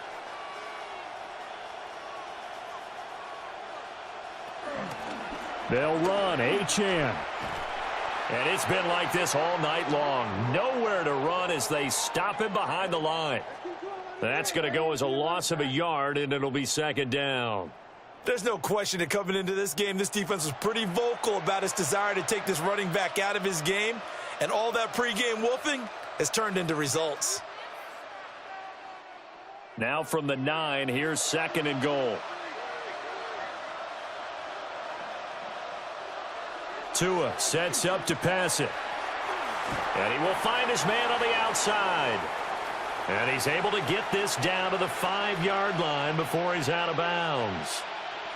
But it appears that they read man defense and went to the out route. And what you have to do on that one is the receiver's got to make sure he works the defender towards the middle of the field to give himself space to cut to the outside and have that ball delivered with good timing. And they got it done. Tua now, 3rd and goal. Toward the end zone, but that's going to wind up incomplete. At this point in the game, they've got to continue to try anything they can. They're still working at it, even though this one feels like a lost cause.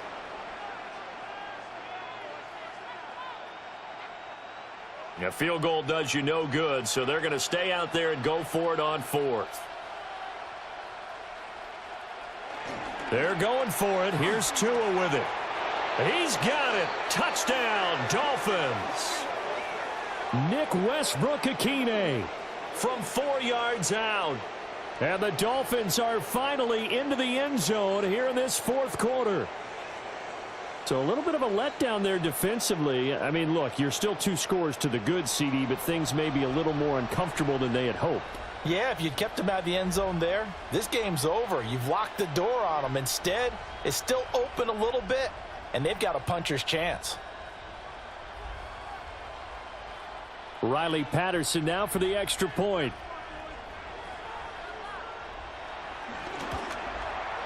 And it's 17-7. So that one a 13-play drive in total. And it winds up in 6 points for the Dolphins.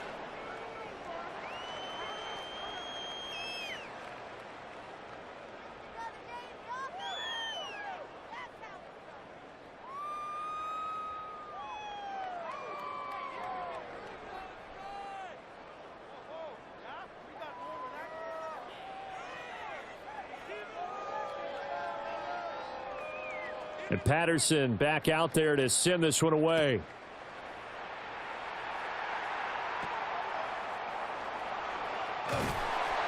And it's a pretty good return here as he'll get this up to the 29.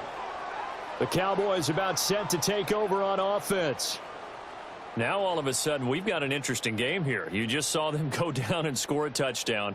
And what was a comfortable lead at halftime, it's down to a 2-score game. And so the obvious thought is they've got to ramp things back up again. Got to get the offense into high gear. But we've seen this before. When you've kind of been in shutdown mode for a while thinking that you're okay, it's hard to mash the gas again and have everything work perfectly. They've got to fashion together a good drive right here and now. Because defensively, got to be feeling confident. They haven't allowed a point this half. They start the drive on the ground. It's Williams. And room to run as he's up past the 35-yard line. 63 yards rushing for him now in the ball game. And that's just an ideal run to start this drive because they're in full ball control mode now. So if you keep ripping off 7, 8, 9 yards of carry, you're going to have a great chance of finishing off this game. Williams going to get it again on second down. And some nifty running here as he'll take this across midfield and down to the 47. 17 yards on the play there, and the Cowboys have a first down.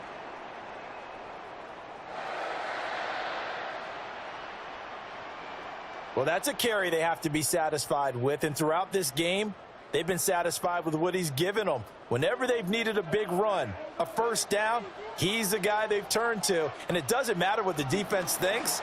They feel like they've got the confidence to keep handing it to him and keep picking up good yardage. And he's going to take this ahead for right around 3 yards, but no more than that. Second down. Brandon, I've got to think this offensive line has got some smiles on its faces. And I know it sounds crazy, but they practiced for this back in training camp. They knew they'd be in situations where it'd be extra defenders in the box coming after them, trying to keep them from locking down a game. Right now, they want to show the world they're up to the challenge. And Lamb going to have a Cowboys first down as he'll get this down inside the 35. It's a 10-yard pickup, and it moves the chains.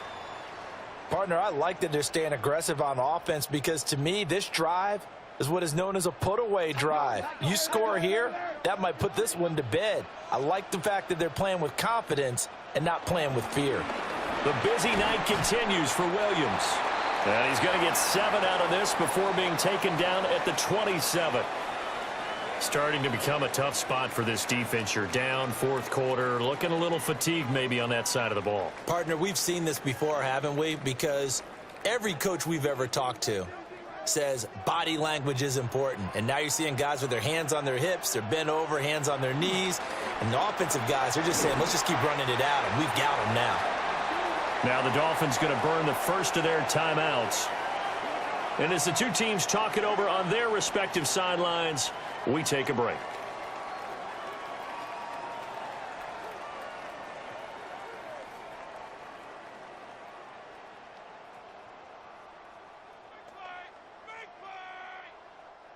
So signs of life in what's been a dormant offense in this second half. Here's 1st and 10.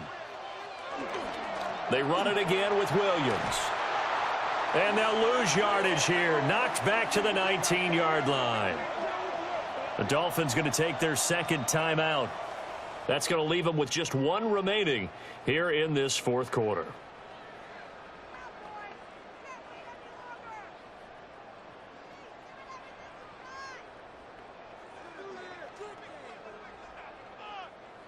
Maybe just a slight detour on what's been a strong drive. Here's 2nd and 11. They try the left side here with Williams. And he couldn't quite get there. Tackled down at the 1. And now here comes the 3rd of their timeouts defensively. So they'll be left with only the 2-minute warning to stop it from here on out.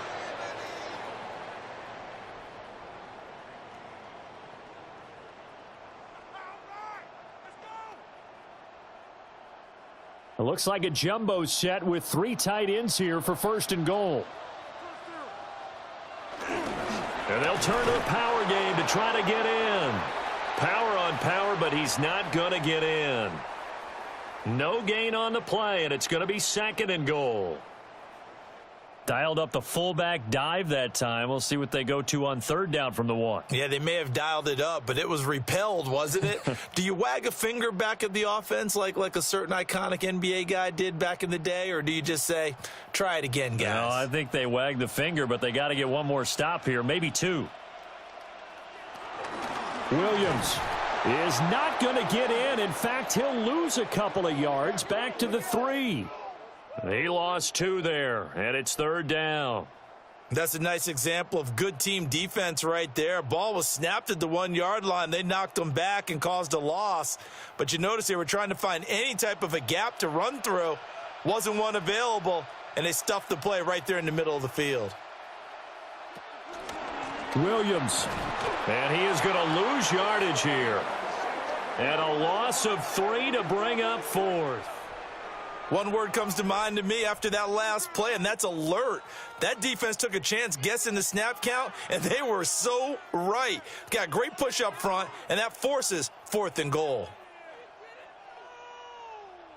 So now one of the biggest kicks of the night is forthcoming. From the right hash here, should be an easy one. And his kick is good. And that will open the lead up now to 20-7. So they settle for just the 3, but clearly right now anything helps trying to salt this one away in the 4th. Without a doubt, obviously a touchdown probably would have been the final nail to finish this thing off, but they still ate up time, got points. So while it's not mission accomplished, it's darn close.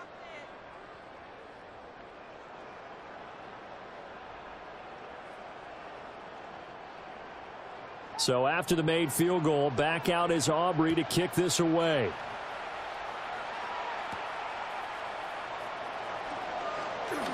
Well, now how about this return? And a good effort on the return there. Gets him across the 30, up to the 33. So Tua and the Dolphins Down by 13. A little over 30 seconds remaining. Their offense has struggled all night, and now they need to find 2 scores late to try to pull this thing out.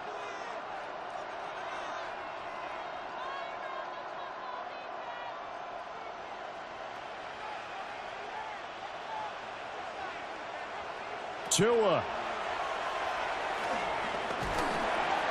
And the pressure gets there, and Tua is going to be taken down.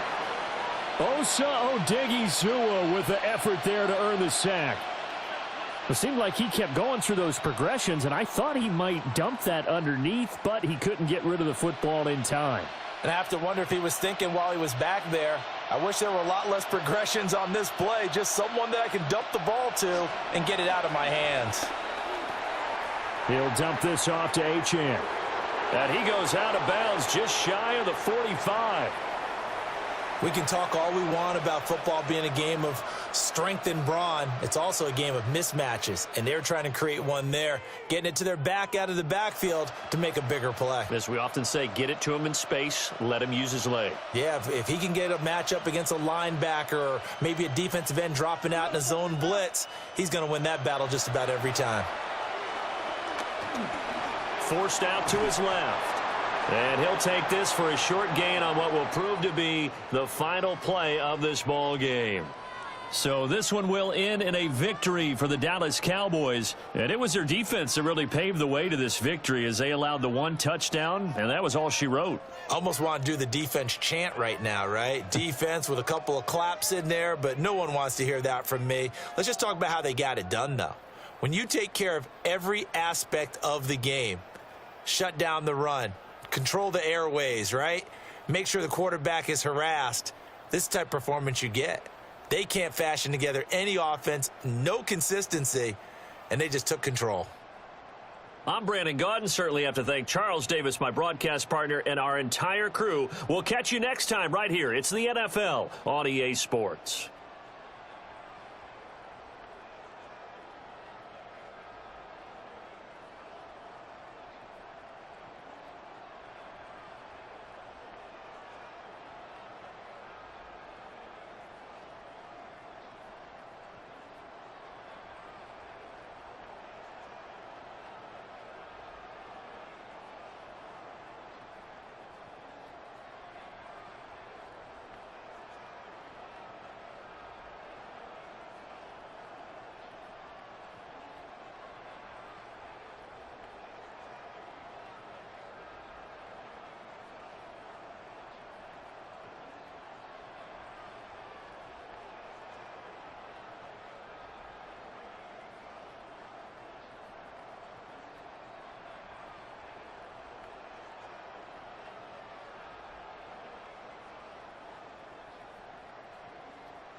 Head out about 10 miles or so from the Capitol Mall, and you will arrive here at Northwest Stadium, just outside of Washington, D.C. Tonight, we've got a great Sunday night matchup on tap, as it'll be the Houston Texans taking on the Washington Commanders. Up in the booth with Charles Davis, I'm Brandon Gaudin, and kickoff straight ahead, CD. What's one thing that you're going to have your eye on? I think about what the great coaches of the past always said. The key to any ball game. Can you rush theirs and protect yours? Well, in this case, both of these teams get after the quarterbacks. I'm watching the pass rush.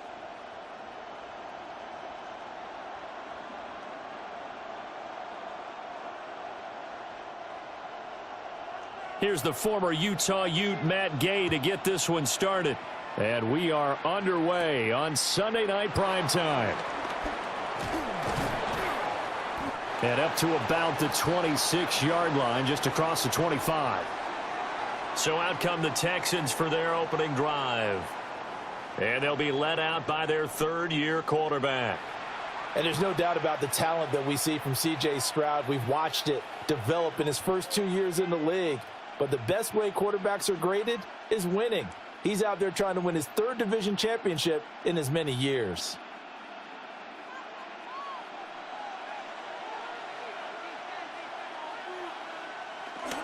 First carry for Nick Chubb. Breaks the tackle. He's got room to run. And they're going to have this across midfield and inside the 45. 31 yards there and a first down.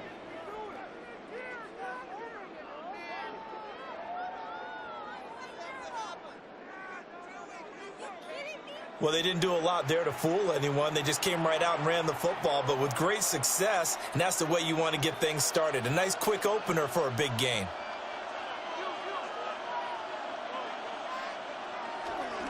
They run again on first down, Chubb.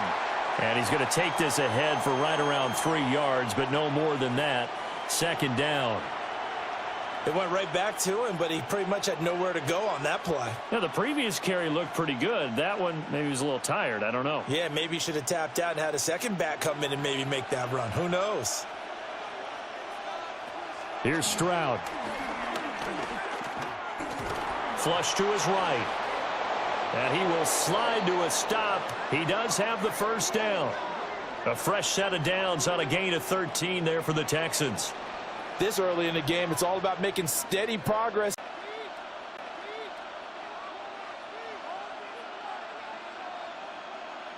So 7 yards from the first down here as they come up to the line of scrimmage.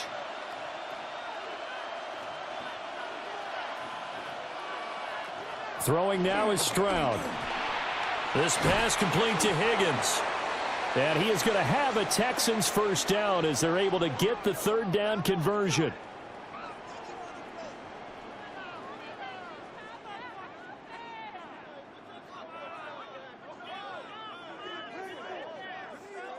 They've been moving the ball well, but this drive was in danger of stalling out. Fortunately, this is a nice throw here, and they're able to pick up a new set of downs. Line of scrimmage, the 15. It's 1st and 10.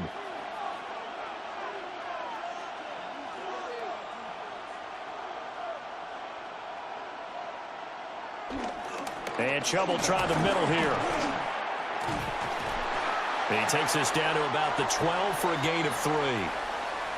He's had success on this drive, but not on this play. Finally, they bowed up defensively. I think they were determined not to let him take it pretty much all the way down the field. Yeah, it looks like they handled their run responsibilities correctly this time. What we call them run fits, everyone was in the right place.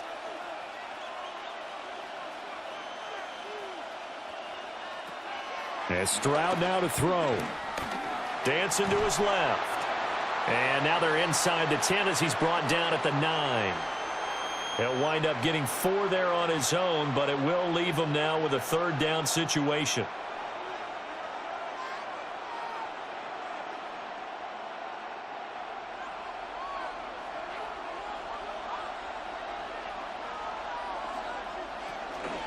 They'll run with a USC man, Woody Marks. And he's in. Touchdown, Houston. An 8-yard touchdown run. And the Texans put the night's first points on the board as they take the early lead. So a toss play there does the trick as he's into the end zone. And you don't run this unless you're sure you've got a guy who has the speed who can get to the edge, because what you're hoping for him to win the race to the corner and turn it upfield to the end zone.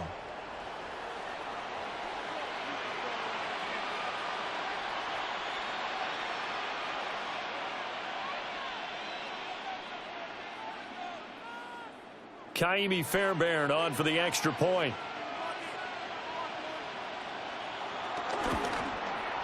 And the Texans take a 7-0 lead. So a nice drive put together there. They go 75 yards in 9 plays. And a 9-yard run on the end of it.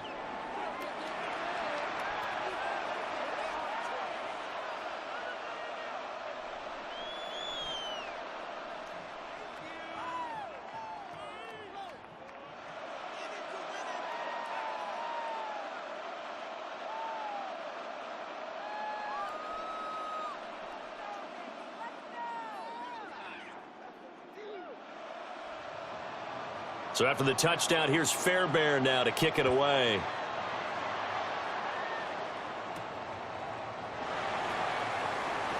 Oh, good move. And the tackle going to be made right there at the 25-yard line. So out comes the Washington offense as they get their first shot. And they will be let out by their 6'4" quarterback. And let's go ahead and keep this one simple. He had one of the most impressive rookie seasons in NFL history. A true dual-threat quarterback. He can beat you a variety of ways. Took his team to the conference championship last season, trying to take them to the Super Bowl in year 2. Looking to put a drive together.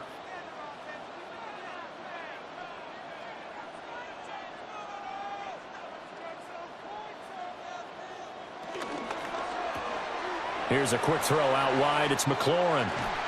And brought down, but not before reaching the 45-yard line. First play of the drive, a success, 19 yards. Defense gives up a touchdown the opening drive. Offense, you got to want to get out there and get those points back right now. And that's a sharp throw there to get this drive off to a good start. The big play to start him out has him at the 45 already. Here's the option. And he's going to be met at the line of scrimmage and taken down. No gain there as he kept it himself at second down. Well, for that being an option play, there really weren't too many options available for him, were there? No, there weren't, and at least he was able to get back to the line of scrimmage, so they didn't lose anything, but you're exactly right. Nowhere to go.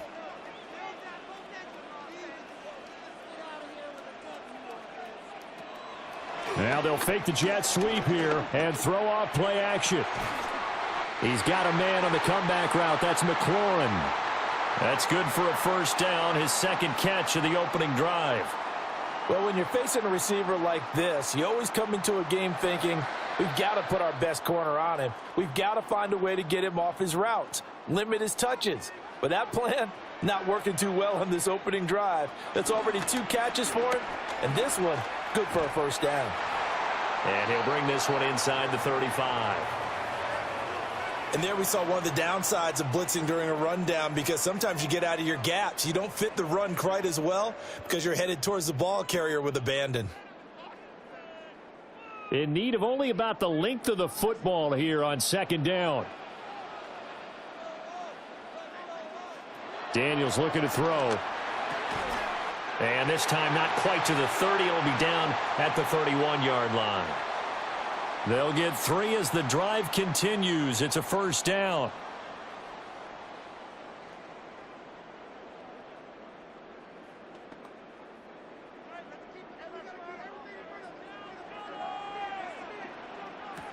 Now Daniels. And he will lose yardage back to the 34-yard line. But despite the completion, they're going to wind up losing 3 there. Second down. Well, Brandon, we could see that play developing, and they were hoping that he was going to be able to put a move on the first guy and turn it into a big play. But no such luck. The speed on defense continues to get better and better in the NFL. Pretty nice example there of those guys being able to run from their assignments and finish off that play. That's going to be caught by Samuel. And he's going to be taken down with another first down as the stop's made at the Texans' 15-yard line. 19 yards there on the catch and run.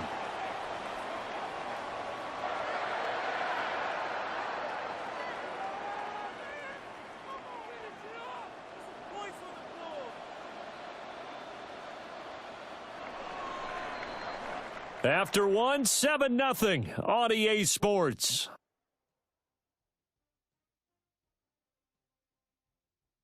Second quarter now from our nation's capital, and it's Washington in possession of the football.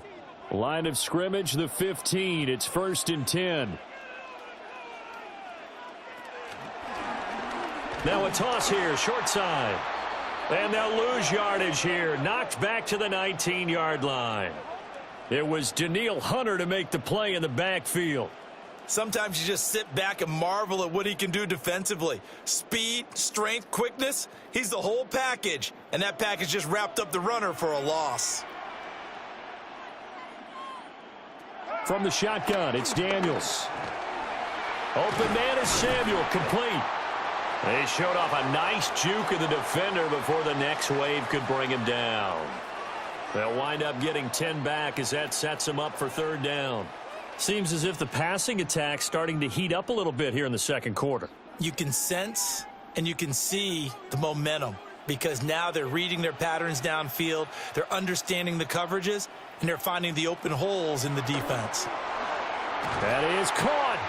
And he'll be taken down, but he does have 1st down yardage. They're able to convert with a gain of 4. And that one was a lot of fun right there because that was the game within the game. 3rd and short, blitz was on. What's the key for the quarterback? Get out of your hands in a hurry. And that was a quick little completion. Got the job done for a 1st down. They go play action. Daniels. He's going to leave this for his running back. It's complete. And he'll be brought down here at the 3-yard line. He'll get only 2 there, and it's 2nd and goal. He felt the pressure coming there. That was a good job of just making something out of nothing, so to speak. Yeah, took the hit and still made the play. You know, when we talk about runners, all right, and on running plays, runs after contact, we call that getting dirty yards, tough, gritty ones. To me, and he's in. Touchdown, Commanders. Jaden Daniels taking it in from 2 yards out. And the Commanders are an extra point away from evening this one up. Well, I'd have to say that for him, that was an all-encompassing drive because it was his arm that got his team down to that point, but his legs that finished the deal. Give him credit for making it happen.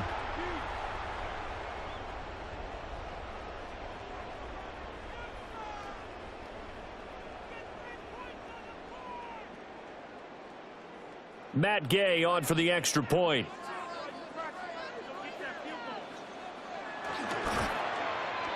It's up and good, and we're tied at 7 here in quarter number 2.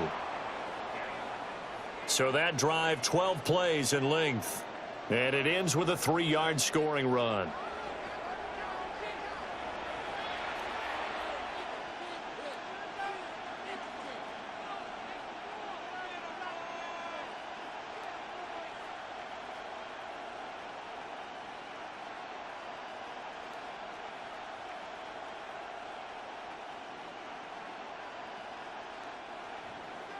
Each team's had it. Each team has scored. 7-7 here as the kick's away.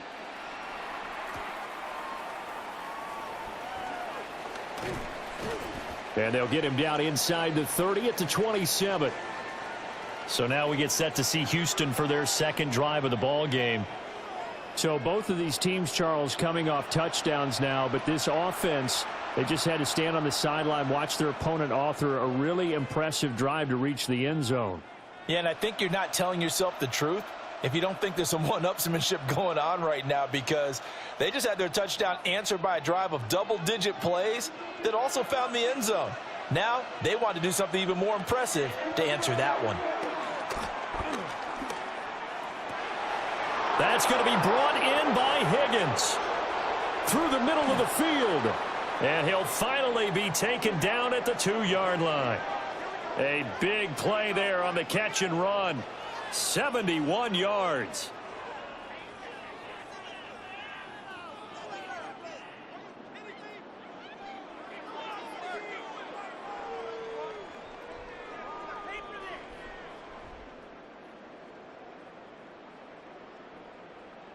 Oh, big-time credit. What a play design there. They wanted to get him loose in the open field, and they succeeded. He had all sorts of room to operate in, and they finally track him down inside the 5-yard line. And he gets into the end zone. Touchdown, Houston. C.J. Stroud scoring on the 2-yard keeper. And the Texans have taken the lead. So the big play to kick off the drive set them up 1st and goal, and they're able to cash in right away on play number 2. I think I'm starting to understand more and more when we get ready to do games and we meet with coaches why they talk about big plays, explosive plays, and how it sets them up for success, because that's exactly how they're able to score on this one. We saw the touchdown. We saw the payoff. But, of course, that big, long chunk play is what got them in position. Fairbairn good with the extra point. And that makes the score 14-7. Hardly any time taken off the clock there. 2 plays, and they find the end zone for 6 points.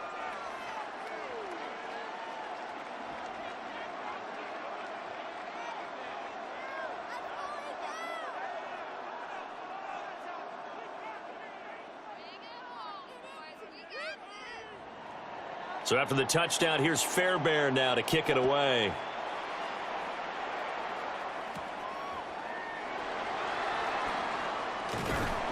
And a good return as he'll be stopped just shy of the 30-yard line.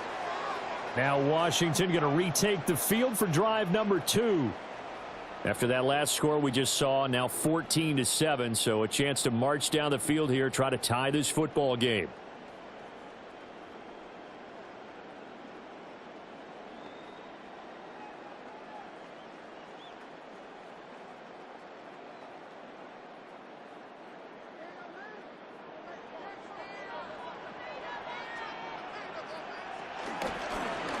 They'll start by running the option to the right. And nothing doing. He's immediately taken down at the line of scrimmage. Only a yard on the keeper, and it'll be 2nd down. Well, they didn't get a whole lot out of that one, but I think you've got to continue to try and run and try and keep the defense honest. You mean or else he'll just sit back, dare you to throw it on every down? Yeah, you get your quarterback hit a lot that way, too. Hands it off out of the gun. And he gets this to the 35. Good for a gain of 5. I really like the vision he displayed on that play because he saw there wasn't a lane to completely break off a huge gain. So he found where there was the most space and got what he could.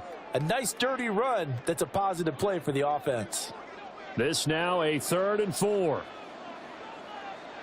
Throwing now is Daniels. Under pressure, and the Texans able to get in there for the sack. That's Azeez Al-Shaair getting through for the sack that time. And they brought the pressure there just right up the gut, didn't they? Yeah, they certainly did. And, you know, when you've got so many different responsibilities as an offensive line, you got to deal with the nose tackle, the 2 defensive tackles or ends, and then sometimes you just can't account for everyone. The linebacker slipped free.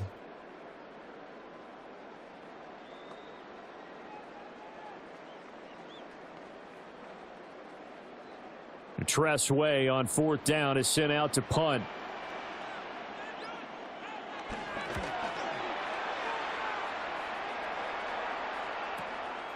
And this will be taken at the 13. So possession goes over here on the punt. And the Texans will take over. And now out comes Houston. So for this offense, Charles, remember, drive 1 made it to the end zone. Drive 2 resulted in a touchdown as well. Now they'll try to make it 3 for 3. Yeah, and, you know, they told us all week that this was the plan and this is what they wanted to execute. But did they really believe it would happen this well, this efficiently? I know they'll take it. And afterwards, they'll say, there was never a doubt in our minds we were going to be successful in this one. This one complete to Christian Kirk. Now the result here, a pickup of 8. Leaves him with 2 to go on 2nd down. And I think he just wanted to get the ball to one of his playmakers to see if they can make something happen, but he ends up throwing into a crowded area. And after the catch, he isn't able to do much with it. From the 25, here's 2nd and a couple. A give running right is Chubb. And he'll be brought down right at the 30 here. A gain of 5, good enough for the 1st down. 2nd and 2 is prime time for a little bit of a gamble, isn't it? Open up the playbook, go play action, toss that bad boy deep.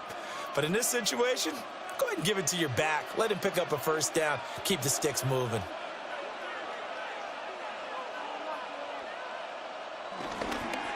And again, it's Chubb. And he is met at the line of scrimmage, and he goes down right there. No gain on the play there, 2nd down. When you're trying to create space for your running back, the first thought is how physical is the offensive line. Sometimes it's just positioning. On that play, it didn't matter about positioning or being physical. The defensive front, they out-leveraged them and won the battle. Back to throw. Here's Stroud. He'll get this into the hands of Nico Collins. And he's got a first down as he's going to be taken down. But a very nice pickup there just in front of the 2-minute warning. We've hit the 2-minute mark of the 2nd quarter. 14-7. 2 first downs have them up near midfield now on 1st and 10. Stroud looking to throw. Another one caught by Collins. And this will be stopped at the 44. That one good for 7 yards.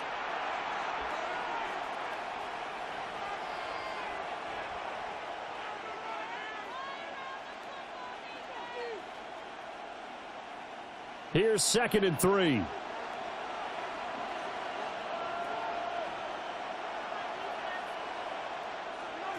Stroud working out of the gun. Open man is Kirk, complete. A gain of 5, good enough for the first down.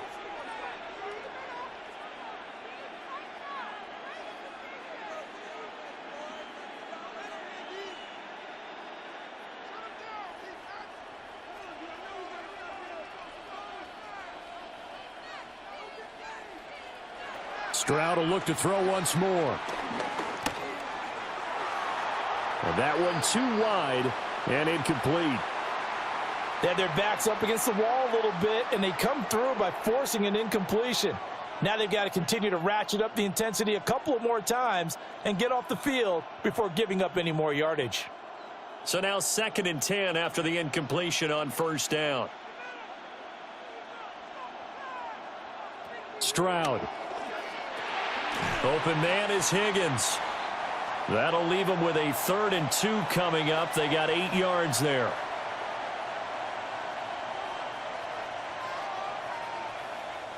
Now the Texans will burn the first of their timeouts as the clock stops here with 46 seconds remaining in the first half.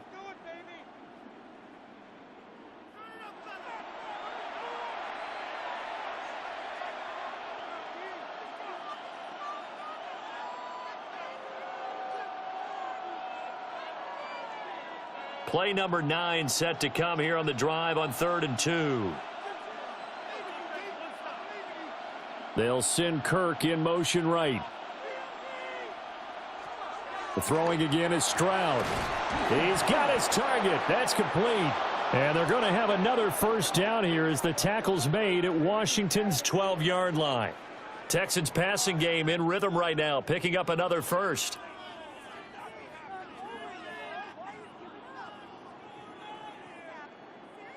That's the 3rd time on this drive that these two have connected with each other. They've got a real rapport going, and right now it's paying off with big chunks of yardage as shown by that last play.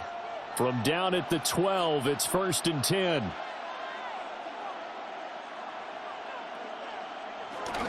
Play action. Here's Stroud.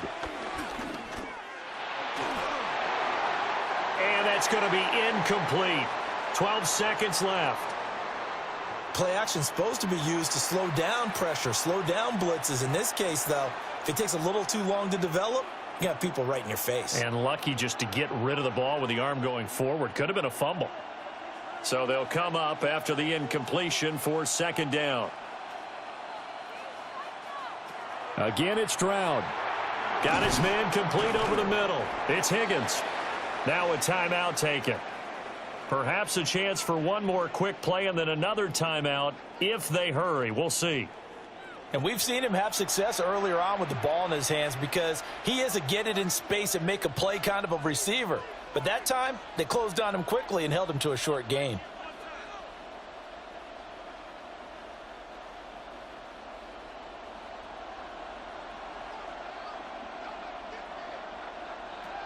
From the gun on third down, here's Stroud. Touchdown! Christian Kirk in the final seconds of the first half. And the Texans will extend their lead here just before halftime. So, Charles, that's 3 touchdowns on 3 drives, and it's just been an offensive barrage so far. Great word, partner, using barrage right there. I'm going to add another word if you don't mind. How about perfection? No surprise that they're leading right now. Absolute dominance throughout this ball game and no signs of slowing down.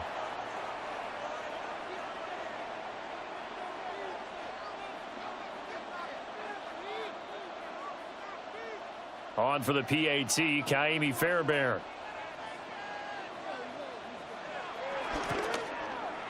It's good, and it is now 21-7.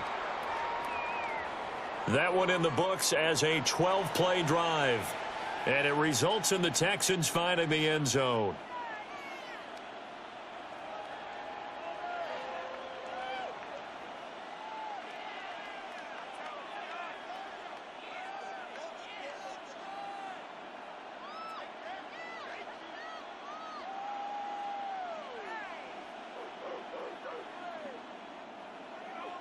Four seconds, all that remain here this first half as the kick gets away.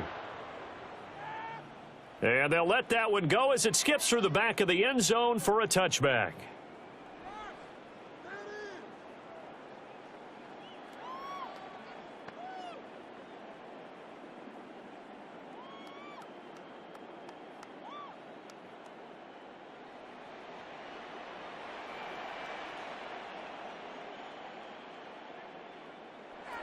A final shot before break. Daniels. That's going to be caught downfield by McLaurin. And he is out of bounds, but not before he's inside the 30. So halftime now here on Sunday Night Primetime. Let's get it to Scott Hanson in Orlando with our halftime report. All right, Brandon, thanks much. Welcome in, everyone, to the Orlando studios. Scott Hanson with you for a quick halftime report. We'll let both sides catch their breath and get their orange wedges as we're going to get ready for the third quarter action. So let's go back out to the stadium as we rejoin our broadcast team, Brandon Godden and Charles Davis. All right, Scott, thanks very much. And we welcome all of you back here on EA Sports for quarter number 3.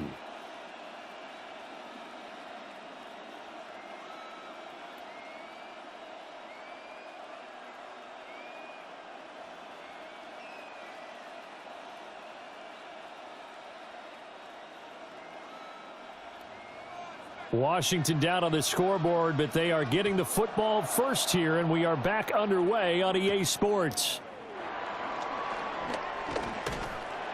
And it's a pretty good return here as he'll get this up to the 29. The Washington offense ready to go to begin the third quarter. Well, the first half, they struggled a little bit to keep pace offensively, CD, down 2 scores here. So how do they make some changes coming out of the locker room? Well, they've studied what they did in the first half. They've seen what the defense has thrown at them. Now they want to have a plan of attack against it. So you come out, you're not going to get all the points back on one drive, but get started on it. Start chopping into that lead, and maybe it'll inspire your defense to help out as well. Play action, now it's Daniels. And this will be incomplete.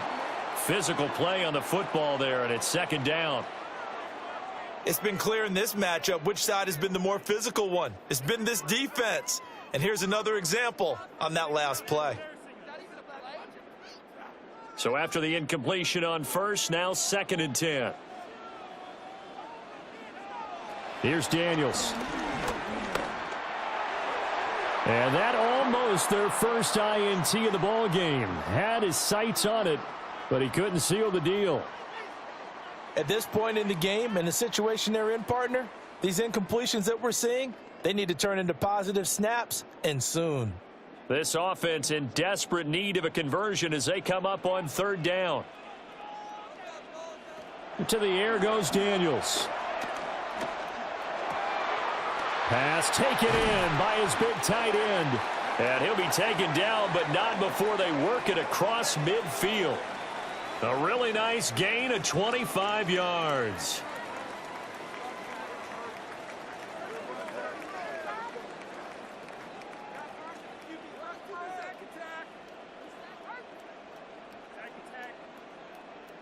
Oh, a lot of credit to the play caller here. He saw the design in his mind and implemented it. A little zone stretcher here because they started the tight end on the left side of the formation and sent him on a crossing route. And this works really well when you can find that space between levels, and they were able to do so for good yardage.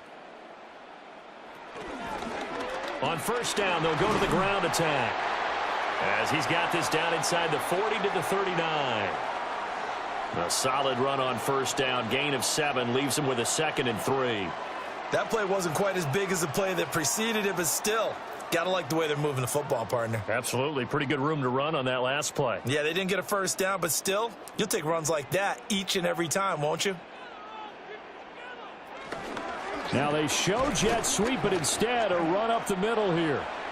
And running room scarce here. He's going to be stopped in his tracks at the line of scrimmage. Call it no gain that time as it's going to leave him with a 3rd and about 3 to go.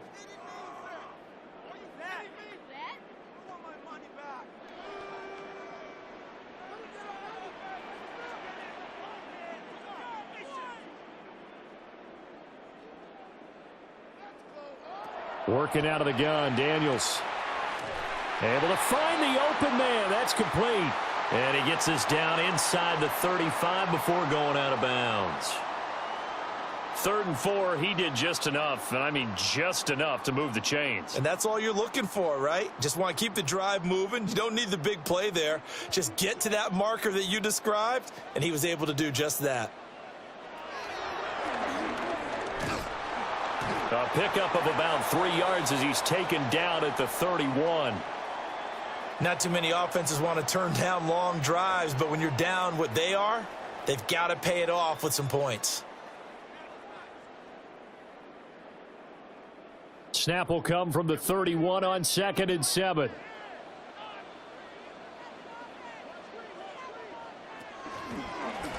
He's going to keep this again. And he stopped immediately there. Now they're staring at a 3rd and 8. That last play backwards a yard. Well, we saw a lot of negative plays that resulted in plenty of lost yardage in the first half, and that trend is continuing here.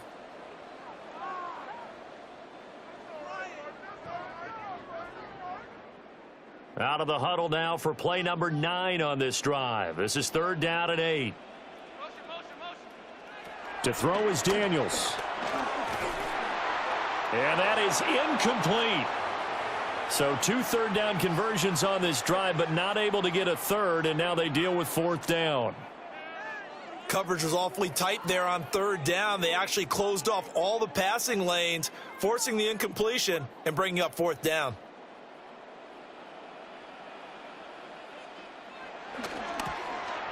And Gay knocks this one through. And that will get the disadvantage now back down to 11.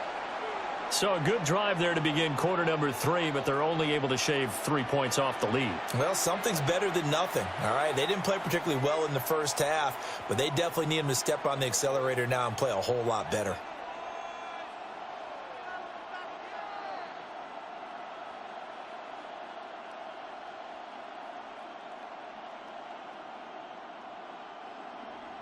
After the made field goal, Gay back out there to kick it off.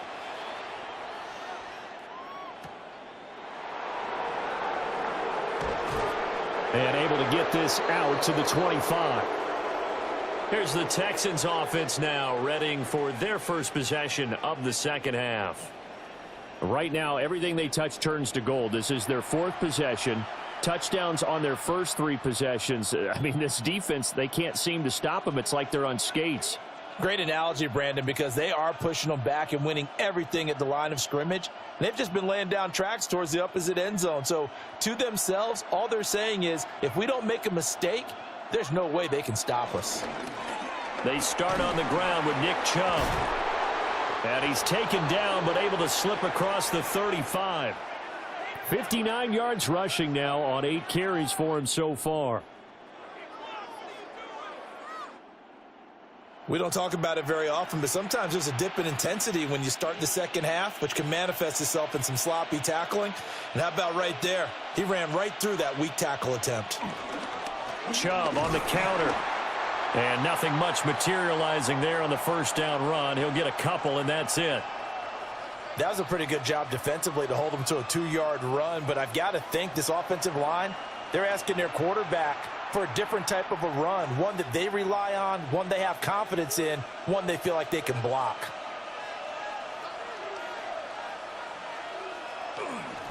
Now a handoff up the middle. Marks. It'll be a gain of 5, but still about 3 yards shy of the first down marker, and now it's 3rd down. Well, you certainly have to give a little credit here because they're playing this game now at their pace. This is ball control football, sustained runs, taking their time, and making it work. And Stroud now to throw. He's going to get that to his running back out of the backfield. And he is going to have a Texans first down as they're able to get the 3rd down conversion.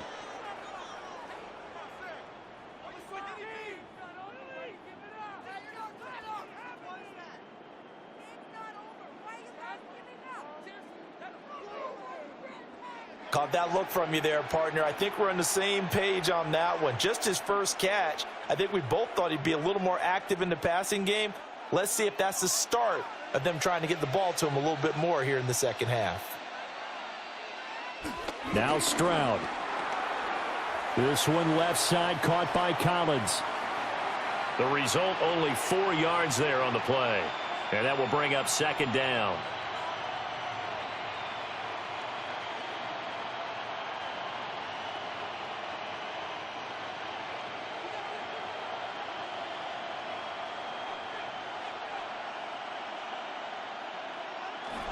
Stroud off the play fake. He's got his man on the crossing route. This is Higgins. A gain there of 21 yards. And now we get into the psychology of the whole thing because a lot of teams with a 2-score lead in the 3rd quarter, they almost become defensive with their offense, just playing not to lose. I think with this team, you got to figure at this point, this is a great spot for them to go into attack mode, really try and put the hammer down and finish this one off. And they've got it inside the 10 at the 8. Another nice gain, 13 yards that time, and another first down. A lot to praise on this drive, obviously. I know you're seeing what I'm seeing. Those guys up front, they're getting it done. Doesn't matter what play is called. They are handling their business at the line of scrimmage and dominating right now on this drive. They'll run with Chubb. He gets this down to the 3. Brought the power run out of the bag, but couldn't do a ton with it. It'll be a gain of 5 there as they move closer. It's 2nd and goal. Hat tip to that offensive line. They're clearing some holes, even down here deep in the red zone. And that's a nice pickup on the ground on 1st and goal. Chubb. Going to be stopped before he can get moving forward as he'll lose a couple back to the 5-yard line.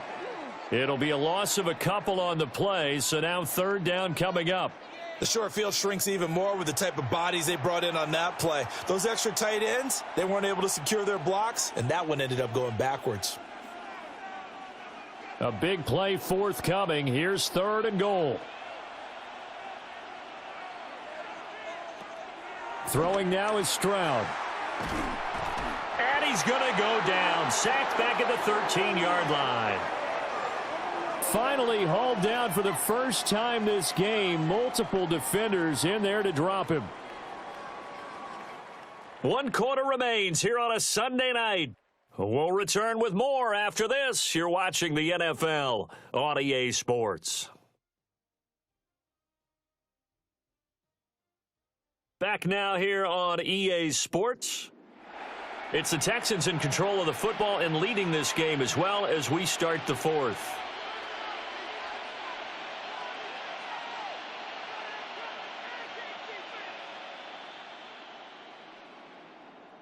And we'll begin it with a field goal try here. This will be spotted at the 20, so it's a 30-yard attempt. The kick by Fairbairn is good. And that will extend their lead even further. So that maybe not a knockout blow, but I suppose certainly every little bit helps when you're trying to salt one away in the 4th. Well, the possibility of being beaten by 2 late touchdowns or at least sent to overtime does exist. but time, definitely a big factor at this stage of the game, is in their favor.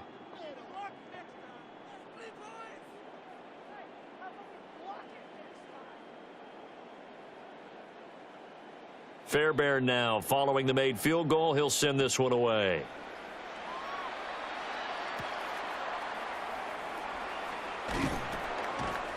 And he'll be tackled just shy of the 25. And Washington going to come back out here to take over offensively. And after the field goal last time, we'll see what they can get here. At least they got points out of the last drive, Charles. I never met an offensive coach that didn't want to drive to end with a kick. Most of them wanted to end with a PAT, right? In this case, a field goal, they'll take it. Way better than the alternative, which is a punt. Yeah, but you've met fan bases that wanted that, that weren't happy with that field goal. I haven't met a fan base yet that wants to drive to end with a kick, other than the extra point. That's it.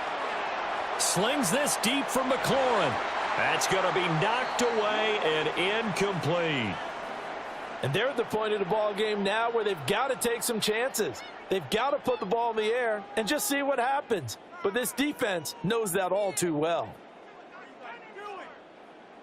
After the incomplete pass, here now is 2nd and 10. Now Daniels. Looking for the crossing receiver, and he's got him. It's Samuel. 13 yards there and a Washington first. All right, this is the time of the game where they're down a couple of scores, and they've really got to get some yards in chunks, and they know the defense doesn't want to give those up, but they've got to find a way to take them anyway. Now the question is, can they string a few of those together?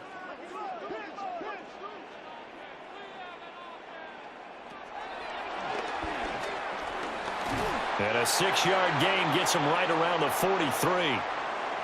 And that looked like some pretty easy yardage there right up the gut. And he's a guy that has some height to him, so when you don't have to drop a shoulder or create or get through contact or trash, makes it a lot easier to stay upright, see the field, and make a run as we just saw there.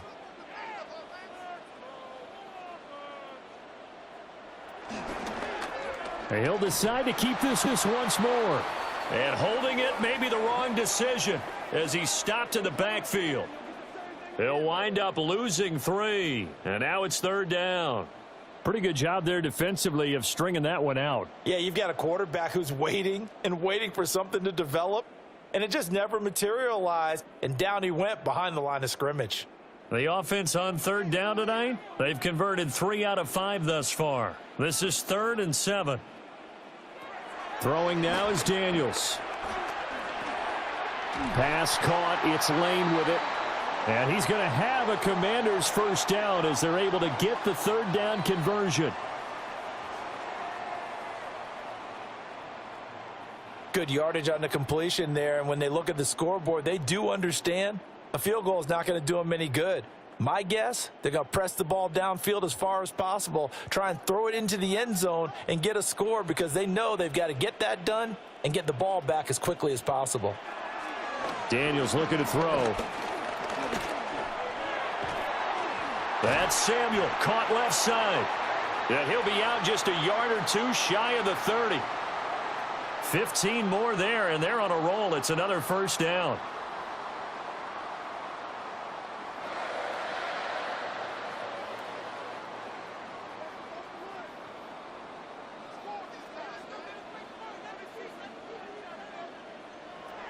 From the shotgun, it's Daniels.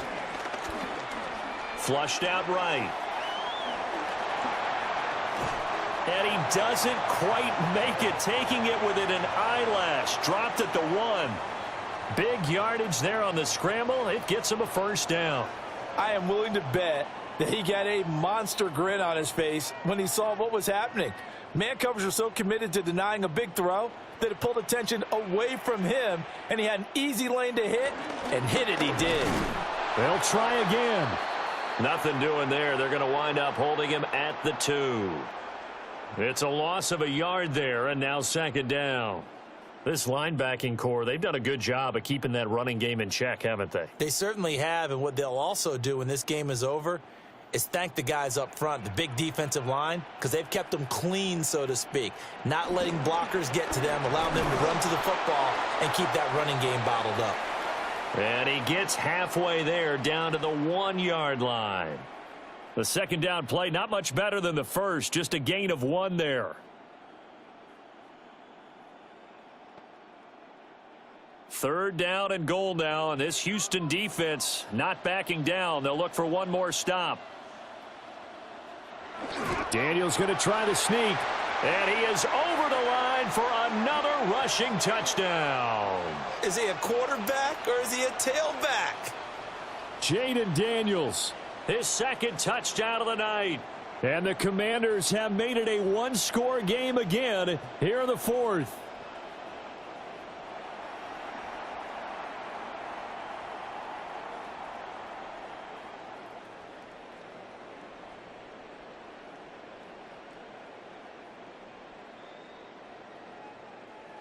Gay is on for the point after.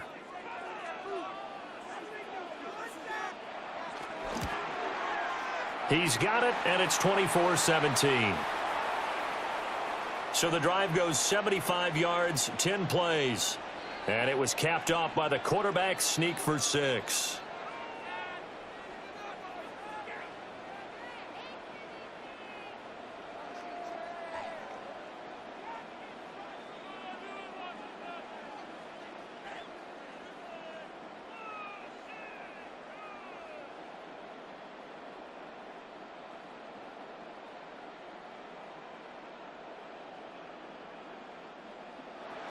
After the touchdown, it's Gay to kick this one away.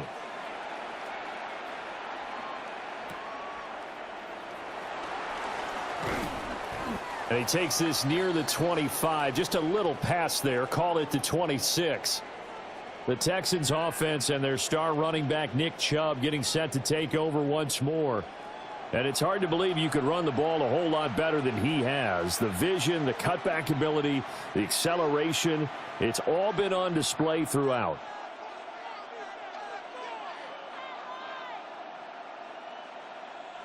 Houston's offense already at the line, set to get going. That last touchdown has made this really tight. They're clinging now to this slim lead. Second half, they only have a field goal. This offense needs to kick it into gear. And right now, I'm looking directly at the field general, at the quarterback, because to me, he's got to take over right now. By word, pumping his team up, and then, of course, by deed with his play. My high school coach used to say that all the time. Laddie, take over by word and deed. And deed means action. Exactly. Clock continuing to run. They'll probably wind this all the way before snapping it on second down. A shotgun snap to Stroud. Escaping the pressure right. He'll be hit down at the 33, 5 yards on the play. Well, it certainly appears to me that the defensive guys are starting to look a little bit tired while he still has some fresh legs. Not the biggest gain we've seen on a scramble, but still some positive yardage on a play that initially looked like a sure win for the defense. As big of a play as we've had in this one so far. This is 3rd and 3. Stroud looking to throw. Oh, the Commanders are going to get there as he's taken down. And now defensively they're going to burn their first timeout. Remember, they get an extra time built in coming up here shortly at the 2-minute warning.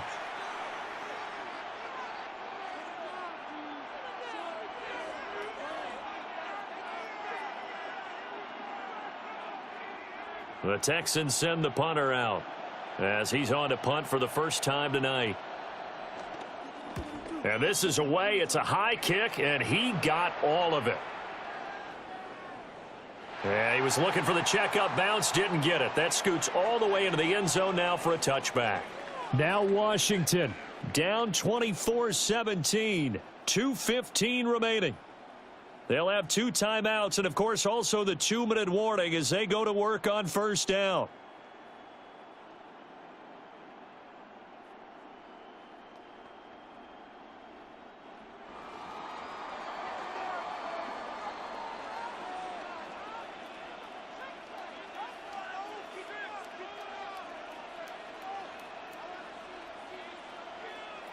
Throwing to start the drive. Daniels. And that is incomplete. Oh, the coverage a little too good there, and it's second down. Well, that one was all about the defender making life difficult for the receiver. Very tough for a guy to hold on to the football through all that contact. He ends up forcing the incompletion. They'll try again here. 2nd and 10.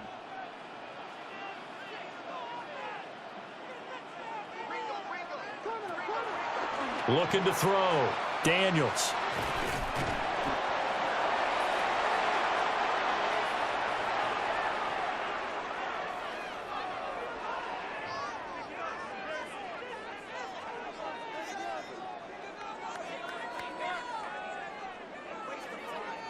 Boy, here's a big one. You can just feel it.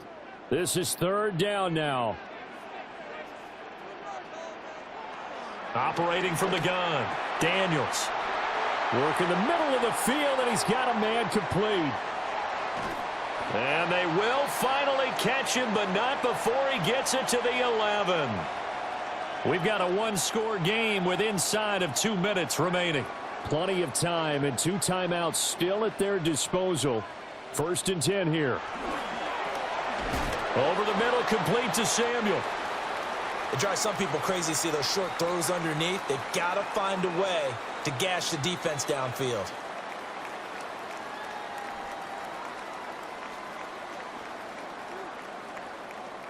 Here comes 2nd down and 5.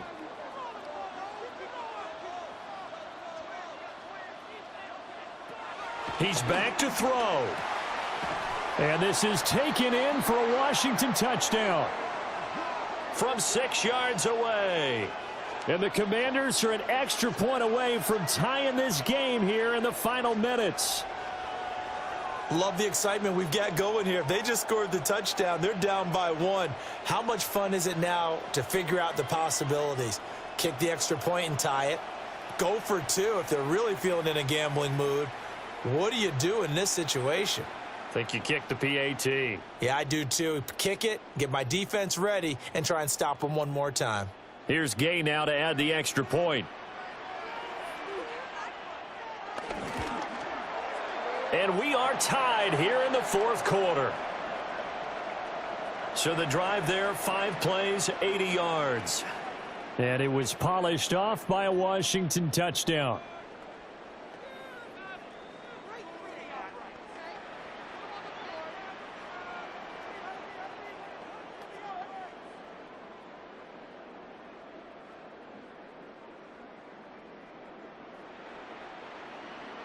Now this one setting up for a great finish. All tied in the 4th as the kick's away. Oh, a good-looking return set up here. And all in all, a pretty solid return. Nearly got it to the 35. They'll mark him down officially at the 34. And here comes the Texans now. They need to get this around the 40 on the other side to get into field goal range. Look at the clock, a decent amount of time here in a tie game. What do? No panic situation at all. They've got to get a couple of chunk plays, pick up nice bits of yardage. Target the sidelines? Target the sidelines because you want to get out of bounds and make sure that clock stops. Because if the clock stays running, that makes things that much tougher for you. It can always bleed out on you. Well, that's a good first step, but several steps still to go. They still have time for the possible game-winning field goal. Time for them to be quick and hurry at the same time. Plenty of time. All 3 timeouts still remain. Here's 1st and 10 now. Stroud. Man open. That's complete to Dalton Schultz. Now the Texans will burn the first of their timeouts, as the clock will stop with 55 seconds remaining in the football game.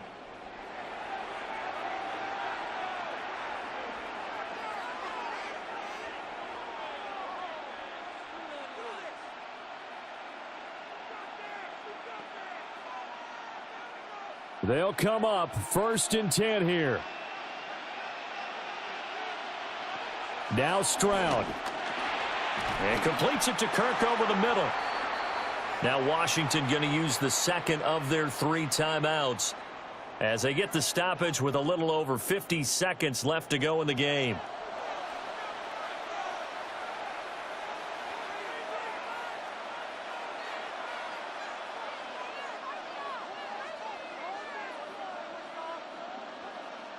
They'll come up now on second down.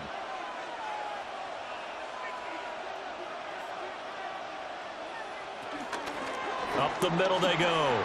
Marks. And he'll follow his blockers there all the way down to the 23-yard line. And now Washington going to go ahead and use their final timeout. As the clock's going to stop with 47 seconds to go in the fourth.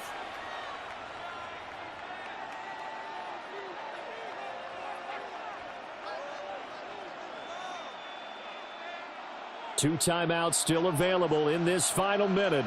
It's 1st and 10 now. Here's Stroud. Over the middle, complete. That's Higgins.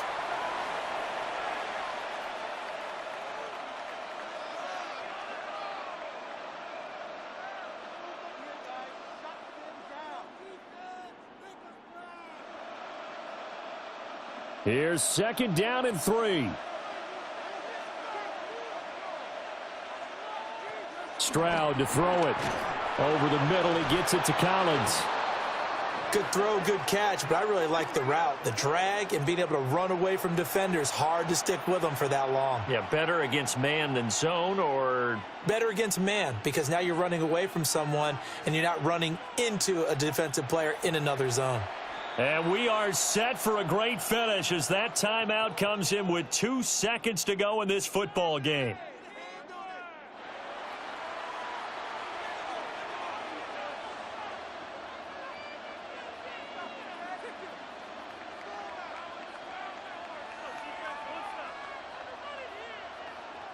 And now this game's going to come down to the right leg of their kicker. 2 seconds on the clock. This for the win. And his kick here is good. And the Texans are going to win the football game. So no shortage of offense in this game, but a very clean game too, Charles. Each side got its points, but they did so without committing a single turnover. That's so true, and it certainly felt like NFL football at its finest, right? You talk about the highest level from both of these offenses. Neither one of them afraid of taking risks, and both of them aggressively pushing it downfield. I did like, Brandon, how smart they were about going about their business, though. They were high flying, but they took care of the ball. Yeah, they did, and just keeping it clean in a game like this with all these points, you don't see that very often, even at the highest level. Job well done by both sides. Thanks for tuning in, everybody. Alongside Charles Davis, we thank our entire crew. I'm Brandon Gaudin. This is the NFL on EA Sports.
EA Sports coverage of the National Football League brings us to the Tar Heel State, where the legacy of the late, great Sam Mills lives on with each pound of the drum.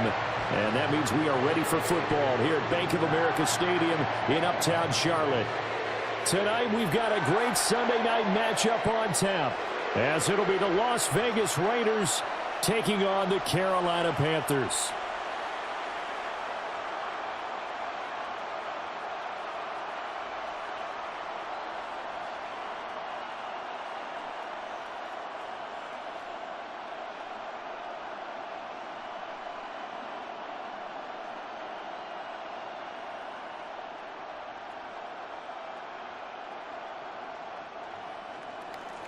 Here's the former Auburn kicker Daniel Carlson to get this one started. And off we go here on Sunday Night Primetime. And a good return as he'll be stopped just shy of the 30-yard line. So here are the Panthers now for their opening drive. And they'll be led out by their third-year quarterback. His second year in the league certainly didn't go the way that he thought it would. In fact, a lot of whispers around the team and around the league that maybe he was not going to be the guy. Ended up getting benched, took his time, watched the game, and then came back better than ever. Second year in the same offense with the same head coach should lead to an even bigger jump in year 3. And that's not the start that he was looking for, as he's going to be met and dropped behind the line. It's a loss of 4 on that first play, and it's second down. They went with the run-pass option, and I don't know if the option really mattered there because the defense was ready. So many times you put the defense at a disadvantage because you have those multiple options, but when they read their keys and play it correctly, sometimes the result goes in their favor. Now Young. Got a man. That's LEGUE. So 5 yards here, 5 on the play. And that's going to set up a tough 3rd and 9. Oh, I see you nodding your head along with me, partner, because it's pretty obvious what they were trying to do there on the drag route. With his speed, they're hoping he can turn the corner and maybe take this to the house. But that was excellent work defensively to make sure once he caught it, he wasn't going anywhere. Young to throw it.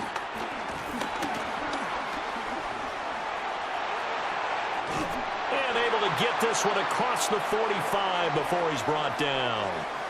Young scrambling and able to pick up the first with his legs.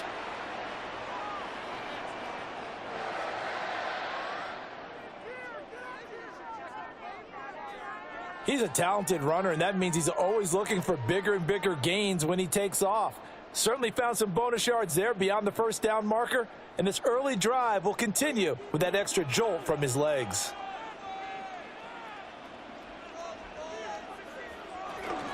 And they'll run on first down with Hubbard. Call it a gain of 4 on first, and that'll make it second down. And that was a quality play to start a new set of downs. That was simply an offensive line winning the battle up front and winning in a big way and giving their guy in the backfield a nice lane to hit. Now a 2nd and 6.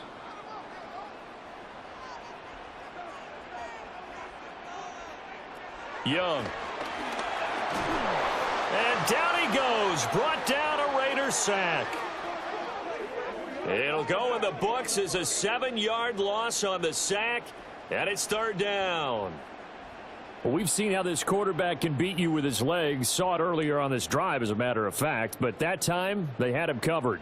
They really gave him no place to escape because oftentimes they're able to find a crack, a sliver, anything that can get them upfield. On that occasion, nothing open at all, and they swarmed him. Now on 3rd and long, they'll look to throw. This is caught by McMillan. And he'll only get this to about the 44 as they stop him short of the line to gain. They'll get 11, but still a little short. 4th down. And I believe that that gain on 3rd and long changes things quite a bit because this would be a very long field goal. I wouldn't be surprised to see him go for it here. On 4th down, here's Sam Martin on to kick it away. Back deep for the Raiders is Trey Tucker.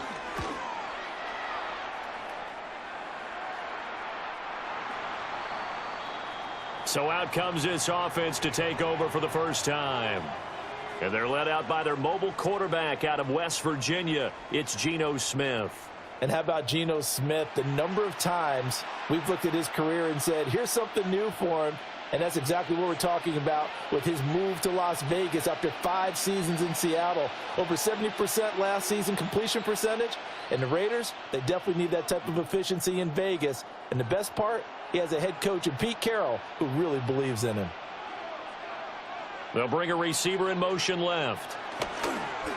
Now they'll fake the jet sweep here and throw off play action. And he's going to get this one across the 30-yard line. Solid way to start the drive. 13 yards, picking up the first.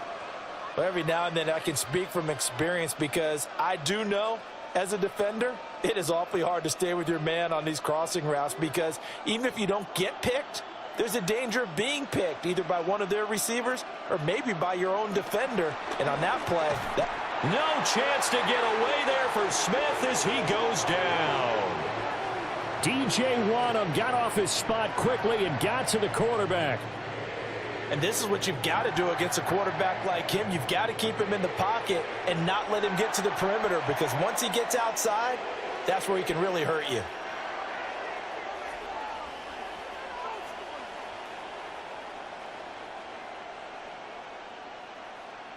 Don't need it all back at once, but you figure they're going to need something here. 17 yards to go on second down. Now Smith. That's going to be caught. It's Jacoby Myers.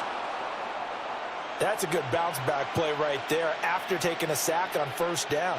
Didn't quite get it to the marker, but now they're in a much better spot for a 3rd and short yardage call.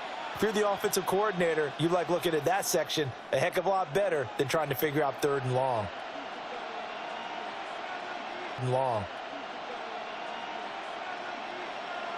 Smith keeps it on the sneak. And he is going to have the Raiders first down as they're able to get the 3rd down conversion.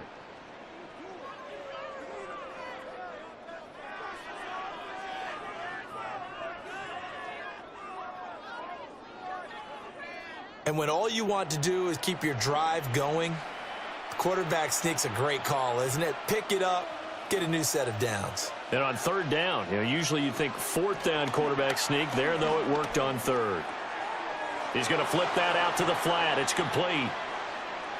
All defenses worry that whenever anyone catches the ball and has a head of steam come out of the backfield, it could turn into a big play with missed tackles or he runs through people. But they were right there waiting, and they stopped him for a minimal gain. 2nd and 9 from the 44. Play action. It's Smith. Over the middle, he's got Thornton. And they're going to have another first down as the tackle's made at the Panthers' 43. That one goes for 13 yards, and it moves the sticks. Well, they clearly wanted to come out, Charles, and be aggressive throwing the football, and they've been pretty efficient along with that aggressiveness. He's now 4 of 4 on this opening drive. Yeah, and that's led to a fresh set of downs. I like what he's doing back there. You can tell he's at ease. Feels good about what he's doing. And I think if I'm the play caller, I'm reading that. I'm continuing to let him throw the football. Sometimes you get all those big guys down there in one spot, and there's just nowhere to go. And in this case, the defensive tackle used his strength and swallowed him up. That loss of 3, a rare stumble on a promising drive. Here's 2nd and 13. Now it's Smith. Open man is Myers.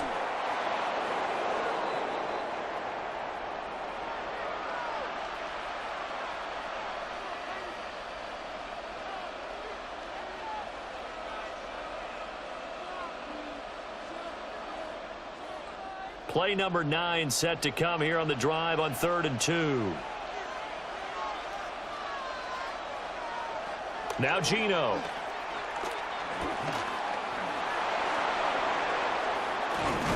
And he's taken down, but not before reaching the 10-yard line.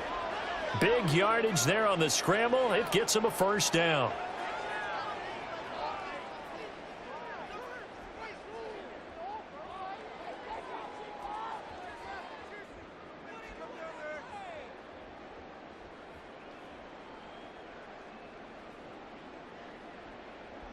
Oh, man. Just when the D thought they had the answer for him, he went and changed the question. Surprises him by taking off himself, is able to set up his offense pretty with a 1st and goal. On first down, it's Genty. And he's going to be met at the line of scrimmage and taken down. Only a yard on the pickup there. 2nd and goal. Defensively, pretty good start there with their backs against the wall. That's a win for the stop troops right there. And if I'm them, I get a little bolder now. They won the first battle. Keep coming after them. Put the pressure on them. No score after 1 on EA Sports.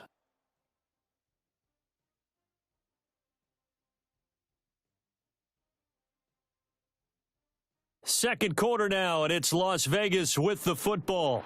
Another shot from the 9 on 2nd and goal. As they've got it as we resume action. Throwing now is Gino.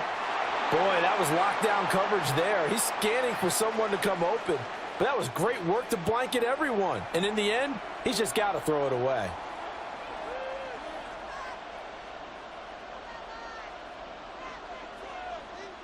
Big play coming here. It's 3rd and goal.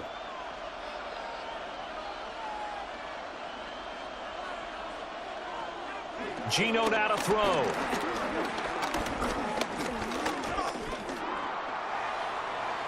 And that is incomplete. Strong coverage by Carolina. And on we go to 4th down. Well, so a drive that spans all that time, and yet you may only come away with 3 points here. Well, your defense, all right, they actually like these long drives. They get to rest over on the sidelines for a while. But when you're not finishing with points in terms of touchdowns, that's frustrating. They've got to figure out how to close out these long drives and get 6s instead of 3s. So the opening drive stalls out, but the field goal does get them the first points of the night. And 3 points, not to be underestimated. How about this, right? You're on the road. You're under the lights. National television audience. This is not a dress rehearsal, partner. This is for real. And a pretty nice opening statement.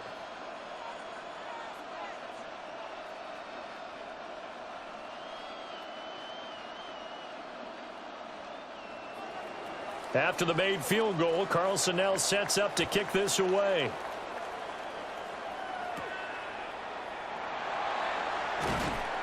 And makes it across the 20 as his guys will set up shop at the 23-yard line. The Panthers coming back out onto the field for their second drive. This one a little slow to get cooking. Just a 3-0 scoreline as they begin with a 1st and 10.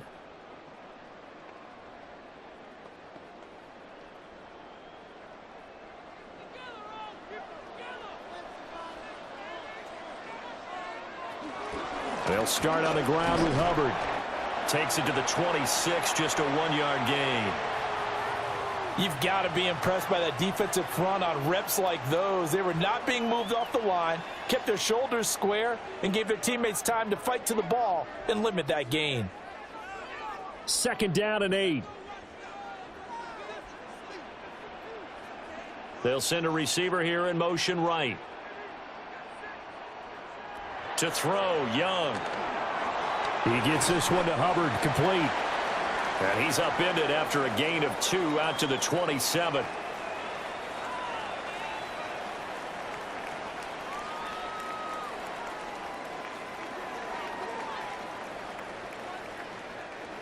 Here's 3rd and 6. Throwing, Young. That is caught. And he is going to have a Panthers first down as they're able to get the 3rd down conversion.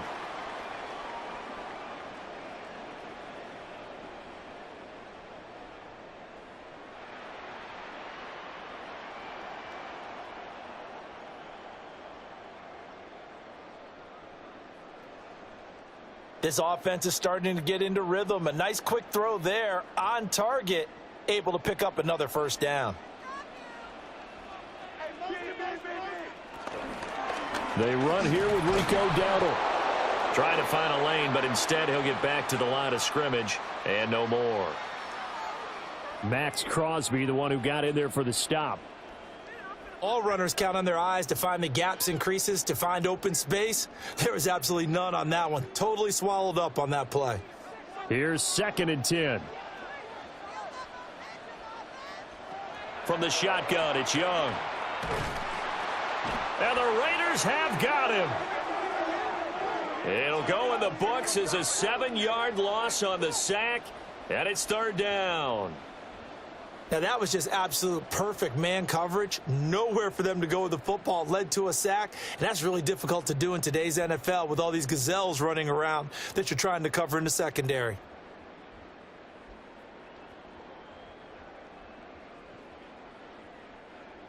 The offense on 3rd down tonight, they've been okay. 2 for 3 thus far. This is 3rd and 16. Looking to throw, Young. He's going to loft one deep left side here. And that will be incomplete. Well, they weren't scared to let it fly, but it falls to the ground and brings up 4th down. Every offense tells you they want to come out and start fast. That's not unusual at all. But this group, they've yet to get much rolling through their first 2 drives. It looks like they're going to have to give up the football again after this one. Now the punter, Sam Martin, called on to kick it away here. 44 on his first punt, and this is a good kick as well. That'll be put in the books as a 53-yard punt. And it'll be Raiders football, 1st and 10. Second drive of the game coming up for this Las Vegas offense. And last time they got 3 points, but it was a chip shot field goal. And when you go to the sideline after a chip shot field goal, maybe the offense not too happy.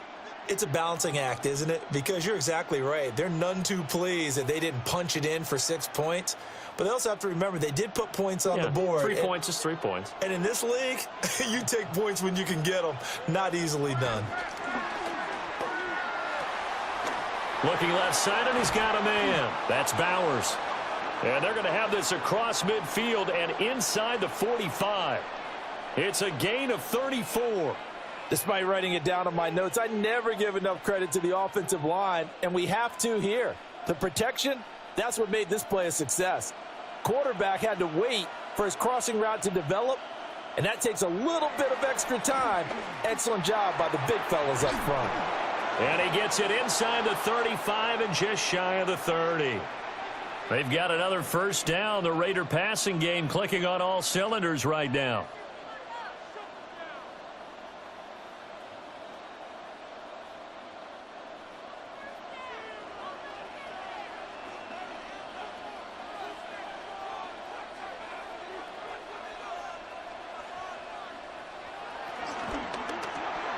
That's caught left side. Myers with it.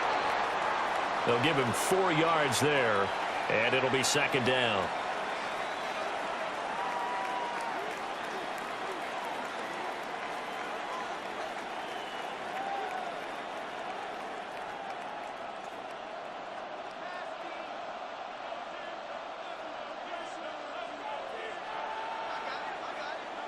Back to throw, Smith. And that falls to the ground, incomplete.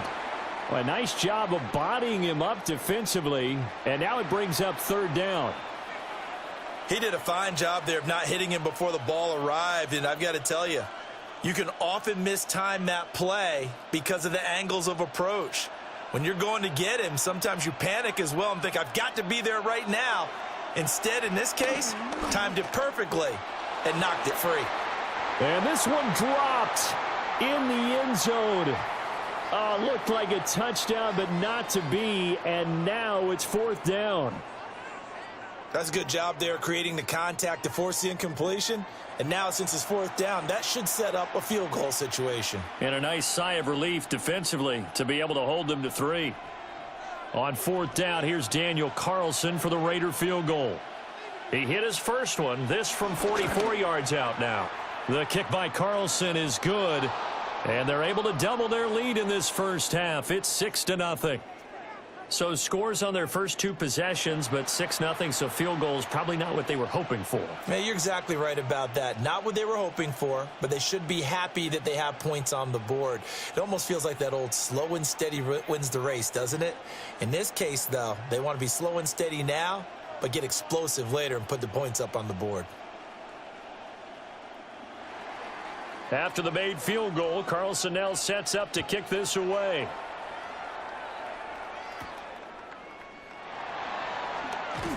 And he brings us out past the 20 to the 24. And onto the field, here come the Panthers. They are still in search of their first points in the ball game, but only down 6-0 as they begin with a first down.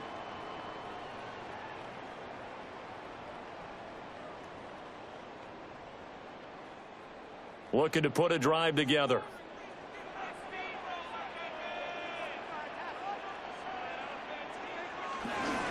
They'll begin this series with a give to Hubbard. And he'll be out of bounds just shy of the 40. That one's good for 35 yards on the ground and a first down. They went with the nickel look defensively, so they had 5 defensive backs in there. Didn't help them stop the run. Yeah, I love that. The nickel look, 5 cents, 5 DBs. But what also happens then? You take a big body off the field in order to insert that guy. So you're taking a big off for a little. And oftentimes you can run the football effectively against that defense. It'll be a gain of 5, and that'll make it 2nd down. So much goes into a successful play, doesn't it? How about that play action there, freezing the defense just enough to bring the tight end free downfield for the completion. Now 2nd and 5.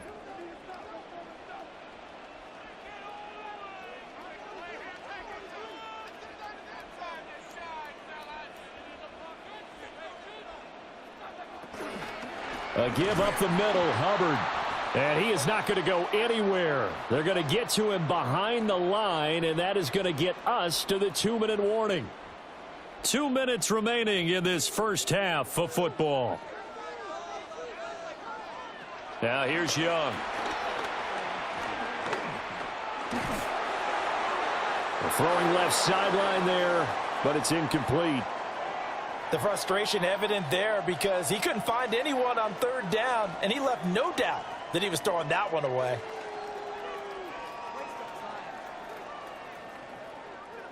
So now they're going to send out the field goal unit to, as they say, fire away from long distance.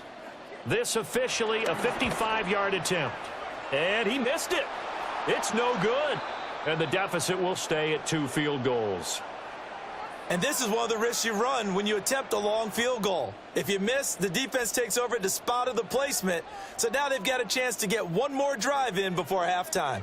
Here's Las Vegas ready to take the field. Now, their 2 drives thus far both led to points, albeit both field goals, so the lead just 6-0, but the ability to move the ball is evident. Well, that's, heartening, as they say, but it's not what they're about. What they're about is putting the ball in the end zone and putting 6s on the board. So if you're the offensive coordinator, you like what you're doing, but you don't love it. You've got to find a way to ring that bell. Then you can have a little self-satisfied grin. Right now, a little more determination is needed. Open man right side, Myers. And they'll get to him after a gain of 7 to the 47.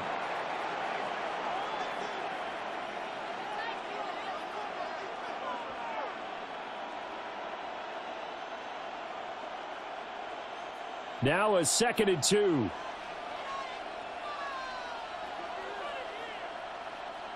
Throwing is Smith. It's Myers again with another catch. And he gets this inside the 35-yard line. That one good for 13 and a Raider first down. Well, he's been a busy man in this first half. They've targeted him quite a bit, including both plays here to start this drive. And until that defense starts reacting a little better, they may just keep going back to him. Here's Smith.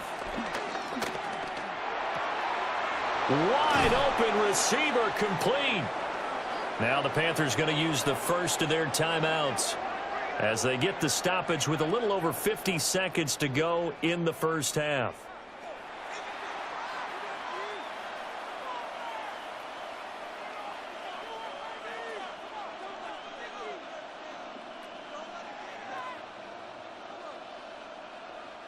Could we get a touchdown in this first half after all? It's 1st and 10.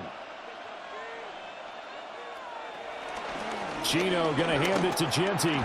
And he's tackled a yard short of the marker. Good gain of 9 on first down.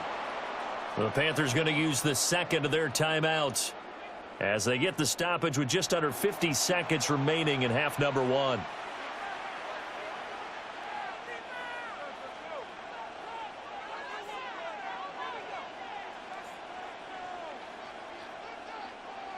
Second down and a little more than a yard here.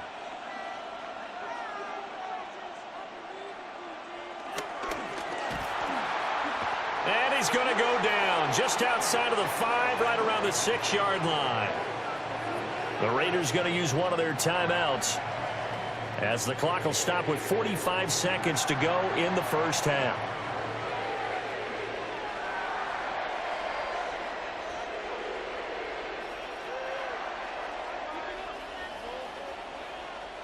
A third field goal of the first half, not what they're looking for as they come up on 3rd down. Smith. Under pressure, they got him again. Now the Panthers going to signal for their third and final timeout, as they'll stop it with just over 40 seconds to go in the first half.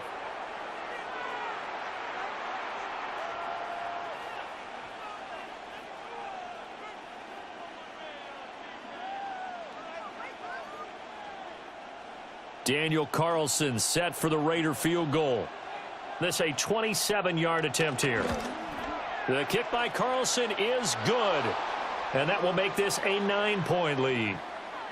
So he's been a busy man here in this first half. That's 3 field goals for him now. And not just 3 field goals, but 3 for 3. So even though the offense has struggled a bit putting it in the end zone, they've still been able to come away with points due to his leg.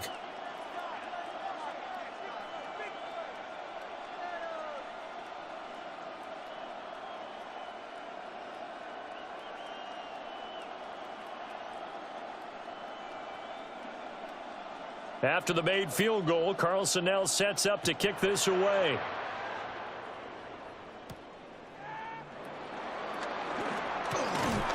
And they'll start this drive just across the 30. Pretty nice work on the return. The Panthers going to go back on offense here late in this first half.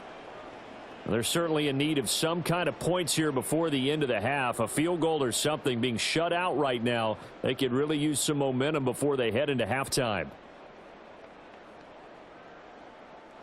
A 1st and 10 here, and you know, if they could just get 3 out of this, something about whittling it to a 1-score game at half that might provide a psychological boost. And he'll be tackled right on the chalk of the 45. First down yardage on the first play of the drive, 14 yards. A promising sign there from an offense that hasn't done a whole lot to this point. Nice job to locate the open receiver, and it's good yardage and a first down to open the drive. Here is Young. Short throw hauled in by Trimble. And they'll get him down after a pickup of 8, 2nd and 2. So halftime now here on Sunday Night Primetime. Let's get it to Scott Hanson in Orlando with our halftime report. All right, Brandon, thanks much. Scott Hanson, good to be with you from the Orlando EA Sports Studios with an abridged halftime report. This one shaping up to be a tight one, as evidenced by the scoreboard. Both these teams playing it close to the vest in the first half. What will happen in the second half? Let's find out as we send it back to the stadium and our commentary team, Brandon Godden and Charles Davis. Scott, thank you very much. We are ready to get started here with the second half.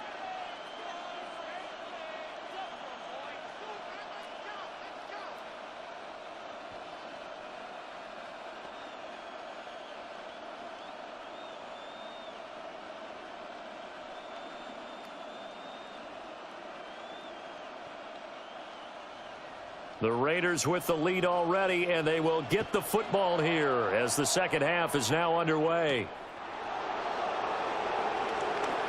Gets around him. And it's a pretty good return here as he'll get this up to the 29. Out comes the Raiders offense. They'll go on offense first to start quarter number 3. And they've got the lead. CD, what do you think the message was at halftime? I don't think the message was too drastic, I think, at the half, or that they need to change things too much. I do think the offensive line could play a little bit better, and I think they'll try and help them out more. They'll probably keep a tight end in a few more times and maybe add a running back to the formation to pick up those pass rushers, because they probably allowed a few too many sacks for comfort in the first half. And he gets forward up the middle, but only for a couple. It'll be second down. Offense looked a little bit discouraged after that play, shaking their heads a bit, looking at each other. I think they thought they'd get a lot more out of that call. Sometimes you do get the running lane you want, and other times the defensive front, they just break up the play before it can get going. Now Smith completes this one to Thornton, and past the 40 before he's out of bounds. 2 catches in the first half. Now he's got a third here, and it's good for a first. Doesn't matter whether it's a zone coverage or man coverage, the drag route can be effective when it's run well.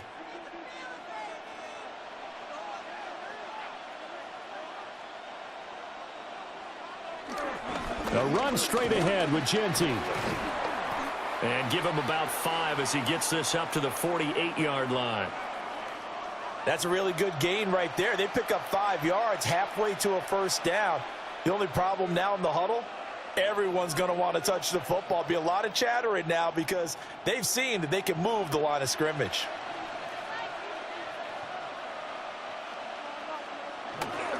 They'll go again with Genty. And he's fortunate to get anything from that. Give him a yard up to the 49. And the big fella stuffed that one up in a big way. I think doubling him has to be a priority because you can't move up to the next level if you don't take care of him first. 3rd and 3. Smith. That's to Besh over the middle. And he's going to be a yard short. A 2-yard pickup leads to 4th and 1. If this were baseball, we'd call this small ball. Instead of pushing it downfield, they throw a short pass trying to pick up the first down, but the defense rallies to the football and stops him short, bringing up a 4th down. Here's A.J. Cole now, as he should be able to pin him back deep here with his first punt. And that'll kick and go out of bounds just outside the 15 at the 16-yard line. The Panthers offense now, they head back on the field for their first possession of the second half. And, Charles, they're certainly still right in this game, but they need that offense to wake up and in a hurry. Yeah, I like the way you put it. They certainly did seem to sleepwalk a bit in the first half. Now that their defense has done its job, it's their turn now to go out and try and get some points. Looking to put a drive together. Here's Young from the shotgun. Looking middle, and he finds McMillan. They'll wind up getting 7 on the play, and it'll be 2nd down.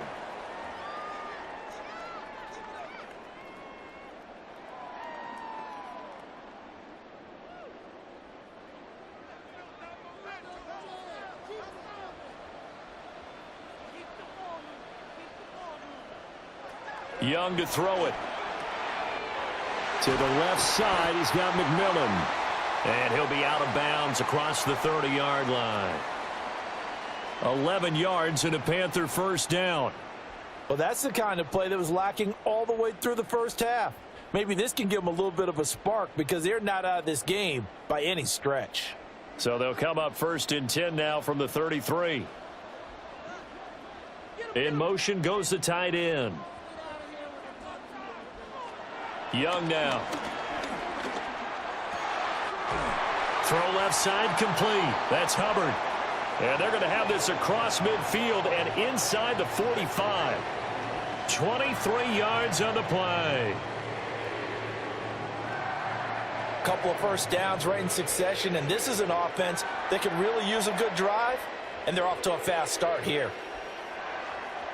Still in search of their first touchdown of the game, but they're on the move. 1st and 10. They'll throw again. Young looking left side, and he's got a man. That's Hubbard. So the completion good for 6 yards, and it's 2nd down. Not only did we just see back-to-back nice gains, but we're also seeing the confidence rise, not just for the guy who caught it, but the guy throwing it as well. And these back-to-back catches here out of the backfield, that can set something up downfield in a later sequence, right? A lot of the time, it starts to draw the defense closer to the line of scrimmage. So to your point, show this swing pass, show this check down. Maybe later on you heave one deep when you catch them close to the spot. Just a gain of a couple there. And now we've got a 3rd and 3.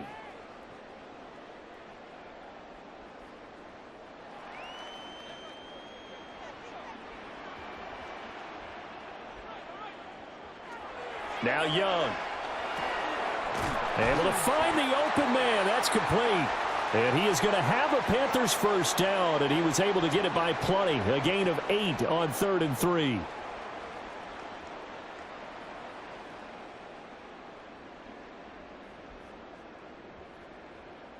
As you know, so many things in the passing game are based on yardage. Sometimes it's just based on timing, and that's what we saw right there on that play. 3rd and 3, just get the ball right to the receiver. This is the hitch route. And tell us, what is the hitch route? Yeah, just take really one step like you're driving off the line of scrimmage, get the defensive back on his heels, And he will take it across for a Panthers touchdown.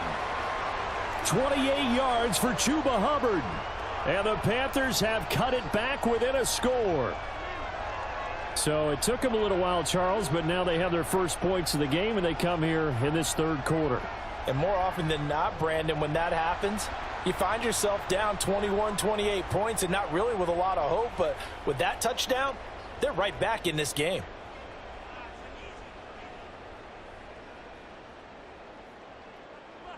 Ryan Fitzgerald now to add the extra point.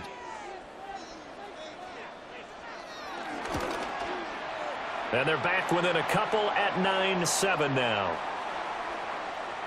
So that winds up a 7-play drive all told.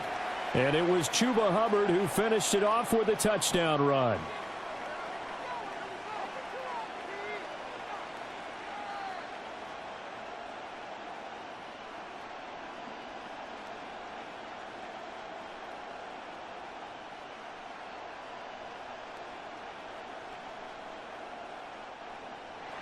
Following the touchdown, this is Fitzgerald now to send this one away.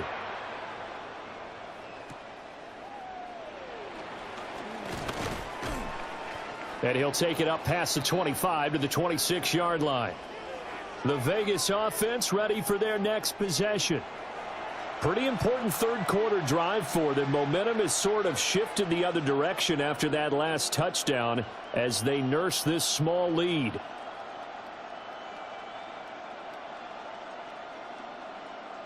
Looking to put a drive together.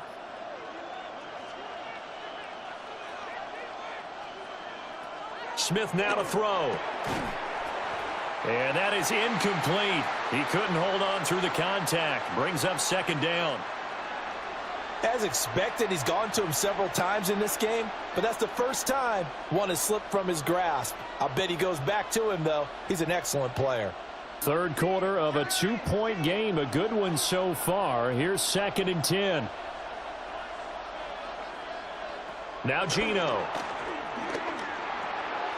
Over the middle, he's got Myers. And he'll be taken down, but not before they work it across midfield. 25 yards there on the catch and run.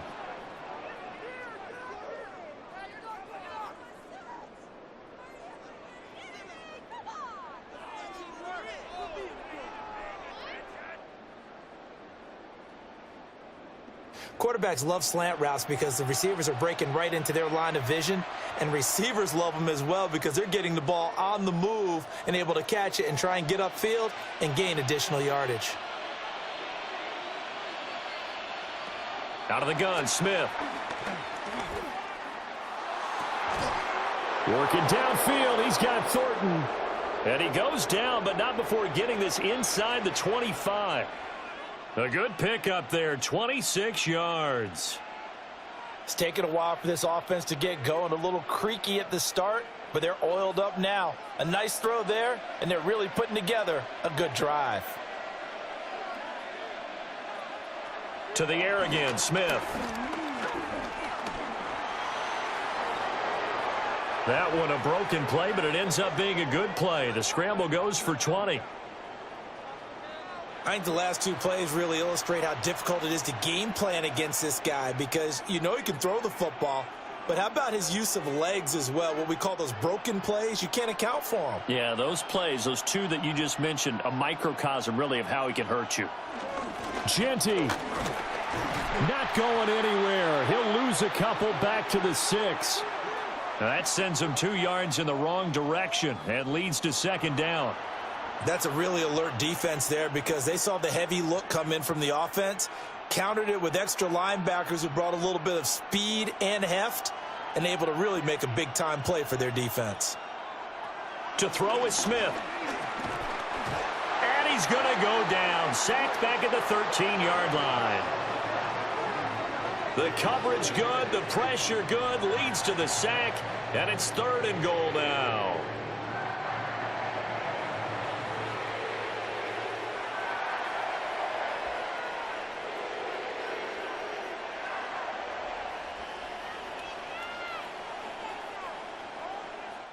One quarter remains here on Sunday Night Primetime. We'll return with more after this. This is the NFL, and it's on EA Sports. And we're back now in Charlotte. It's been a good one so far. Just a 2-point game here as we get set for quarter number 4. Now Smith on 3rd and goal. Looking end zone, but it's incomplete. I think that was a good job there defensively. They did allow them to drive all the way downfield, but once they got their backs to the goal line, they really turned up the pressure. Yeah, they let them get all the way down here. Now the field shrinks. They've struggled to convert, and that last incompletion brings up 4th. So here we go. Maybe the biggest kick of the game forthcoming. This to at least make it a 5-point cushion. Carlson able to put this one through. And that will push the lead up to 12-7. So they get the 3, but you wonder now, is that going to be enough? Excellent question, because when I look at the smiles on that side of the field, they're a little tight, aren't they? If they had scored a touchdown there, those would be big half-moon grins right now because they'd feel a whole lot better about their position. And a touchdown in the other direction, all of a sudden they're down.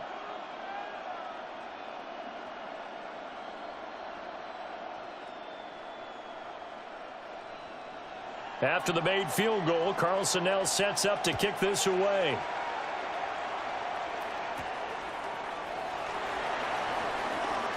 Oh, he shifts past him. And he's up across the 25 and down at the 28. Here are the Panthers now as their offense comes back out onto the field. A long drive last time out for this offense, Charles. If you remember, they started basically in the shadows of their own end zone, marched it down the field, and a lot of that was through the passing game. And, partner, as a former defensive back, I'm having almost a physical reaction watching what's happening right now. But let's give credit where it's due, because they've done an excellent job moving the ball through the air. Secondary getting picked apart pass by pass. Obviously, they need to make some adjustments there on the back end. And because offensively, we know that they're not going to be shy about throwing that football. And they'll wind up getting this to the 37, gain of 9. Just about every quarterback is trained to really look downfield first before you come back and make a nice, safe throw. And in this case, that's exactly what he did. Found his running back, let him create some space, and it turned out to be a nice play for the offense. A short throw hauled in by Trimble. 7 yards there and a first down. A few moving pieces on that play, because that was an RPO, was it not? It was, but one important piece that didn't move incorrectly, the offensive line. Because when you're running this play, as he continued down the line of scrimmage, sometimes the lineman can wander downfield, and if you're more than a yard downfield, it's illegal to throw the football at that point. But they held their ground, held their spot. He couldn't get rid of it. He takes a sack for a loss of 6 to bring up second down. Tremendous read and reaction by the defensive tackle, and frankly, partner, it's not that often the DTs have that type of easy access back to the quarterback. Never bought the play-action fake.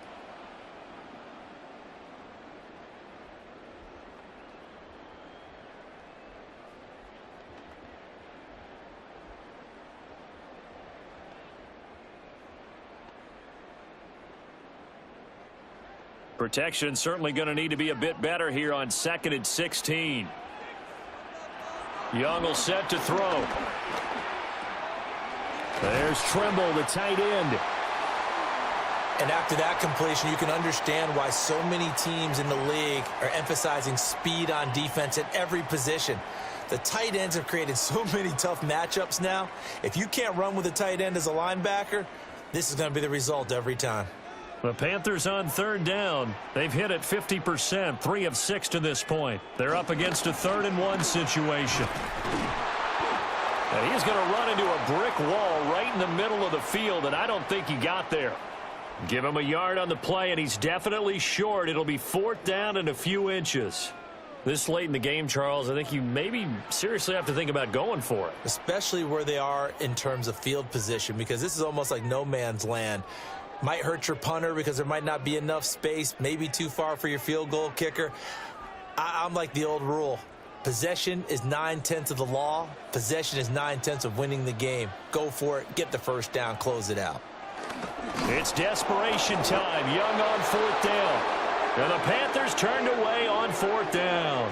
And the Raiders with the football now in excellent field position. The D brought the house. They called the blitz, and they get to the quarterback, overwhelming the O-line. And I would love to know, and we'll find out later on, was that called before the play, or did they audible into it? Because defenses change plays as well as offenses. Sometimes they get the set they want. They go right to the blitz, and in this case, they nailed it. Got right to the quarterback. No chance on that 4th down.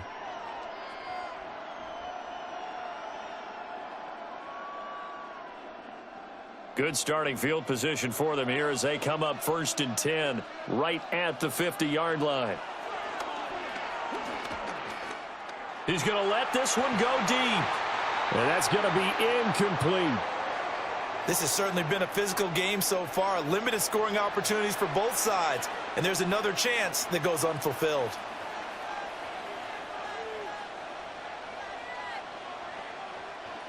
Smith, an incomplete pass on 1st down. Now it's 2nd and 10. Geno now to throw. Short throw, and that's hauled in by Mayer. That helps the completion percentage, but not much else, and now it's 3rd and 10. Well, he caught it right at the line of scrimmage, and before he could even think about advancing it forward, he got hit. Great tackling, because that's what you're taught. Don't give up yards after the catch, and most offenses make a living off of yards after catch. Those hidden yards that may not go into the score sheet, but they count big for moving the ball and stretching the field. Really nice open field tackle. A nifty bit of scrambling there. 12 yards, 1st down.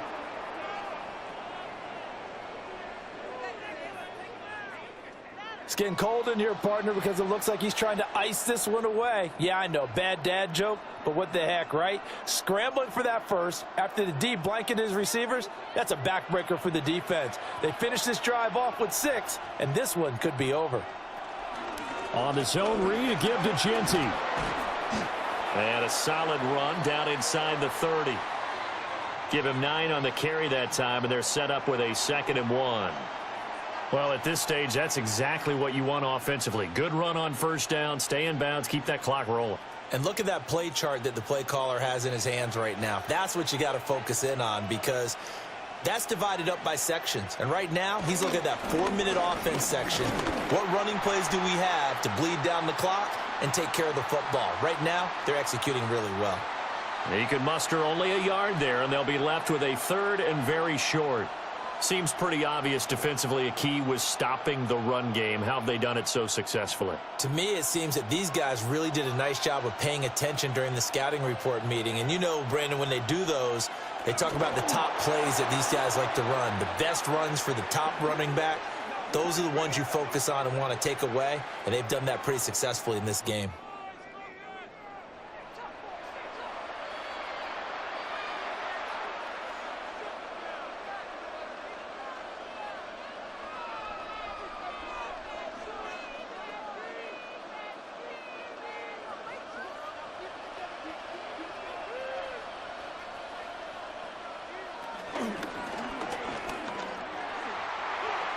Only a yard on the keeper, and it'll be 2nd down. The Panthers are going to take another timeout. That's going to leave them with just 1 remaining here in this 4th quarter.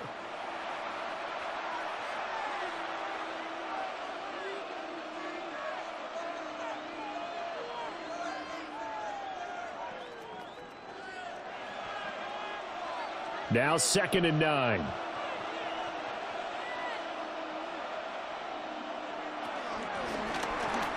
Oh, hit as he throws there, incomplete. In any event, it happened pretty quickly. I'm not sure he made the right decision on that one. I think if he had it to do over again, he would have found a different target downfield. But he made his decision, and that one's incomplete. One of the bigger plays in the game thus far, and the crowd getting into it as we come up on a big 3rd down. Now it's Smith. He's got his target. That's complete. And he is in. Touchdown, Raiders. Dante Thornton, 25 yards for the touchdown. And the Raiders get an important score there to extend their lead here in this 4th quarter. Well, that's certainly going to bump up the old win probability index because now it's a 2-score game here in the fourth quarter. Yeah, you're taking me into that deep water now. Win probability index. This game's definitely not over. We're not looking at a 0.5% or something. It's just 2 scores. But the way that this team has played, to me, what I've seen, they absolutely deserve to win this game. They've been the better team by far throughout. Extra point by Carlson, up and good. And it gives his guys a 12-point advantage.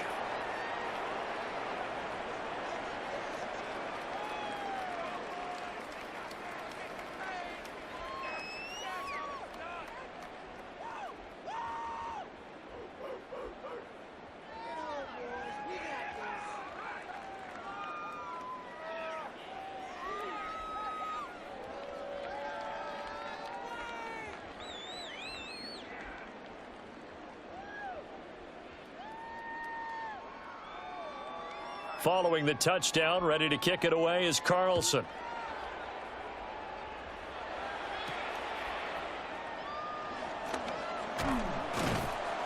And he won't quite make it to the 25. Now the offense for the Panthers here getting the football back. And you figure after giving up that last touchdown, they trail by 2 scores here in the fourth quarter. This drive becomes very critical.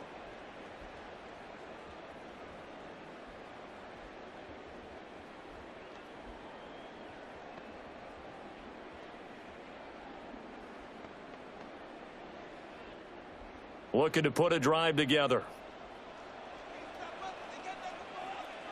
Young. He'll get 3 yards on the scramble there. It's 2nd down.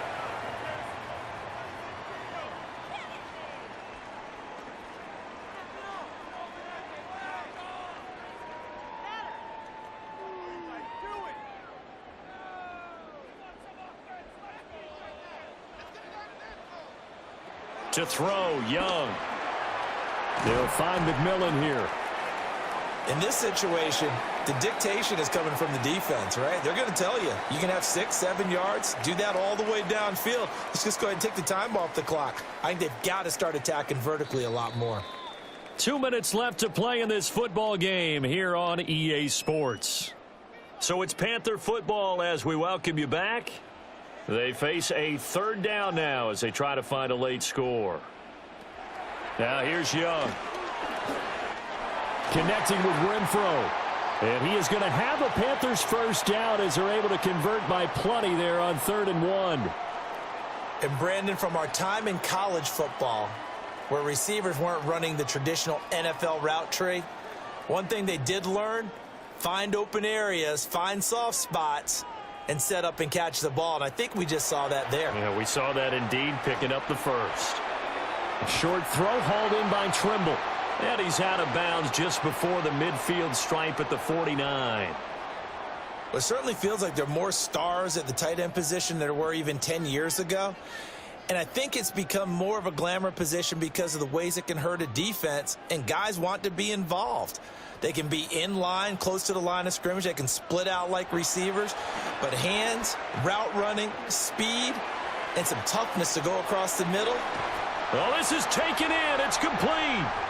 And this is caught now for a late touchdown. So hold everything here. This one's not over yet.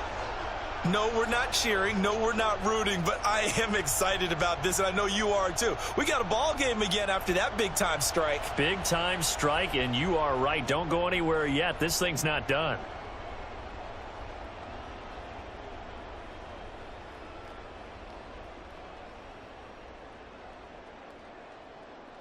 On is Fitzgerald now for the PAT.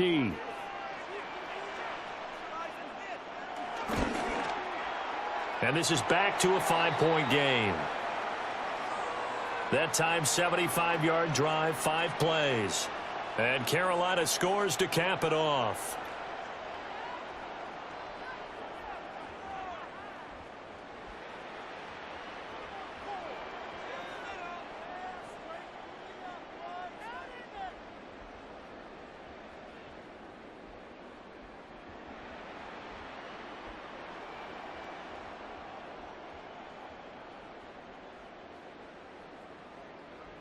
So they got one of the 2 touchdowns they needed. Now for the onside kick. And the hands team for the Raiders able to secure it. And that's why you have your hands team out there on the field. Those are the best guys ready to make that play. And let's face it, it was executed well. It wasn't a bad kick. It wasn't anything like that. Just that the normal outcome actually came to play. Analytics would tell you it's a very low possibility of getting the ball for the team kicking it in an onside kick situation. You're all about the numbers, aren't you? All about the numbers, baby. It's a new game now. They don't lie.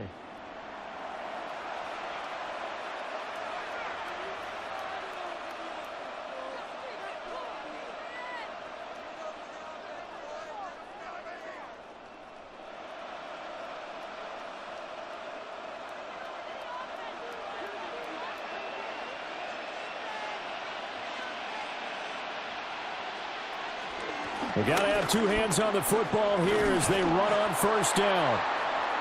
Now the Panthers going to signal for their 3rd and final timeout as they'll talk things over prior to this upcoming 2nd down play.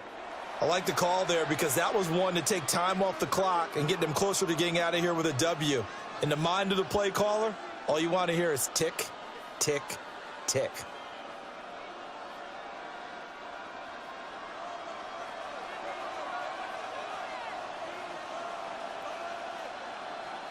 The Raiders likely going to get out of this with a victory as they take a knee.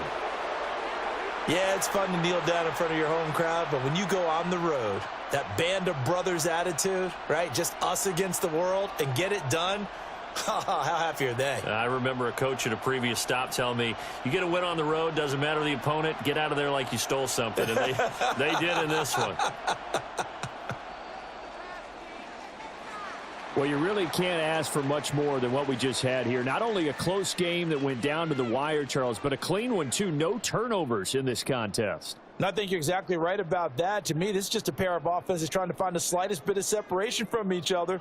And they were both hoping that the other side would make the big mistake first. But today, neither side made that mistake. And what we got, a very entertaining game throughout. So that's a wrap for Charles Davis. I'm Brandon Gaudin. And this has been a presentation of the NFL on EA Sports. For more, check us out at easports.com. From Charlotte, good night, everybody.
Set now to wrap up a busy week of football. Happy to have you with us. And, folks, we are underway on Monday Night Primetime.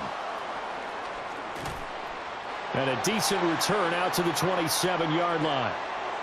For the Buffalo offense coming out, and it is Josh Allen who is at the helm. And prior to last season, his team asked him to put everyone on his back and carry them to success, and he did exactly that. Now, at this point in his career, all he cares about is postseason success and finding a way to get his team to a Super Bowl.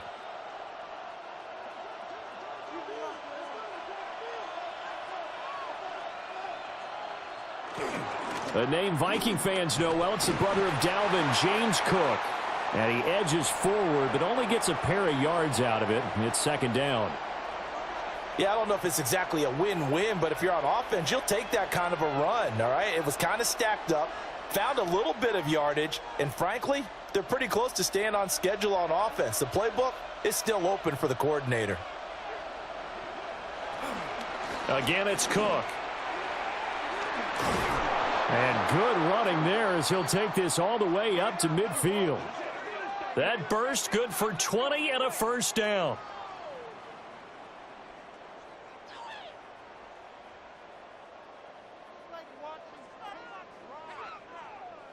Well, one unit I know you want to watch is that offensive line. If they keep clearing holes like that, it could be a long night defensively. No doubt about it, because when they are in sync, as we're seeing so far, when that continuity is there and you can see that they're playing off of each other while controlling the defensive front linebackers, you're exactly right. It could be a very long night for the defense because someone's going to run for some big yardage. Oh, that was a thing of beauty right there. Look at how quick those blockers fired off the line once the ball was snapped. That was an O-line on a mission, all in sync, and the defense is lucky that play only picked up 5 yards.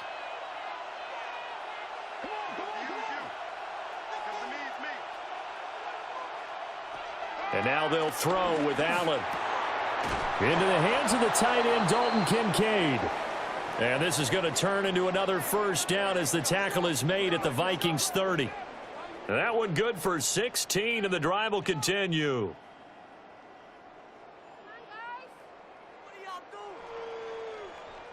So after several rushes to start the game, Charles, they go to the air there and get a nice completion. Nice mix-up on the play calling, right? Establish the running game, make the defense think you're going to do it again, and then hit them over the top. Now you've got them betwixt and between. They don't know which way you're going to come at them. And he's brought down, but not before he reaches the 8-yard line. No one there to help out downfield, but no problem. Scrambling for 22 and a first. This guy's proven himself to be one of the best in the NFL. He brings an added dimension to their offense with his ability to read defenses and know when he's able to pull it down and take off and go. They'll run with Cook. Looking for a crease, can't find one. Stopped at the line of scrimmage. They'll say no gain on the play, and it'll be second and goal. Looked like he was trying to bounce it outside, but no success. Yeah, sometimes you got to just figure out where you're going to go, and sometimes you just have to take it to another spot. In trying to get it outside, the defensive pursuit was there and just ran him down. They try again with Cook. And same result. He's going to take this just to the line of scrimmage before running into a brick wall. The second down play, not much better than the first, just a gain of 1 there.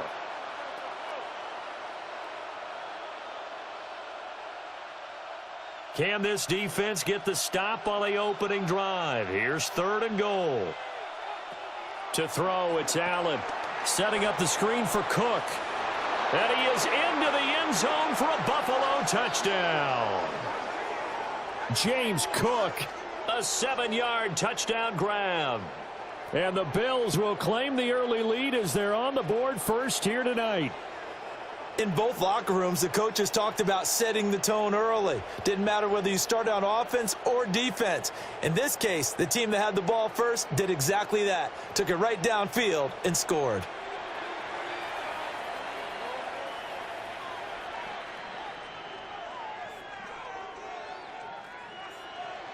Now Matt Prater for the point after.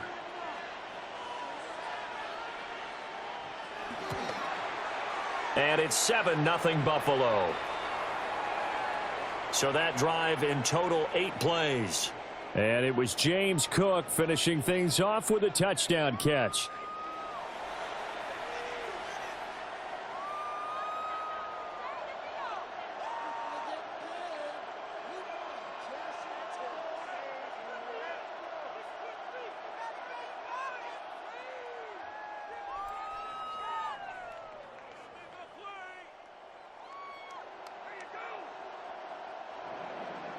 After the touchdown, out is Prater to kick.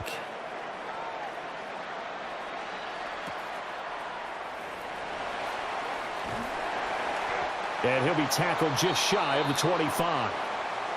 So here come the Vikings as they get set for their first drive. And they will be led out by a man in his sophomore campaign as the quarterback. Back on the field after a knee injury robbed him of his rookie season, but he showed a ton of promise in the limited sample size we saw of him during the preseason. Go back to the University of Michigan. You saw an accurate passer who ran the offense extremely well, but don't be fooled by that. He was never afraid to attack defenses with his arm, and he'll try to do the same here in the NFL. And not a whole lot of room to operate there on the first down run. He gets maybe 3. Brandon, to me, what's important right here on this drive is for them to get at least 2 first downs. They've got to give their defense a chance to settle down, catch their breath a little bit after they give up a touchdown on the opening drive. They'll come up on a 2nd and 7 from the 27. On play action, McCarthy. That's caught by the big tight end, T.J. Hockenson. And past the 40 before he's out of bounds. It's a gain of 16, and the Vikings have the first down as well. There are so many things to watch for when you play defense. And reading your keys, you always hear about that, and having your eyes in the right place. Sometimes your eyes can fool you. How about that play action there? And it sprang the big guy, didn't it? Able to dump it over the top to him. And he'll lose yardage here, back at the 41. That was Terrell Bernard navigating his way to the backfield and dropping him for a loss. And that's exactly what you're looking for, the inside linebacker spot. Versatility. He can drop into coverage, or as he did on that last play, use his speed to get to the perimeter and knock the ball carrier for a loss. Draw play, Mason. And a pretty good burst there as he'll get this across midfield and down to the 46. 13 yards as the Vikings pick up the first down.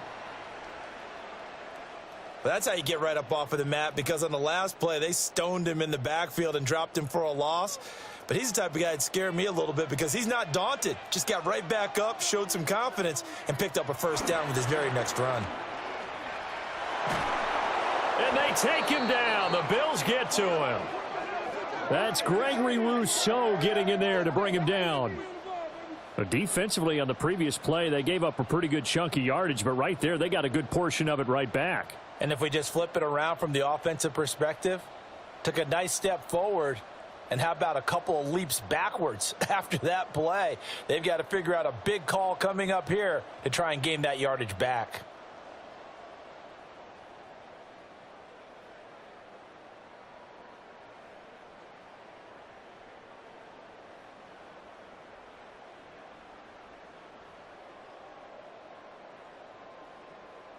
And they need to work to at least get some of this yardage back after the sack. 2nd and 19. Looking to throw McCarthy. And pressure coming, and they got him once again. Daquan Jones in there to drop him, and sacks on 1st and 2nd downs now leads to a 3rd and long. So now make that a 2nd sack for them on this drive. And, Brandon, we hear it every week when we go out to do a game. Everyone talks about playing complementary football. Their offense goes down and scores. They see that, and they want to back them up, and that they did, getting 2 sacks on this first drive. Need something from deep in the bag of tricks here after 1st and 2nd down went backwards. It's 3rd and very long. A throw on the run, but that's going to be incomplete. That was their first 3rd down try of the game, and clearly something was off in the execution of that play. Good news, they've got a whole game left to clean that up and start clicking on those key 3rd down throws. So on 4th down, on is the punter, Ryan Wright. Back deep for Buffalo, Brandon Codrington.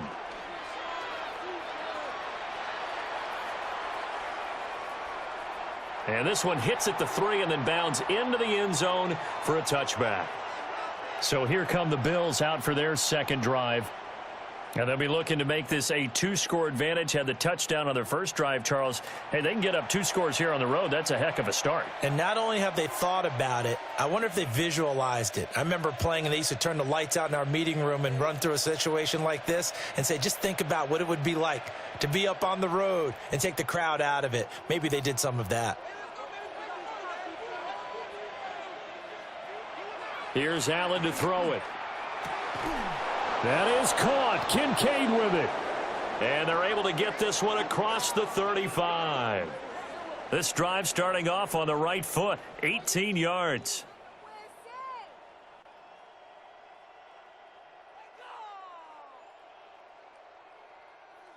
Well, it's almost as if they didn't leave the field after their first drive. They picked right up where they left off. Another good throw there. And this offense, humming here in the early going. From all the way up at the 38 now after a good start to the drive.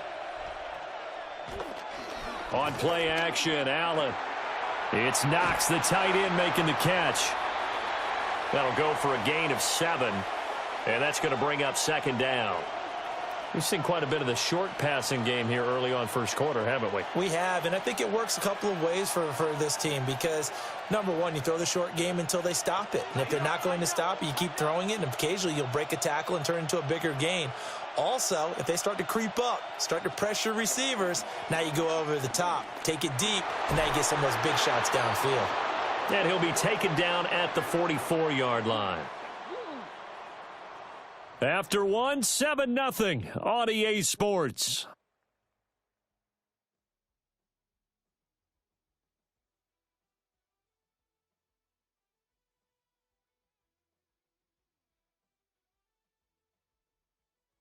The Bills with a football as we start quarter number 2. As they've got it with a 1st and 10.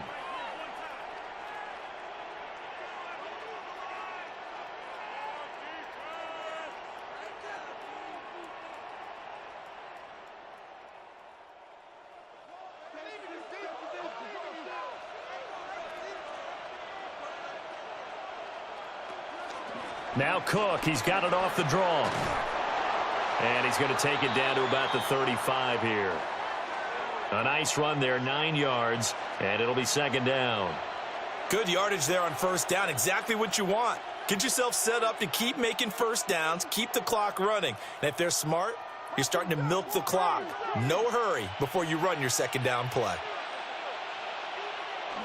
Here's Cook again. And they'll be inside the 35 now at the 34-yard line. Able to get the 1 yard he needed, but nothing more. 2nd and 1, and people want to run the football. This is where every back in the league is supposed to do exactly what we just saw there. Pick up the 1st down. From the 34 now, here's 1st and 10. Allen now looks to throw. A short throw pulled in by Kincaid. And he's going to get 7 out of this before being taken down at the 27. Now that's staying ahead of the chains. Really good pickup on 1st down, hitting the tight end there. Now it brings up a 2nd and manageable. Just found a hole in that zone. Ball on the 27. Here's 2nd and 3. Up the middle, it's Cook. And nothing doing. He's immediately taken down at the line of scrimmage. Call it no gain that time as it's going to leave him with a 3rd and about 3 to go. The free safety roaming all the way up to the line of scrimmage to make that stop. How about his ability to trust his eyes and figure out it was not a pass play and go fast towards the line of scrimmage in order to make that tackle. Play action. Now it's Allen. The throw to the left side caught by Coleman. And this is going to turn into another 1st down as the tackle is made at the Vikings' 15-yard line. 11 more yards there, and this methodical drive continues. Would it be safe to say that as precise as routes are supposed to be run in the NFL, maybe they're not quite as precise in college ball? That's accurate, yeah. And I think we saw a college route in the NFL there. Just find the soft spot, find the dead zone. And he'll take it into the end zone for a Buffalo touchdown. Dalton Kincaid, a 15-yard touchdown grab. And the Bills have taken a 2-touchdown lead now. Well, this has been a flawless start for them. They score, they get the stop, and they score again, Charles. Complimentary football at its finest. You just mentioned how they got it done. They scored. The defense got the ball back for them. They score again. That's the way you win ball games.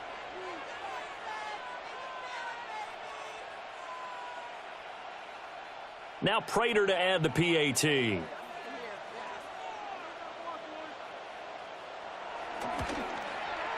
And it's good to make it 14-0. A good drive that time as they go 9 plays in all. And it culminates in a Bills touchdown.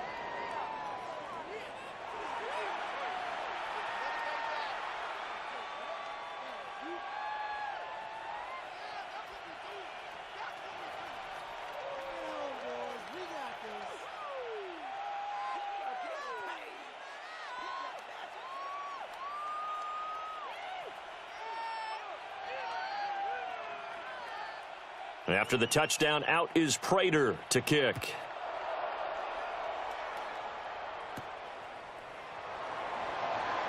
A little juke. And he'll be stopped up at the 25. The Vikings taking the field here for their second drive of the game. And they're in a bind early here, down 14-0. Are you worried at this stage or still too early? You're worried. You're just trying not to transmit it to the rest of your team. You want to make sure that they stay positive. But at the same time, you're wondering, how are we going to move the football? What do we have on this play sheet that can work? Get back to basics is usually your answer. And make sure you find the guy who can move the ball fastest for you if you just get it in his hands. Yeah, still second quarter. You get points on the board here. I think you're feeling okay. And he's going to have to eat this one as down he goes. Buried by multiple defenders on the drive's first play. These sacks now, they're starting to pile up, Charles. And that front seven defensively, they've had their way with this offensive line. And I think at this stage, we have to start thinking about different play calls. We've got to start helping this quarterback out because the entire game he's been under siege. I don't care what the down and distance. They've got to get the ball out of his hands a lot quicker.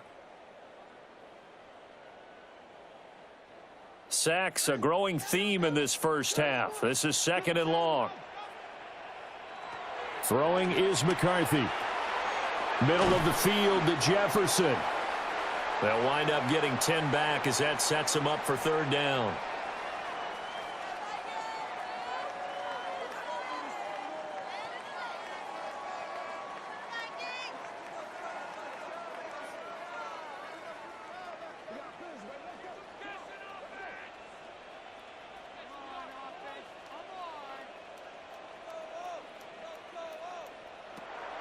On play action, now McCarthy. Able to find the open man. That's complete. And he will have a Vikings first down as they're able to get the third down conversion.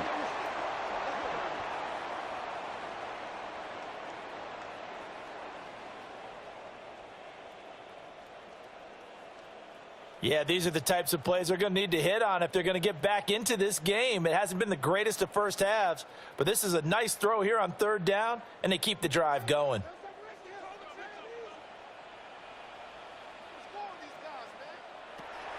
McCarthy off the play fake. And he's going to be taken down right at the 40-yard line. A nifty bit of scrambling there. 12 yards, first down. That's the first time he's called his own number, but he's got to be overjoyed with the results. He wasn't just going to settle for a modest gain. To me, he was determined to come through with a big message to a defense that slept on him in the pocket. Mason going to get it on first down. Down to about the 37. Some of the most unselfish players on any football team, defensive tackles, because we ask them to just eat up blocks and allow other people to make tackles.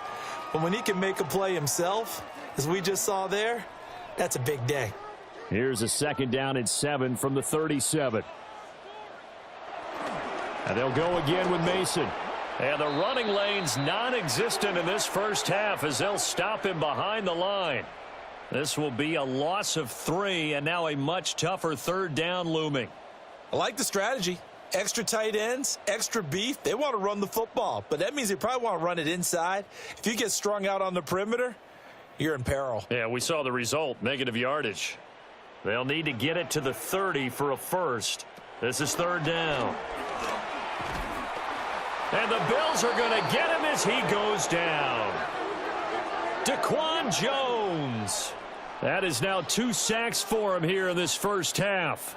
So that now 4 first-half sacks. This pass rush has been unrelenting. And, partner, you hear that sound of paper being ripped to shreds? That's the game plan that they've had so far because they've got to say to themselves right now, we have to do something differently.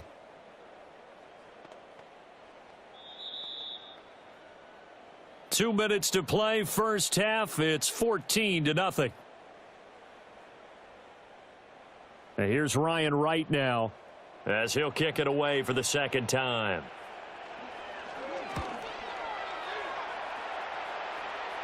And this works out well as it'll kick out of bounds at the 11-yard line. Here comes Josh Allen and the Bills offense back onto the field. And the numbers for the last drive, and he was perfect, which maybe isn't surprising because he has not missed a pass in this game yet. And it lets you know just how precise things have to be for a quarterback to be perfect, because that means the line's blocking really well, no one's dropping any of the passes thrown to them, and the quarterback is accurate. It's almost like a pitcher throwing a no-hitter or a perfect game, isn't it? He's the principal guy, but he needs a lot of help. Time to find out if he can keep that perfect game going here, partner. 5 yards on the carry. Good pickup on first down. Brandon, 5 yards on that run. Let's get back to the huddle and make sure if you're a back, you spend time with your offensive line and give them credit. Hard to move those 300-plus pounders at the line of scrimmage, and they did for a significant chunk of yardage. to the air. Allen. Shakir hauls it in. So just 3 yards on the completion there. And all of a sudden here, it's third down.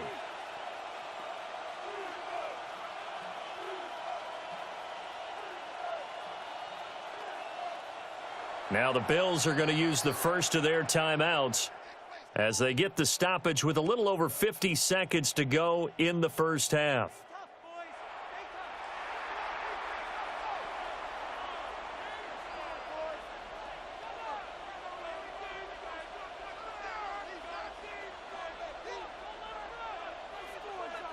They'll come up now, 3rd and 3.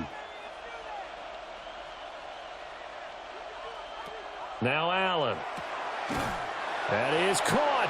And he is going to have a Bills first down, and he was able to get it by plenty. A gain of 8 on 3rd and 3. This is a nice job of just taking what the defense is going to give you on third down. You're not looking for a big play downfield. You just want to find something that can get you past the marker. They found it and were able to keep the drive moving. Now the Bills will use the second of their timeouts as the clock will stop with 33 seconds to go in the first half.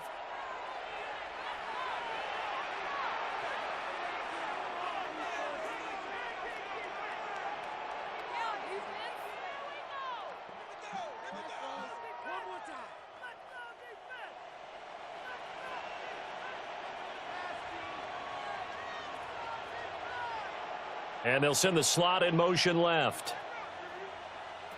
Allen. Throwing the out route incomplete. That's Palmer.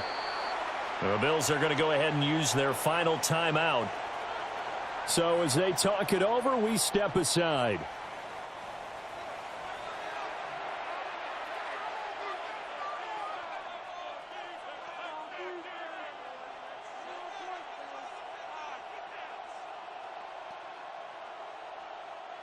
Two yards to go, second down. Now Allen. That's again complete to Palmer. Back-to-back receptions for him, and it's another first down.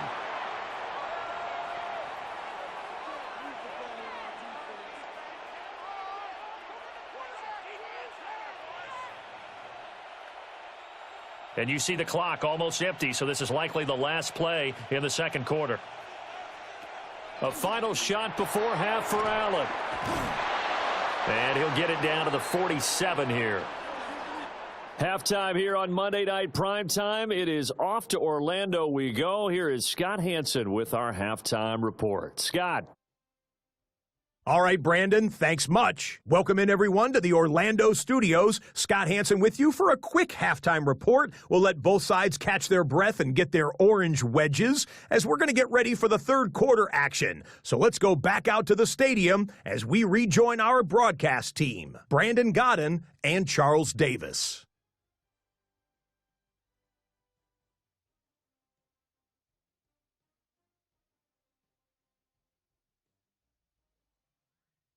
All right, Scott, thanks very much. And we welcome all of you back here on EA Sports for quarter number 3.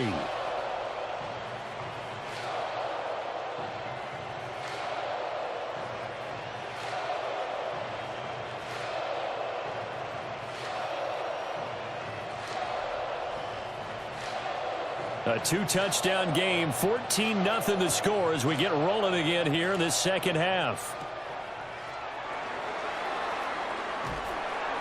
And out a little across the 25 to the 27. Out come the Vikings. They'll have it first on offense as we begin the third. And right out of the gate, they face what you'd think could be a pretty important drive. I would say so. You know, they're down 2 scores. That's not the end of the world. It wasn't the strongest of first halves, but for them to start clawing back, they've got to start putting a little pressure on that defense, start cutting into this deficit. You can't have 3 and outs and expect to get that done. And they nearly get this all the way to midfield. Mark him down at the 49. Fresh out of the locker room, they hit him with a gain of over 20.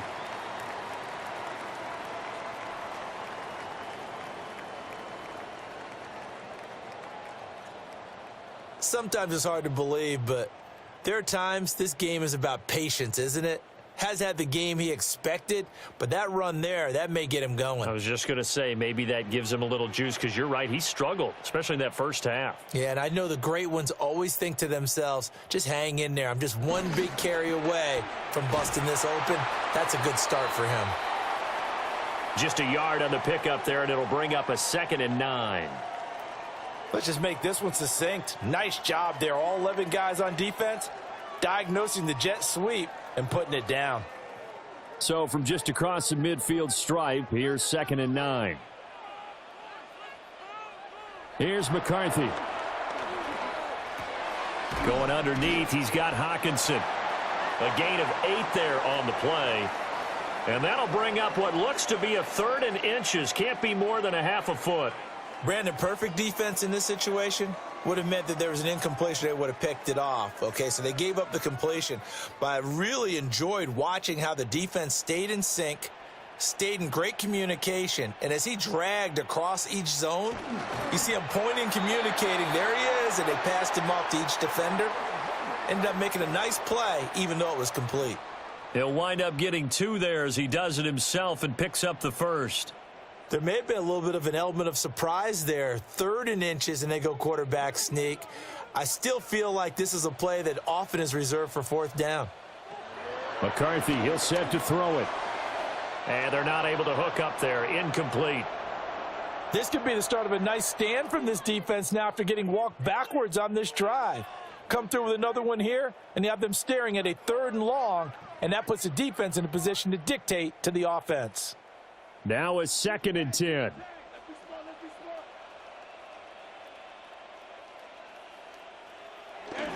Straight ahead, here's Mason. And he'll be close to a first down as the tackle made at the Bills' 31. 45 yards rushing for him now to this point. And after that type of a run, there's some talking going on down on the field, but it's not trash talking. The guy who just carried the ball, he's going back and telling his offensive line, great job, keep it up, and we'll break that one soon. 3rd down, here's Mason. Boy, no chance as he was met and dropped behind the line there. Tough sledding. They lose a yard there on 3rd. Well, every time a goal line set is called, it's not always just used on the goal line. They anticipated this run here on 3rd and short, brought in the extra beef, and they ended up stopping them. I guess they figure they got to start taking some chances. Here's a big one in this 3rd quarter as he'll go for it on 4th down. Pass taken in by his big tight end. Well, they deemed it 4-down territory, and they got 4 yards to pick up the first. Both sides were holding their breath there on that 4th down play, and the offense can breathe a sigh of relief. And both knew exactly where the 1st down markers were. You know the defense is trying to guard those sticks and try and keep people in front, but somehow, some way, those guys found a way to pick it up. And he's able to get it down to the 25-yard line. It'll be a 3-yard gain, and that'll bring up 2nd down.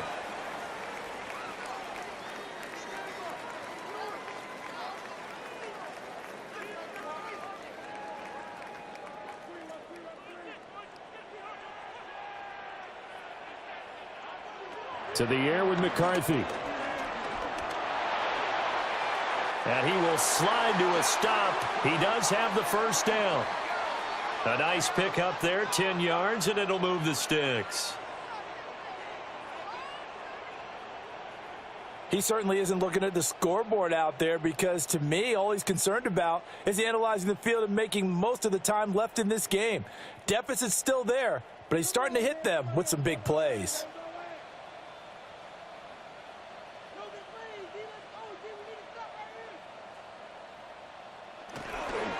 Running left, Mason.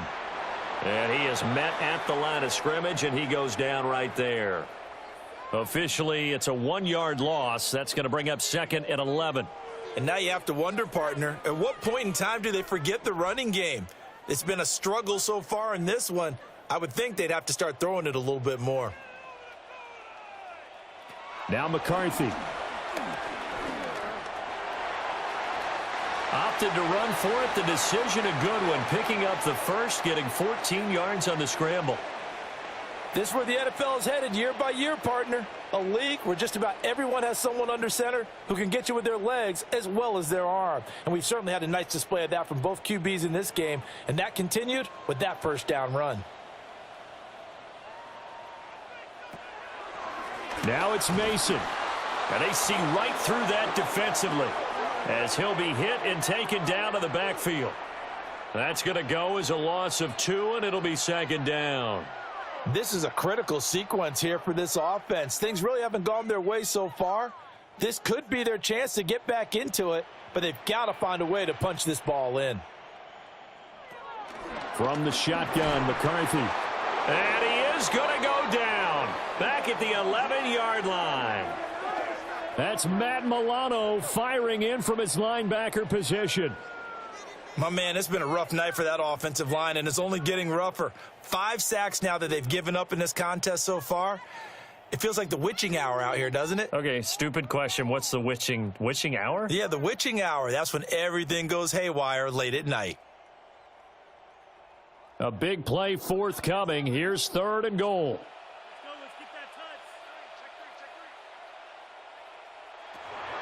Working out of the gun is McCarthy. That one thrown away from the pocket. The officials kind of looking at each other, but they'll say there was a receiver in the area, so no penalty, just an incomplete pass. Well, it's been a tough go for them. These guys have been driving down the field, but defensively, once they got their backs to the goal line, turned up the pressure, that's going to lead to a 4th down. Well played. Now the Vikings will send out the special teams crew here for a field goal try. From the left hash, a chip shot here. And his kick is indeed good. And they will get themselves on the board here at 14-3. So, Charles, they are on the board after that kick. So 3 drives, 3 points. Obviously not the start that you were hoping for, but they're able to erase that 0 off the scoreboard. Yeah, I guess what you're saying is a point a drive is not what offenses are striving for by any stretch. They're happy they've got 3 now. They hope that unlocks their offense for bigger points down the road.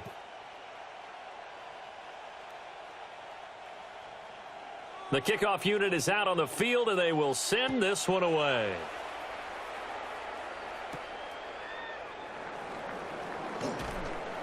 And he brings us out past the 20 to the 24. So here's the Bills offense now. They get ready for their first possession of the second half.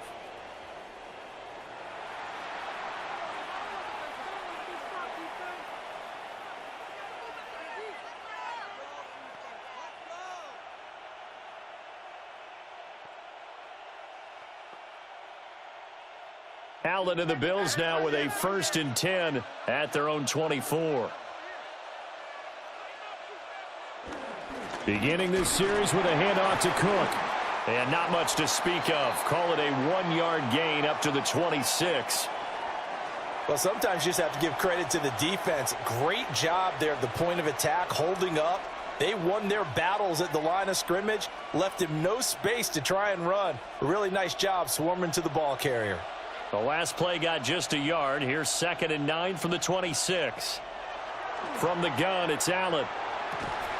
And this throw incomplete. Well, the defender all over him that time, but it's going to lead to 3rd down.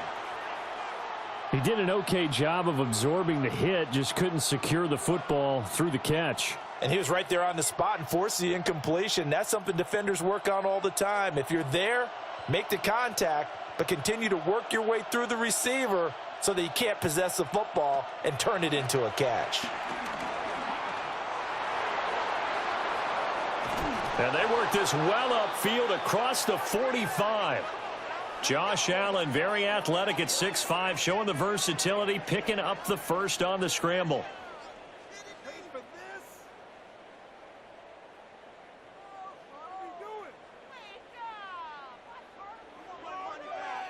Well, that turned out better than most of the passes he could have thrown on that snap. The coverage downfield was excellent, but the containment close to home left him a backdoor escape, and they paid dearly for not locking up.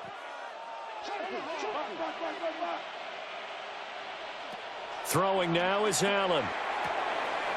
It's caught by Coleman. And past the 35, he'll be dropped a yard or two shy of the 30. 1 quarter remains here as we wrap up the week on Monday Night Primetime. You are watching the NFL on EA Sports.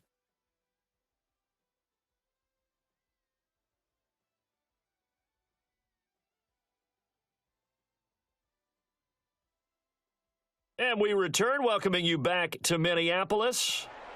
It's the Bills with a lead and the football here to begin the 4th quarter.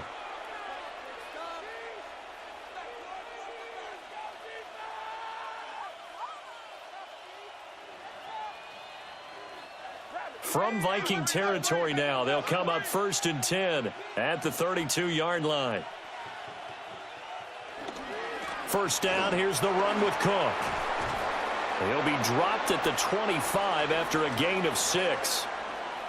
Now, I think we can get used to seeing more of that in this 4th quarter, especially if they're having success on the ground like they did there. Yeah, I think back when we met with the head coach in preseason, and all he talked about was building a bully. And I think it was this situation he was envisioning. Trying to ice a game, plenty of time left, but being able to give the ball to his big runner and pound away and try and finish off a game. And not much. Maybe a yard down to the 23.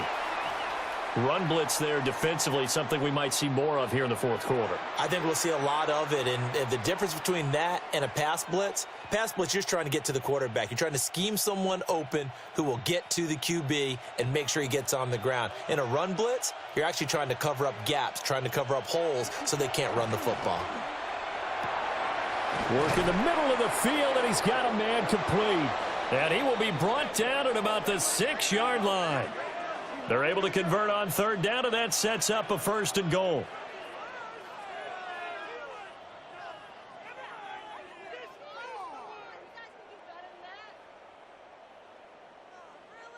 But when you're up by 2 scores in the 4th quarter and you're going to throw the football, expect to see a lot of man coverage, because usually what comes along with man coverage is pressure. So if you're a play caller and you want to keep throwing the football, that's fine. Just make sure your offensive line understands they're going to get additional guys running at the quarterback. No gain on the play that time, and it sets up 2nd and goal. Defense able to get there, swarm to the football. Zilch, 0 nada there for the offense, Charles. Yeah, it really was an example of good team defense, wasn't it? Everyone handled their responsibilities, and they held them to no gain. They run it again with Cook. And he'll take it into the end zone for a Buffalo touchdown. James Cook with his second touchdown of the night. And the Bills have put this one to bed here in the fourth quarter. And that right there is a definition of a statement drive. You're in the fourth quarter, trying to get to the finish line, and here they were able to hold the ball for a long time and move it down the field. And how about them finishing it off with the touchdown run? Winning football 101, check that box. Prater on to add the extra point. And it's 21-3. So a nice drive put together there. They go 75 yards in 9 plays. And it was James Cook capping all of that off with a touchdown run.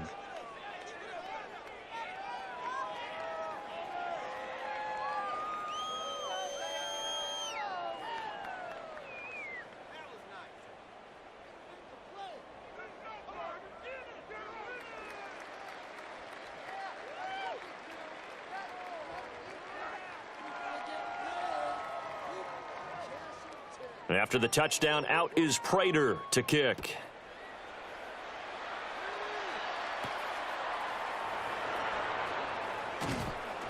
And the tackle going to be made right there at the 25-yard line. Minnesota's offense takes over possession. Their drive last time, it stalled out. They were forced to take the short field goal. And the key phrase, you nailed it, forced to, because you know coaches look at these short field goals as a last resort, right? To them, that's not how drives are supposed to end. You're supposed to put 6 on the board. That's a consolation prize. Like going to the county fair, you don't get the big stuffed animal on that one, do you? No, you don't go top shelf. That's bottom shelf material. Looking to throw McCarthy. Catch is made by Hockenson, the tight end.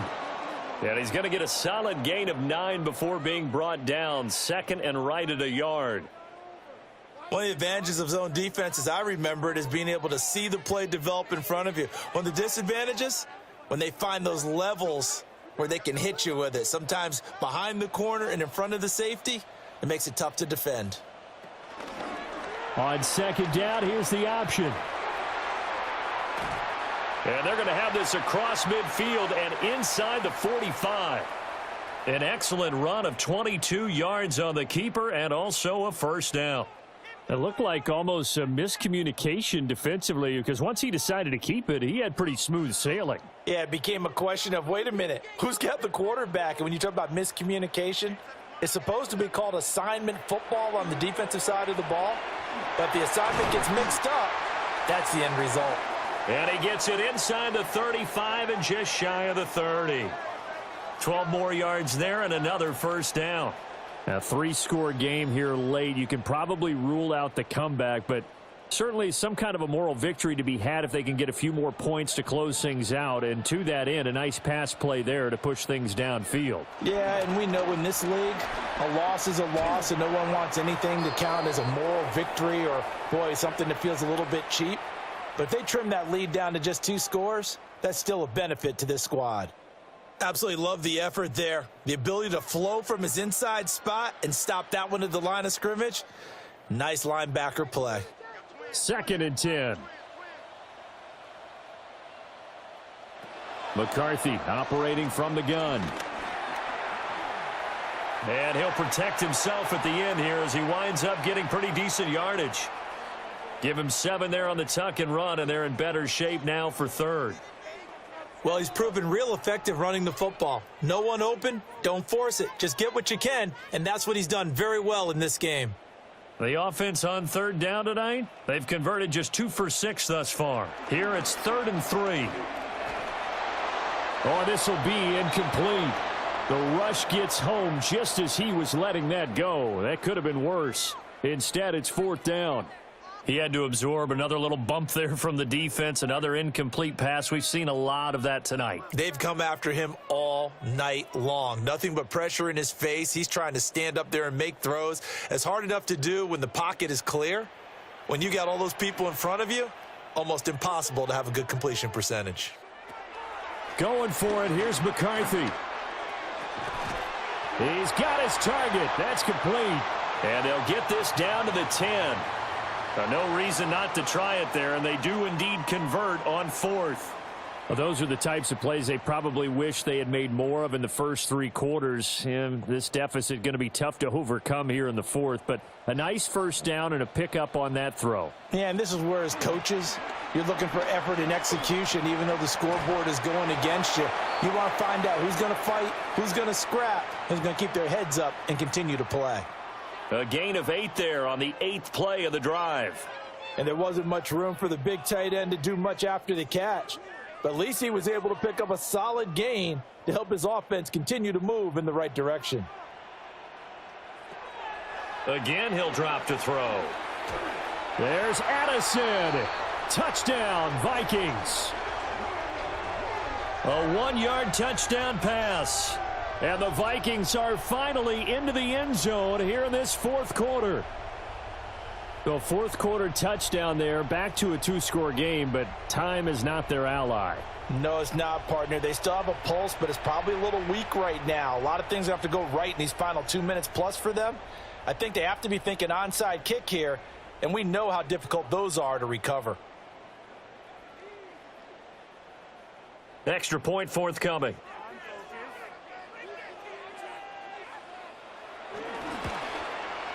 It's up and good, and the lead is down now at 11. It's 21-10. So that drive consumes 9 plays all told. And Jordan Addison capped it off with a touchdown catch.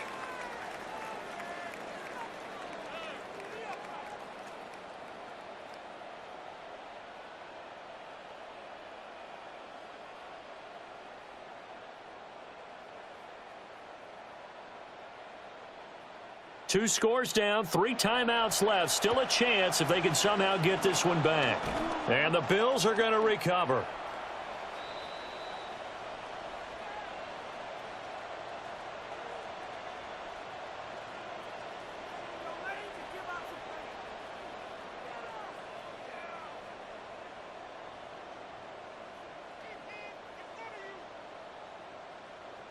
Buffalo set to get the football back here.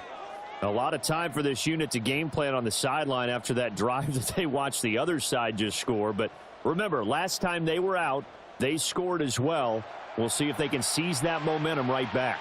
And they have had a lot of time to cool off from reaching the end zone the last time. So have they been able to keep themselves mentally sharp and into this game, even though they haven't been on the field?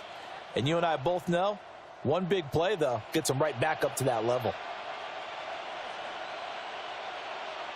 Motion man is Shakir. They'll start out here with a jet sweep. And he's going to be stopped at about the 37. And now defensively they're going to burn their first timeout. Remember, they get an extra time built in coming up here shortly at the 2-minute warning.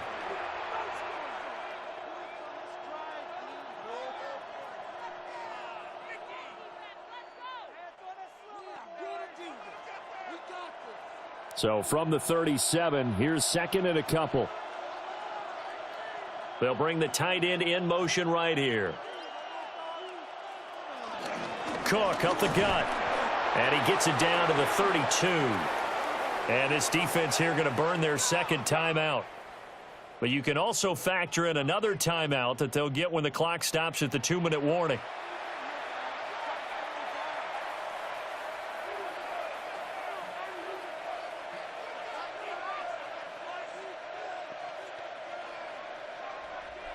They show run with 3 tight ends here on first down. They run with Cook. He's been busy tonight. And now here comes the third of their timeouts defensively. So they'll be left with only the 2-minute warning to stop it from here on out. The recipe's pretty simple, I think, right? Just give your superstar the ball, continue to feed him.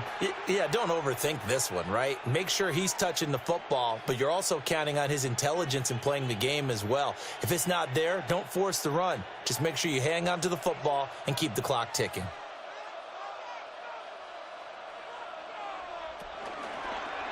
They run the option on 2nd down.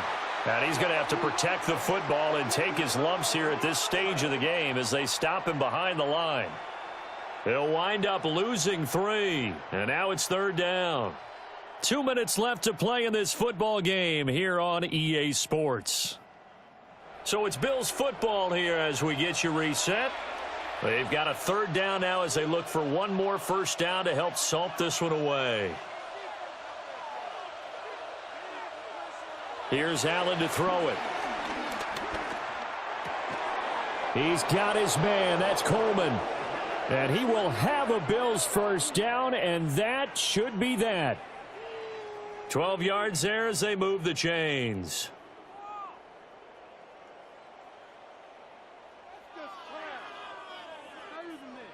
He's been the go-to guy. They needed a big play there on 3rd down. Went his way. It worked out. Doesn't matter whether they've scouted it or that they think he's going to get the ball. He has a knack for finding his way open and completing the connection.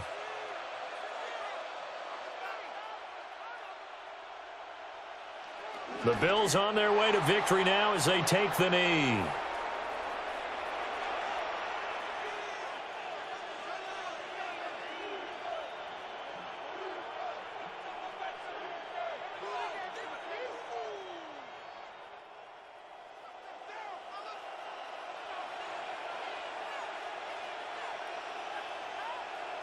Clock counting down toward 40 seconds as they take the knee. Yeah, it's fun to kneel down in front of your home crowd, but when you go on the road, that band of brothers attitude, right, just us against the world and get it done, how happy are they? I remember a coach at a previous stop telling me, you get a win on the road, doesn't matter the opponent, get out of there like you stole something. And they did in this one. So it's a victory here for the Buffalo Bills. And you look back over the score sheet, interesting. A very clean game, no turnovers by either side. An absolute rarity when we watch games now because defenses have put such an emphasis on taking the ball away. Well, what we saw here was offenses spending their time saying, look, you know they're coming for it. Ball security is paramount. So they worked on that, not just a week of practice, but I'm sure all during training camp. Make sure when you have it, tuck it away because danger lurks everywhere you turn. So that'll do it for us. For Charles Davis and all our crew, I'm Brandon Gaudin. You've been watching the NFL on EA Sports. From Minneapolis, good night, everybody.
We are just a few miles from the Gulf Coast of Florida at Raymond James Stadium here in Tampa.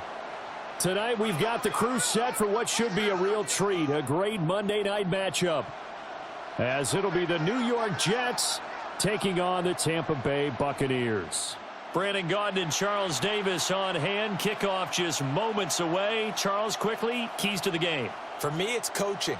Who prepared his team the best going into this one to give them the confidence to believe that they would win the game? That's who's going to come out of this one on top.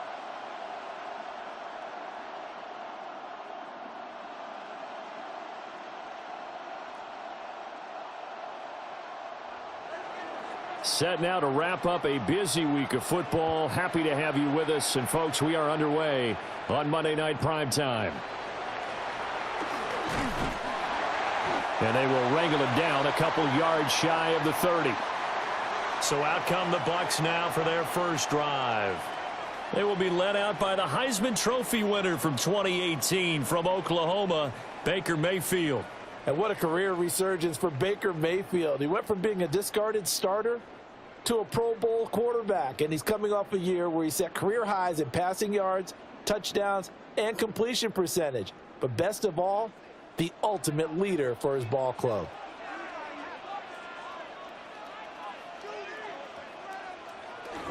Here's the first carry for Sean Tucker. Not much room here as he only gets it to about the 30. Only a couple for him there on the game's first play, and it's second down. They suspected it was a power play up the middle coming at them, and boy, were they right. That defense got downhill in a hurry and limited them to just a couple on first down. Mayfield looks to throw. And that's complete. It's Chris Godwin. And they get him down, but not before he takes it across the 40-yard line. First down, Tampa Bay there, a gain of 13.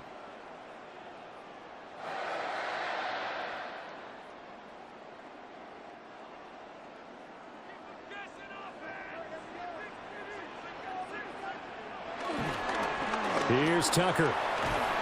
And he'll take it across midfield down into Jet territory.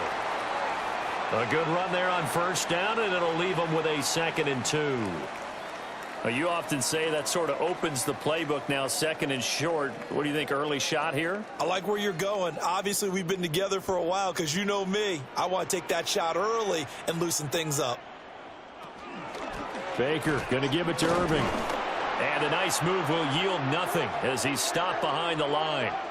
2 yards the loss, and now they go from 2nd and 2 to a tough 3rd and 4.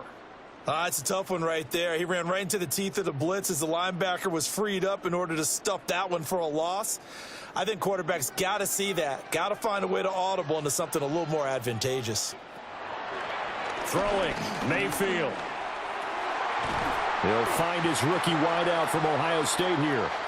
And that's going to be another first down as the tackle made at the Jets' 31-yard line. A good pickup there of 20 yards.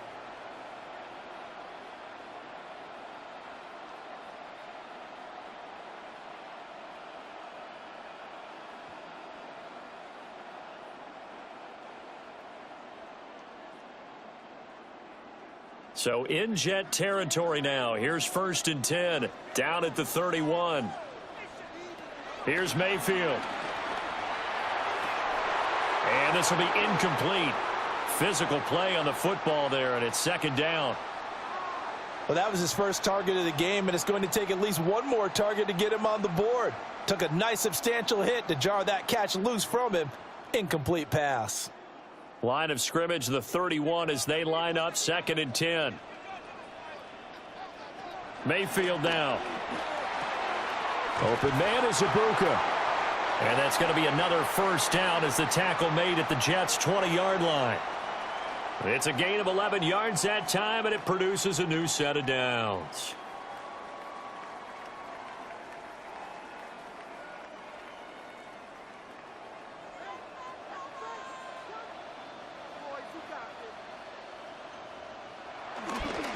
They run. It's Tucker.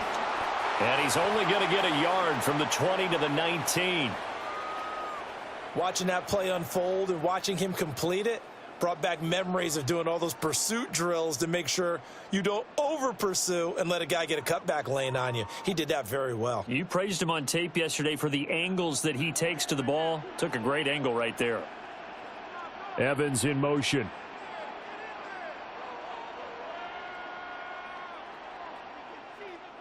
Mayfield to throw it. And in for the Buccaneers touchdown.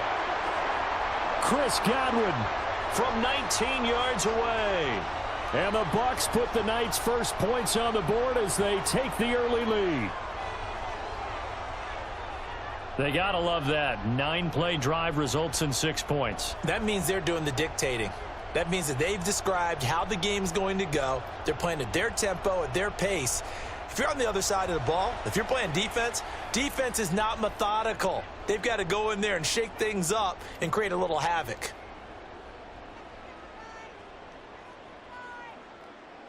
Chase McLaughlin on for the extra point.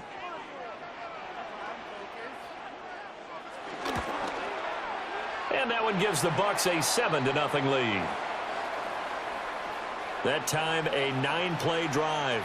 And it's Chris Godwin who finishes things off with a touchdown reception.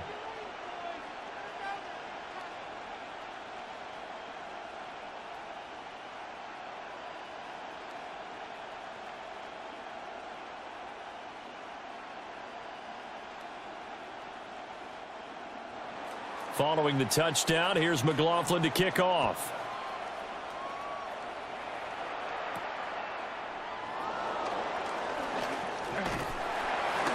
And he won't quite make it to the 25. So now here comes the Jet offense as they get ready to take over.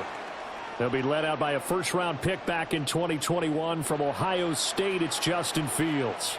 And normally when you talk about a quarterback on his third team in as many years, you're worried about this kid's potential. But in this case, Justin Fields has plenty of it, and he flashed it big time during his short tenure in Pittsburgh. Now he has an opportunity in New York to be a full-time starter once again, and the Jets are excited about his potential.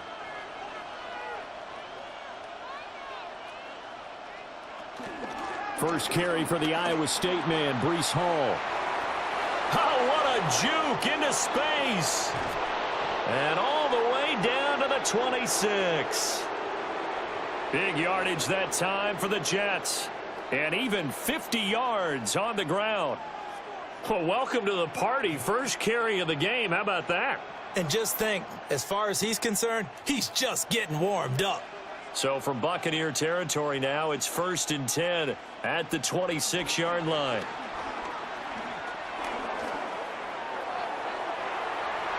He'll get 8 on the scramble there. It'll be 2nd and a couple. I do think it's fair to say that they were caught off guard a little bit when he decided not to throw it on first down. But give them credit. They recovered in time to deny him the first down yardage. But it's only 2nd and short. So that run is still likely to lead to a new set of downs.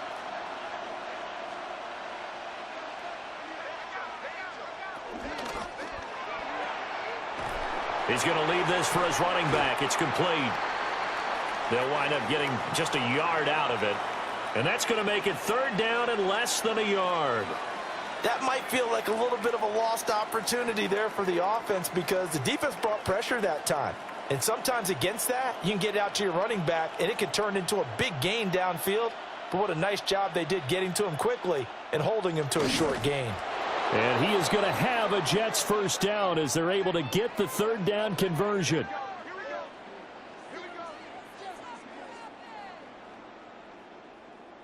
How about that there? No frills, no additives, right? Nothing crazy. Just find a way to pick up the first down. A nice run right there. Line of scrimmage, the 15. It's 1st and 10.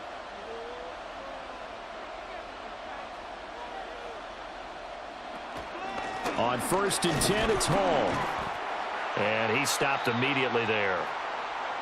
Call it no gain on the play, and it'll be 2nd down. On that play, it was the defensive front that won the battle. They out-leveraged the offensive line, got into the backfield, and held him to no gain. So after the run for no gain, here's 2nd and 10.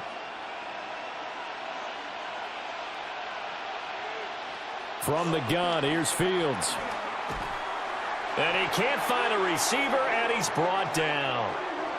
That sack courtesy of the effort of Hassan Reddick. They've gobbled up over 30 yards of turf so far, but a sack knocks them backwards. And that interrupts the momentum they were building. Good opportunity for the defense to escape this drive before they get to the end zone.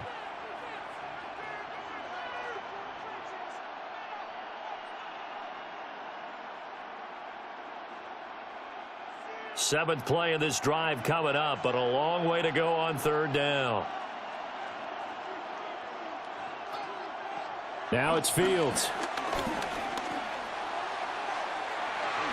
And oh no, it's incomplete. Well, it's a touchdown if he holds on, but somehow took his eyes off of it, falls to the ground, and brings up fourth down. One thing you hope to see out of a rookie tight end is a real concentration when the ball's in the air, and I'm not sure that he didn't, but he has to be prepared for people making a play on it when that ball's up for grabs. Folk's kick is good. And they are on the board, but still trailing. It's 7-3. So both teams come away with points on their opening drives. Now they still trail. They answered the touchdown with a field goal, but at least able to break that goose egg here early. And that is what's important, right? Because they didn't let that initial touchdown go unanswered. Took the ball themselves, moved it downfield, and put it through the post for 3 points. Game on.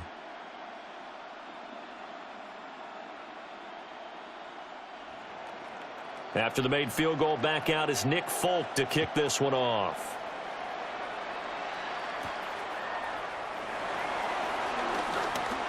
Dances by him. And a nice return sets him up pretty good here right at the 30-yard line. Tampa Bay, they're getting ready to set up shop here for their second drive. For this offense, Charles, remember the last time they were out here, marched it nearly the full length of the football field, and a lot of the attack went through the air, so now they're seeing if they can duplicate that performance. Okay, if I show my age a little bit, partner, because I can hear my high school coach, John Ford. I can hear his voice in my head. Laddie, when you put the ball in the air, 3 things can happen, and 2 of them are bad. But the way the game's being played now, this is just part of what they do, so I don't think they should change anything at all. They've been dominant. Keep throwing it around. I think defensively you're okay with that. Here in the first quarter, he's going to get some catches, but they rallied to him quickly. And that's what you count on, and I like what you just said. First quarter, can you do it all game long?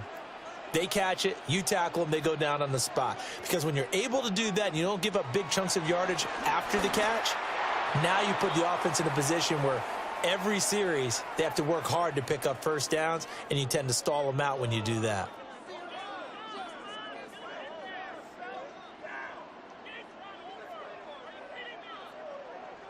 They head to the line facing a 3rd and 7 following the incompletion on second down. From the shotgun, it's Mayfield. Able to find the open man. That's complete. And he is going to have a Bucs first down as they're able to get the 3rd down conversion.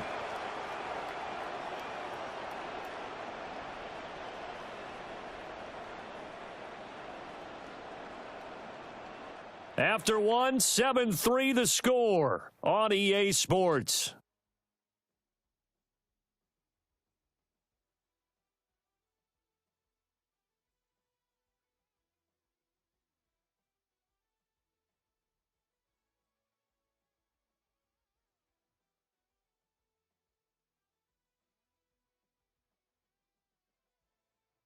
Second quarter now in Tampa Bay. It's the Buccaneers in control of the football as they've got it with a 1st and 10.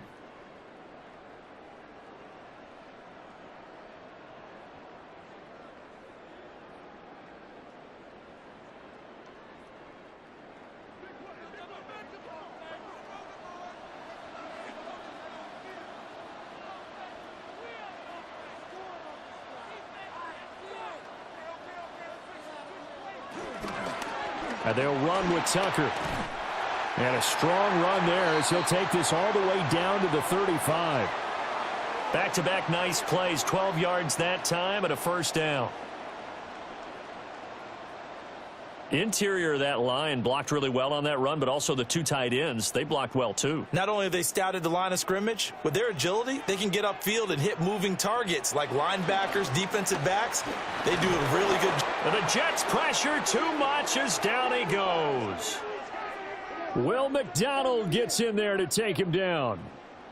Remember, they had the nice gain on the previous play, but they just gave a lot of it back right there on that sack. Yeah, they get the sack, get back some real estate. Felt like the type of play that can spark a defense and swing some momentum. Almost felt like a take that type of a play, didn't it, partner?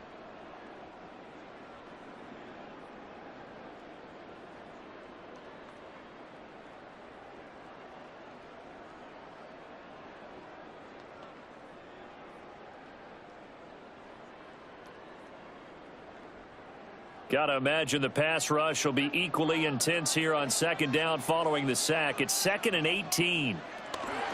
To throw, Mayfield. To the left side, he's got McMillan. It'll be a gain of just a yard.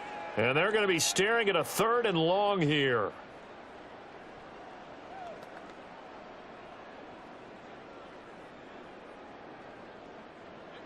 Facing some long odds here if they hope to convert, as they're well behind the original line of scrimmage. Now on 3rd and long, they'll look to throw. To the right side, catch made by Ibuka. And he is out of bounds, but not before he's inside the 30. 14 yards is the pickup there, but it'll still lead to a 4th down.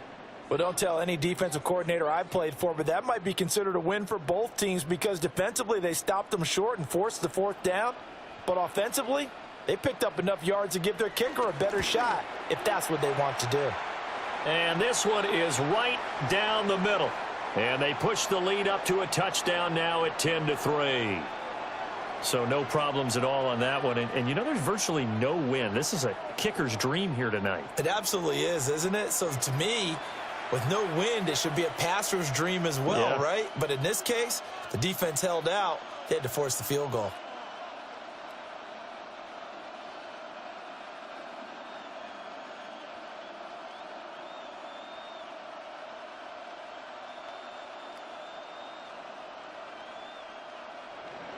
After the made field goal, here's McLaughlin back out there to kick it away.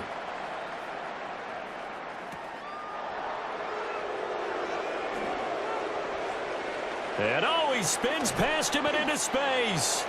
And he's all the way up across the 40 and down at the 42. Great return. Back onto the field come the New York Jets for their 2nd drive. Just a lone field goal for them so far, trailing 10-3 as they come up 1st and 10.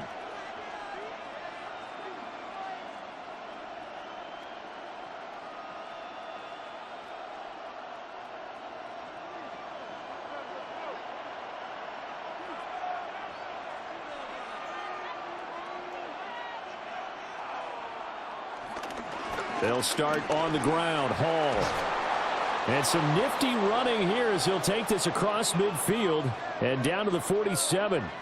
61 yards for him on the ground so far tonight as he has been terrific in this first half.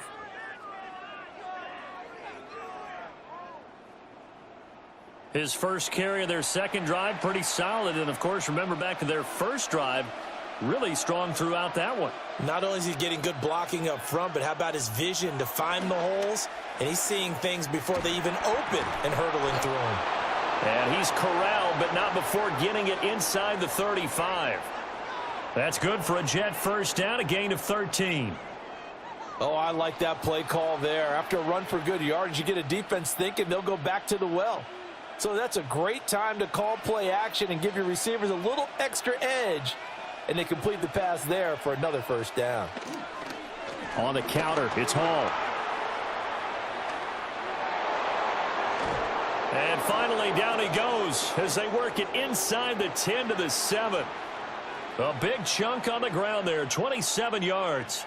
He had his eyes on the end zone once he hit the secondary, but they're finally able to slow him down. Yeah, and I've got to look at this one from the defensive point of view. You just mentioned finally able to slow him down. They've got to figure out a way to make that at the point of attack, at the line of scrimmage, because once he gets through, he's shredding them. And that'll hurt the average a bit, as this time they're able to get him behind the line. That's going to go as a loss of 1 on first down. Well, with the kind of half he's had, I think we can forgive him that run, right? Not every run's going to be a big play, is it? No, and also the blocking just wasn't there. No room to run. Yeah, defensively, they got to find a way to build on that because he's eating them alive in the first half. A shotgun snap, Fields. Throw left side to Reynolds. That time the completion goes for 4 yards, and we're set up with a 3rd and goal. I think as he began this throw, you saw that the area was congested, but he has a lot of confidence in his arm, and he fits that one in there nicely. They pick up the catch, not much yardage afterwards. Now Fields on 3rd and goal. Under pressure, down he goes. Sacked at the 10. A nightmare on 3rd and goal. He's sacked, and multiple players broke through the line to get him. Now, how about that? Defensive coordinator perfectly in sync, dials up a blitz, and the man in the middle, he's the one who gets home. Big Mike. Big Mike.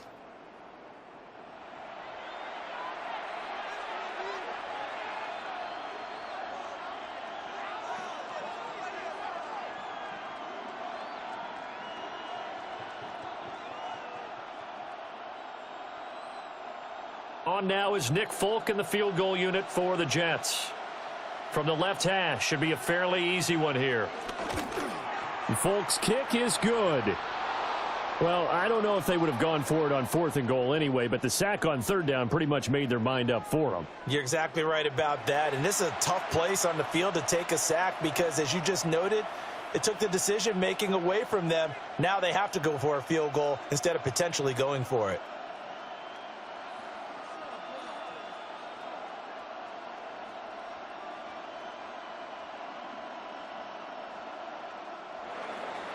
After the made field goal, back out is Nick Folk to kick this one off.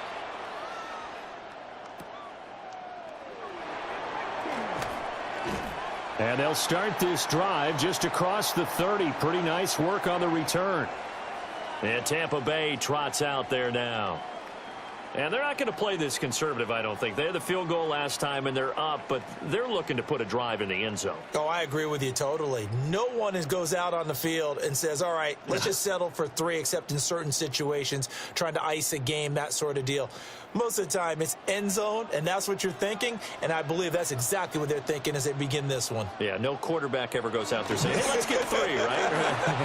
Not one that I've ever met. And they get him down, but not before he takes it across the 40-yard line. Right off the bat, it's a first down to start the drive, 12 yards. Good, strong throw and catch right there. And so far in this game, the alleys have been open for them to get completions, and they're taking advantage of it.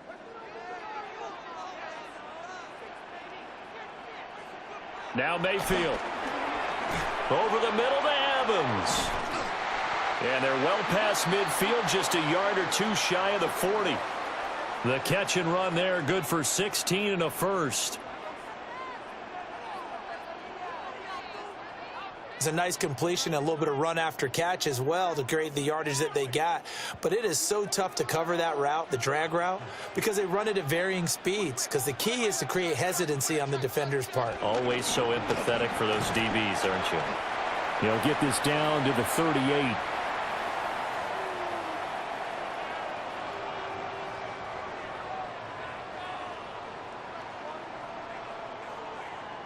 Second and 7.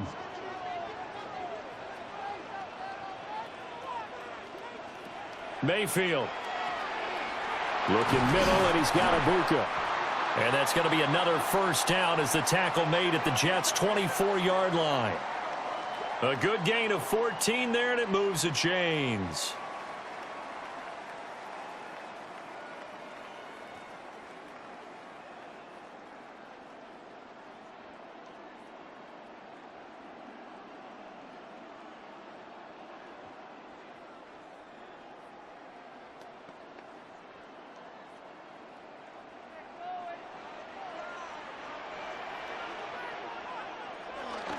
Play fake. Mayfield. It's a short one here, complete to the tight end. So he'll be stopped here for no gain. And that'll bring up second down. Well, that was a simple throw and catch, but even with that completion, 0 yards gained, so they're behind schedule on down and distance. I think they were hoping to get it to him. He could make a man or two miss, but that window closed quickly. The slot man in motion right. From the gun, Mayfield. It's a short one here, complete to his tight end. 9 yards, and that leaves him just short, so it'll be third and less than a yard. Coaches always harp on the quarterback reading the defense and getting it to the open man. That's good recognition there, and how about what he did after the catch? Yeah, hit your tight end, let him get some rack. Yeah, when he gets moving, not many guys want to come over and put a hit on him, do they?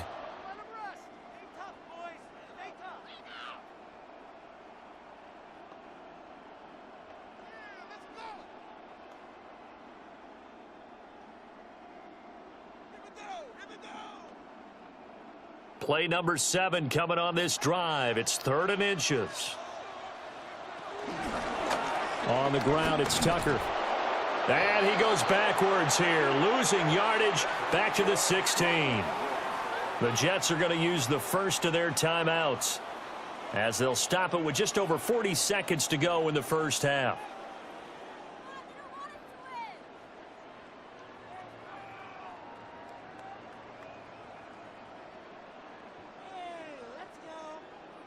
Chase McLaughlin now for the field goal try. From the right hash, this from 33. And this one is right through. And that'll open the lead up to a touchdown now at 13-6. So a nice kick there as they add 3 to the lead. And from what I've seen so far, Brandon, I think they've been the better of the two teams here in the first half. So even though you want the touchdown, I think that's a nice job there to put 3 points on the board.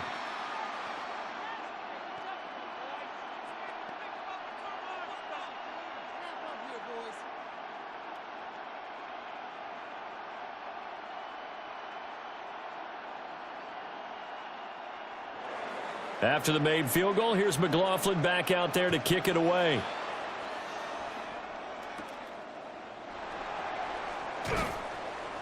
And he'll go down as this drive will start at the 25-yard line.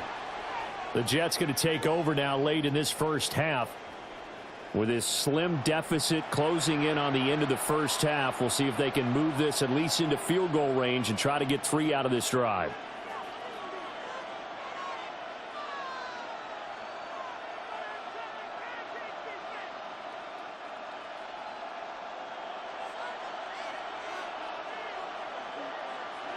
To throw is Fields. Eluding the pressure right. And he slides and covers up at the end as he's going to be able to pick up decent yardage. Now the Jets going to use the second of their 3 timeouts as they'll stop it with a little over 30 seconds to go in the first half of play.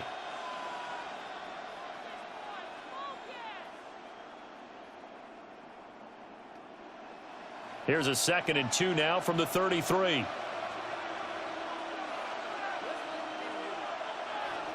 Here's Fields. And he'll be brought down shy of the 40 at the 38-yard line. Taking matters into his own hands, and he picks up 4 yards and a first down.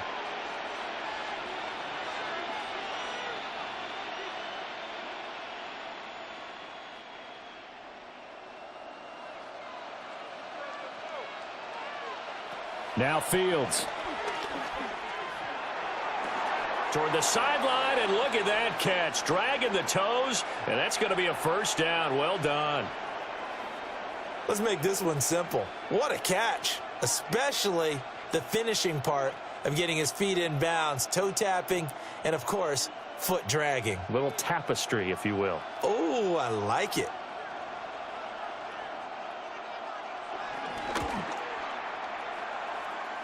Folks' kick is good.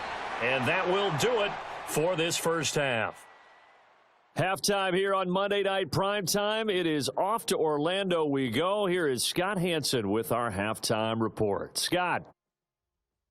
All right, Brandon, thanks much. Welcome in, everyone, to the downtown Orlando studios. Scott Hansen and crew with you for a short and sweet halftime, as this game's had a little bit of everything to it. We'll find out which side can establish some tempo in the third quarter as we're ready to kick off the second half. Back out to our commentary team, Brandon Godden and Charles Davis. Okay, Scott, thanks a bunch. And we'll see which team's adjustments are going to pay dividends here as we are just about ready for the start of the second half.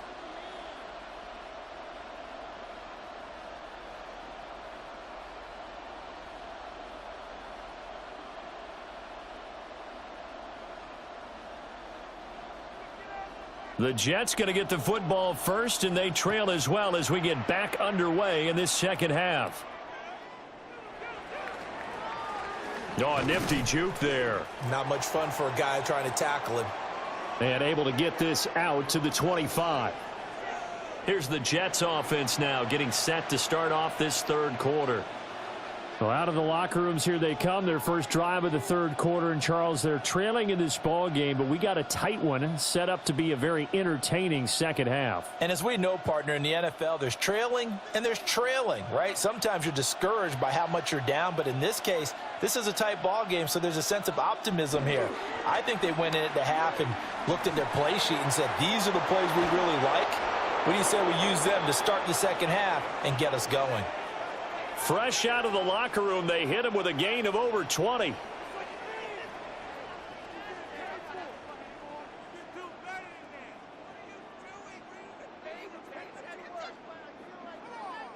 it's pretty evident that this passing game has been frustrated so far.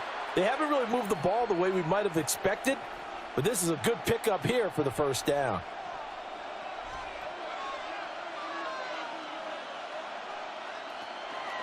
They run the option here on 1st and 10. And maybe the wrong read there as he's going to go down immediately. He'll lose a yard there, and it's 2nd and 11. And on this play, the read for the quarterback was the defensive end, and he was totally focused on the quarterback. He should have given it off inside to the running back. Instead, he kept it and ended up taking a loss on the play. And they'll send the tight end in motion. Back to throw. Fields. Reynolds with a catch out on the right side. Call it a gain of 6 on the play. And they're going to face a third down.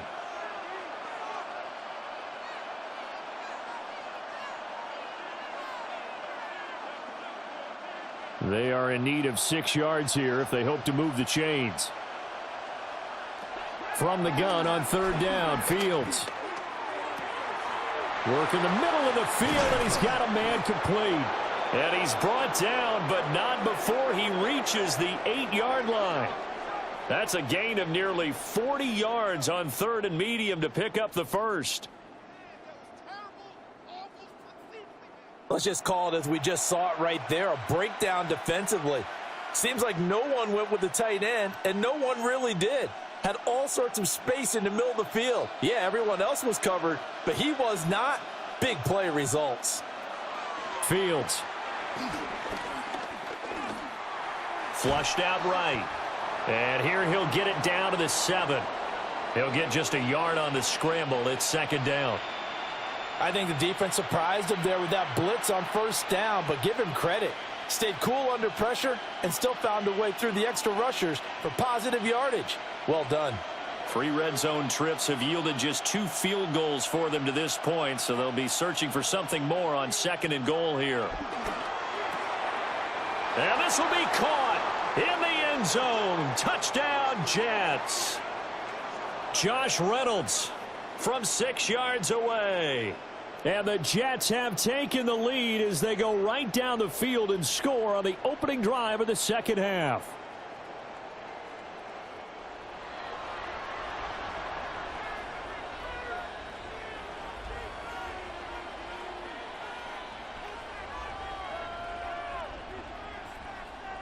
Nick Folk for the point after.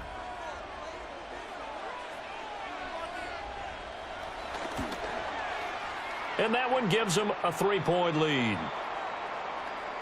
So that drive, 6 plays, 75 yards. And it ends with a Jet touchdown.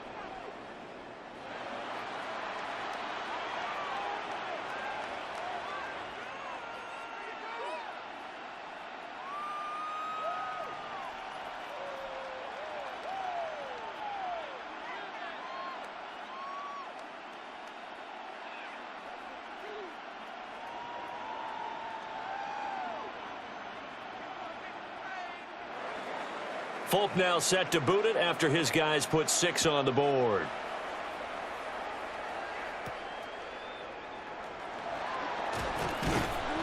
And they'll get him down inside the 30 at the 27. Here comes the Buccaneers offense. They get their first reps of the second half. And, Charles, it feels like we're set up for a good second half here. Came out of the locker room, one-score game. Now the lead has already changed hands. Well, this offense, they've got an opportunity right now to take that lead right back. Yeah, and it feels like you're going back and forth, almost a little bit like a tennis match, right? And we're just, our heads just keep moving. Which side has it? Which side's going to score? How are they going to go out doing it? A little bit of a challenge for each side, trying to match each other. They'll start on the ground with Irving. Now this will leave them a yard short.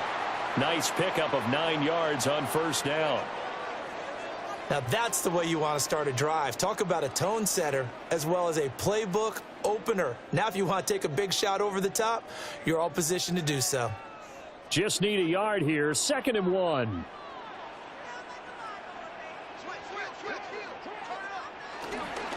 Now a handoff up the middle. It's Tucker. And he'll get it out near the 40 to the 39. They'll get 3 as the drive continues. It's a first down. Sometimes with the running game, you've just got to stick with it. Look, it's the third quarter, no time to panic. But that also doesn't mean you just do it the same way you've been doing it the entire ball game. Maybe change up some blocking assignments or run a few different plays, but stay with the overall essence of the running game. And he's going to be met at the line of scrimmage and taken down. Just a yard on the first down carry, so it's 2nd and 9. Whenever we talk about the best strong safeties, one word constantly comes up, and that's instincts. Being able to diagnose run or pass and make the appropriate moves. He crashed down hard there. He was ready for that running play. Throwing, Mayfield. Out route, and the ball is caught by Godwin. And he's able to get this one out closer to midfield across the 45. Well, that's what you're looking for when you want to throw the ball downfield. You want one of those guys who can play out on the perimeter, can play out wide, who can not only get open, but when they're covered, can uncover themselves downfield and create catches. Mayfield from the gun on 3rd down. He's got his target. That's complete. And that's going to be another first down as the tackle made at the Jets' 37. 17 yards on the pickup there. The drive will continue.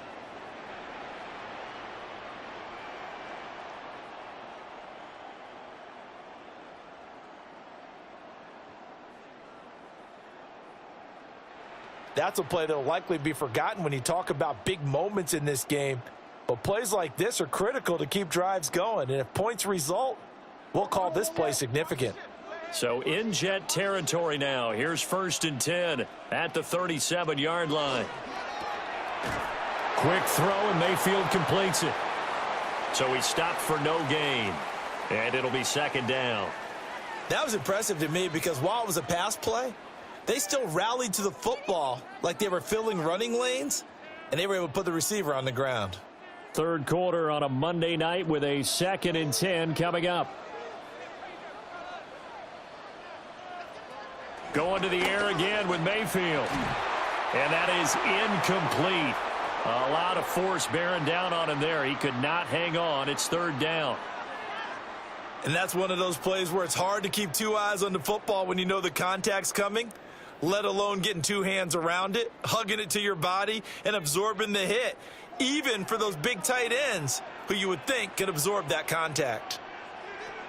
Mayfield looks to throw. That is caught. And that's going to be another first down as the tackle made at the Jets' 21. With that catch, he goes over 100 yards receiving on the night. I love the drive they're working on here because they know they can take the lead with a touchdown.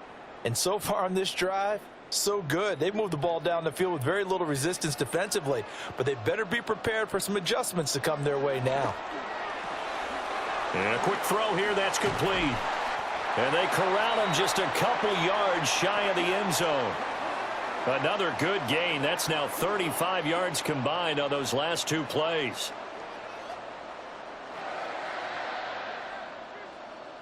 Just picking up yardage in bunches here these last few plays. They have moved right down the field, and just like that, they're going to be set up with a 1st and goal. It looks like a jumbo set with 3 tight ends here for 1st and goal. They're going to go with a tight end here on the running play. Nothing doing there. They're going to wind up holding him at the 2. It's a gain of a yard, and it'll set up 2nd and goal. You got to be ready for anything when you play defense against this head coach. That is not something you'd expect to see here in the red zone, but it winds up getting him a few yards. From the 2 now, 2nd and goal. Mayfield to throw it. And Evans hauls it in. Touchdown, Bucks. A 1-yard touchdown pass. And the Bucks have retaken a 3rd quarter lead. So a very strong first drive in the second half, Charles, as they've turned that halftime deficit into a 3rd quarter lead. And they were pretty purposeful there, weren't they? Measured in their approach. But boy, they executed awfully well moving the ball down the field. McLaughlin now to add the PAT.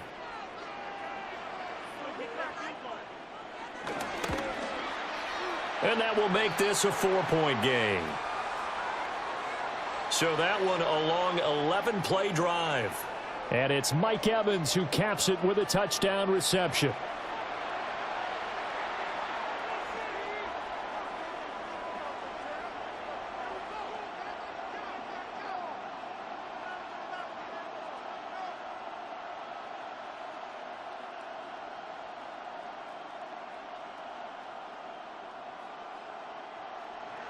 Following the touchdown, here's McLaughlin to kick off.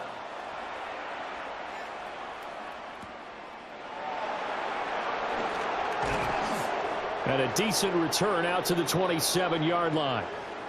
The offense set to get going. Justin Fields bringing him out at quarterback. And he had the touchdown on the last drive, also 4 for 4. Very, very effective. What does he need to do to translate that forward into this drive?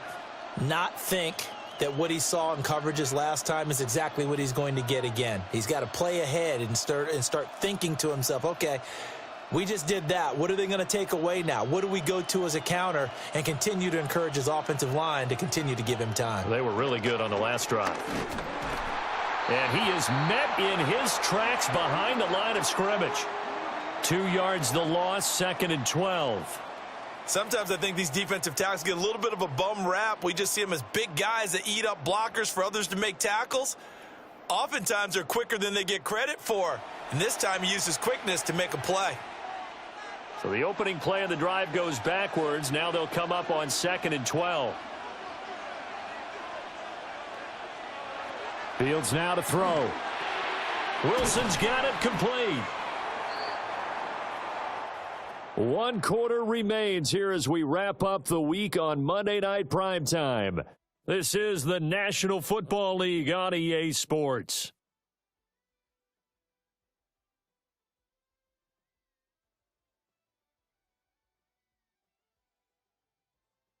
Back now in Tampa.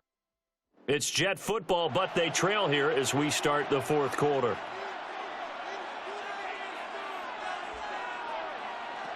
Here's Fields. And down he goes, a Buccaneer sack. Logan Hall Drops him for a loss of 10, and it's going to be 4th and long. Okay, I'm not sure you could actually draw up a better pass rush than that one right there. Nowhere to go outside. He had to keep backing up and backing up and backing up. Eventually dropped for a huge loss.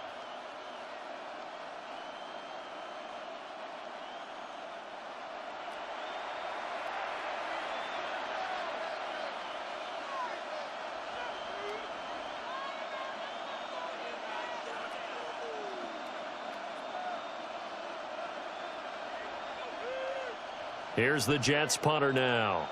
And surprisingly, this is the first punt of the game for either team. And he'll get this away into the humid Florida sky. That'll wind up being a 50-yard punt, though they do get 10 back on the return. And the Bucs will get ready to go on offense. The Buccaneers offense and Baker Mayfield set to take over once more. And this defense might be about ready to wave the white flag. Nothing they have tried to throw at him has been that successful. He just processes things so quickly and makes a right read seemingly every time. The Bucs offense set to begin their next possession. Their defense got the stop, forced the punt, and now you really start to monitor the clock as they nurse this slim lead. And down he goes at the 45 after a pickup of 9. Now, I'm guessing you'd say this is kind of the key here. Grind out some yardage, work on that clock, see if you can continue to tick it down. Definitely, you want to bleed things out at this point, right? Continue to possess the football, gain some yardage, and put the onus on the defense. Do they have to use timeouts? What are they going to do to stop you? You're taking charge. And he'll get it out to midfield. Looks like, yeah, they'll spot it right at midfield at the 50. A gain of 5, good enough for the first down. And this is exactly what you're looking to do offensively. If you can start stringing some runs together like this, you'll keep churning out first downs, and that's going to put you in a great position to carry this one home. And now Mayfield on the bootleg. Looking for Godwin, and he's got him complete. Call it a gain of a yard, and it's second down.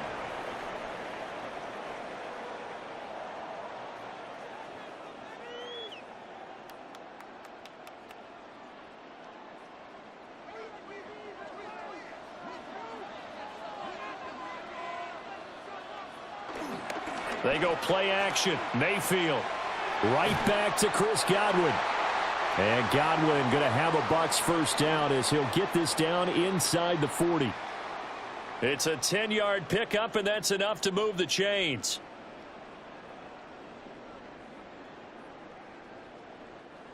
So from the 39 now, they'll come up on a 1st and 10.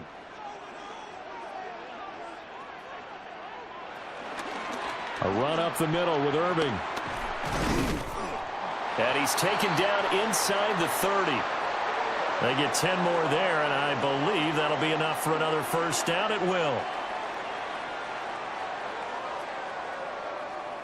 And that's a tired defense out on the field right now. They desperately need a stop to get the ball back to their offense, but they're having trouble getting that done. Another gut-wrenching run right there.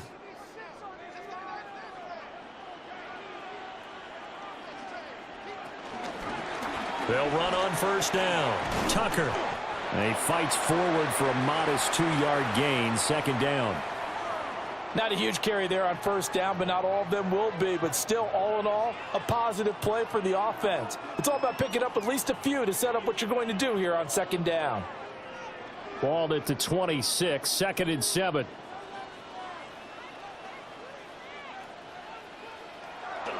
Play action now. Here's Mayfield. Firing quickly here, and that's complete. They get him to the ground right on the cusp of the red zone after a pickup of 5 or 6. Now, that tight end position, it just seems to continue to evolve every year in the NFL. Yeah, you're getting really terrific athletes. A lot of them maybe were wide receivers at one point. They continue to give you speed, great hands, and big bodies, which make them excellent targets for quarterbacks. And he will have the first down before he's tackled at the 12. 48 yards rushing for him now as he's run it 11 times.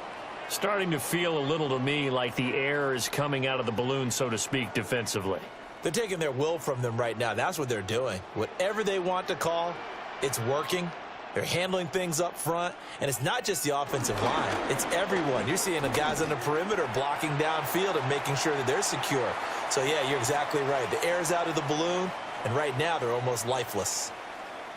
Credit him with a 1-yard gain there to make it 2nd and 9.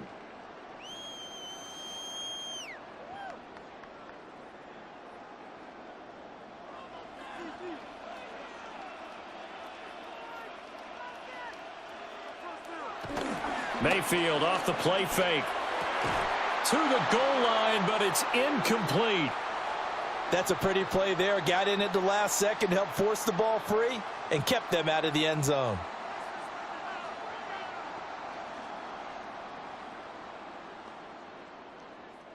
The offense on third down tonight, they've been very good, 5 for 7 thus far. This is 3rd and 9. They'll send a receiver in motion to the left. Now Mayfield. And now another one thrown incomplete. So decision time now, because a field goal keeps it a one-score game. What are you thinking? Well, I'm looking at the down and distance, and that's where the issue comes in. It's not short enough that it's a no-brainer and you go for it. You have to analyze this one. To me, you take the field goal, take the points. I don't think you want to risk coming away with nothing. So the field goal unit is on the field, as this is a big spot right here. This will get the lead up to 7. And his kick is good. And that'll make this a 7-point game. But from a defensive perspective, though, I think maybe they're saying, hey, we did what we needed to do, kept this a one-score game. Yeah, without a doubt, because they were able to bleed some time off the clock, right? Put themselves in a good position, but it's not out of reach yet, okay? Being able to hold them to a field goal means that they do have a chance to come back and win this game.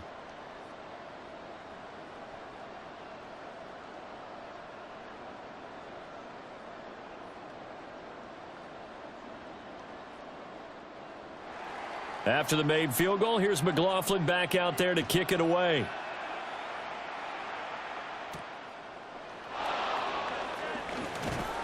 And he'll be tackled just shy of the 25. The Jets offense and Breece Hall headed out onto the field.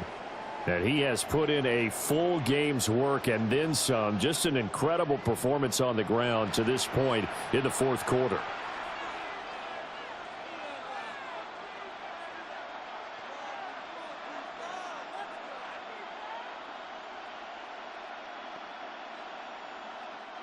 This is 1st and 10.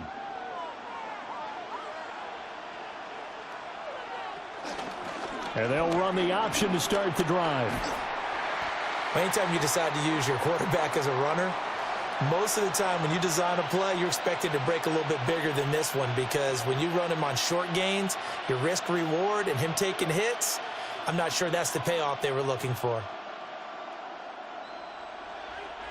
Fourth quarter, down to the final 2 minutes, and we've got a one-score game. So it's Jets football as we get you reset here. They come up on a 2nd down now in a game that looks like it's going to go down to the wire. That's caught by Wilson, and he is going to get out of bounds with the 1st down, so that's going to double their pleasure for sure. They get the 1st and save a timeout. Well, they got the yardage they needed there, picked up the 1st down, got out of bounds. How about the urgency that they have, as well as the understanding where they are on the field? Plenty of time. All 3 timeouts still remain. Here's 1st and 10 now. Now Fields. And he'll protect himself at the end here as he winds up getting pretty decent yardage.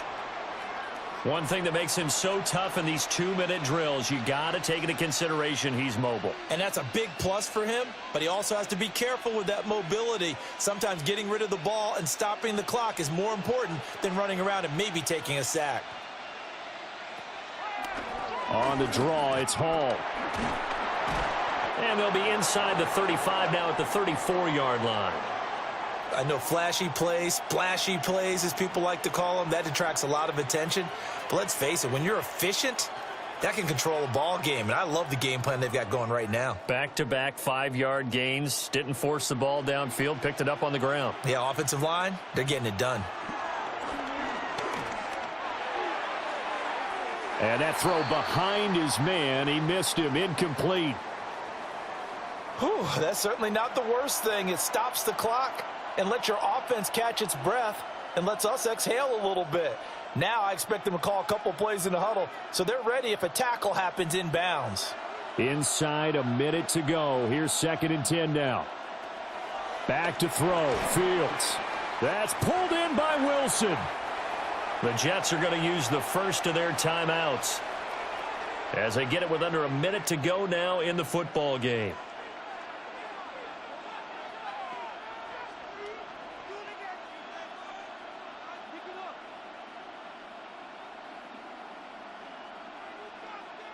A big play here. Crowd on their feet. 3rd and 4. All eyes on Fields. Going right back to Wilson. And he is going to have a Jets first down, although it doesn't appear to be by much. He needed 4, and he got 4 on 3rd down. I don't care how many times we see it. I still get a kick out of watching quarterbacks and receivers do the pass tree in pregame warm-up. But I always remember that when we go to practices, we see that after practices as well. They really tune it up, don't they? They tune it up. They know why they do it for these situations. First down. And they build that trust, and that's why they're able to find him in this type of a situation.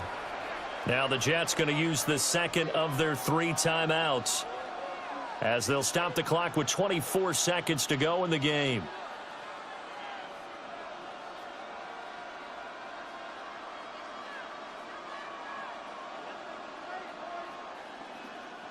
Well, this offense still has the 1 timeout here, remember. 1st and 10.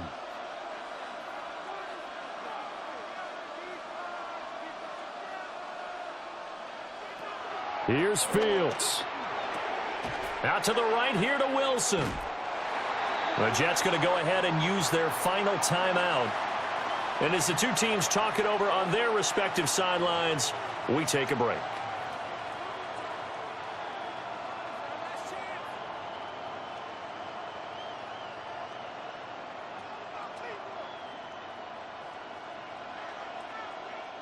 They'll come up now. 2nd and 9.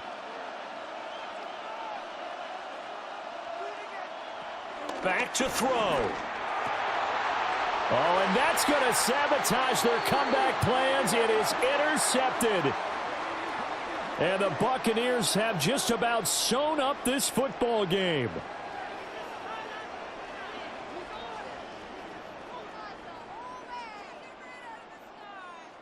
Well, these defensive coaches, they sure like what they've got in this rookie corner, and with good reason, as you saw there. He only cost him a day 2 pick, and a lot of people thought he had first-round ability. But when he was available on draft night, that was one where you didn't need the full time to make the selection. You call that pick in early, and he shows why he was so coveted with that interception there.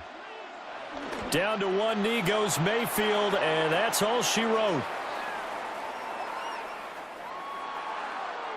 So fire the cannons. It's a victory here for Tampa Bay. And they were spurred on by a strong performance in that 4th quarter as they held their opponents off the scoreboard. Everyone wants to pitch a shutout for the entire game, but when you throw one in the 4th quarter, that tells everyone that you're getting stronger and dominance is starting to take over, right? The way that you close, the way that you finish, that gets preached to you from the time you're playing Little League football all the way up through.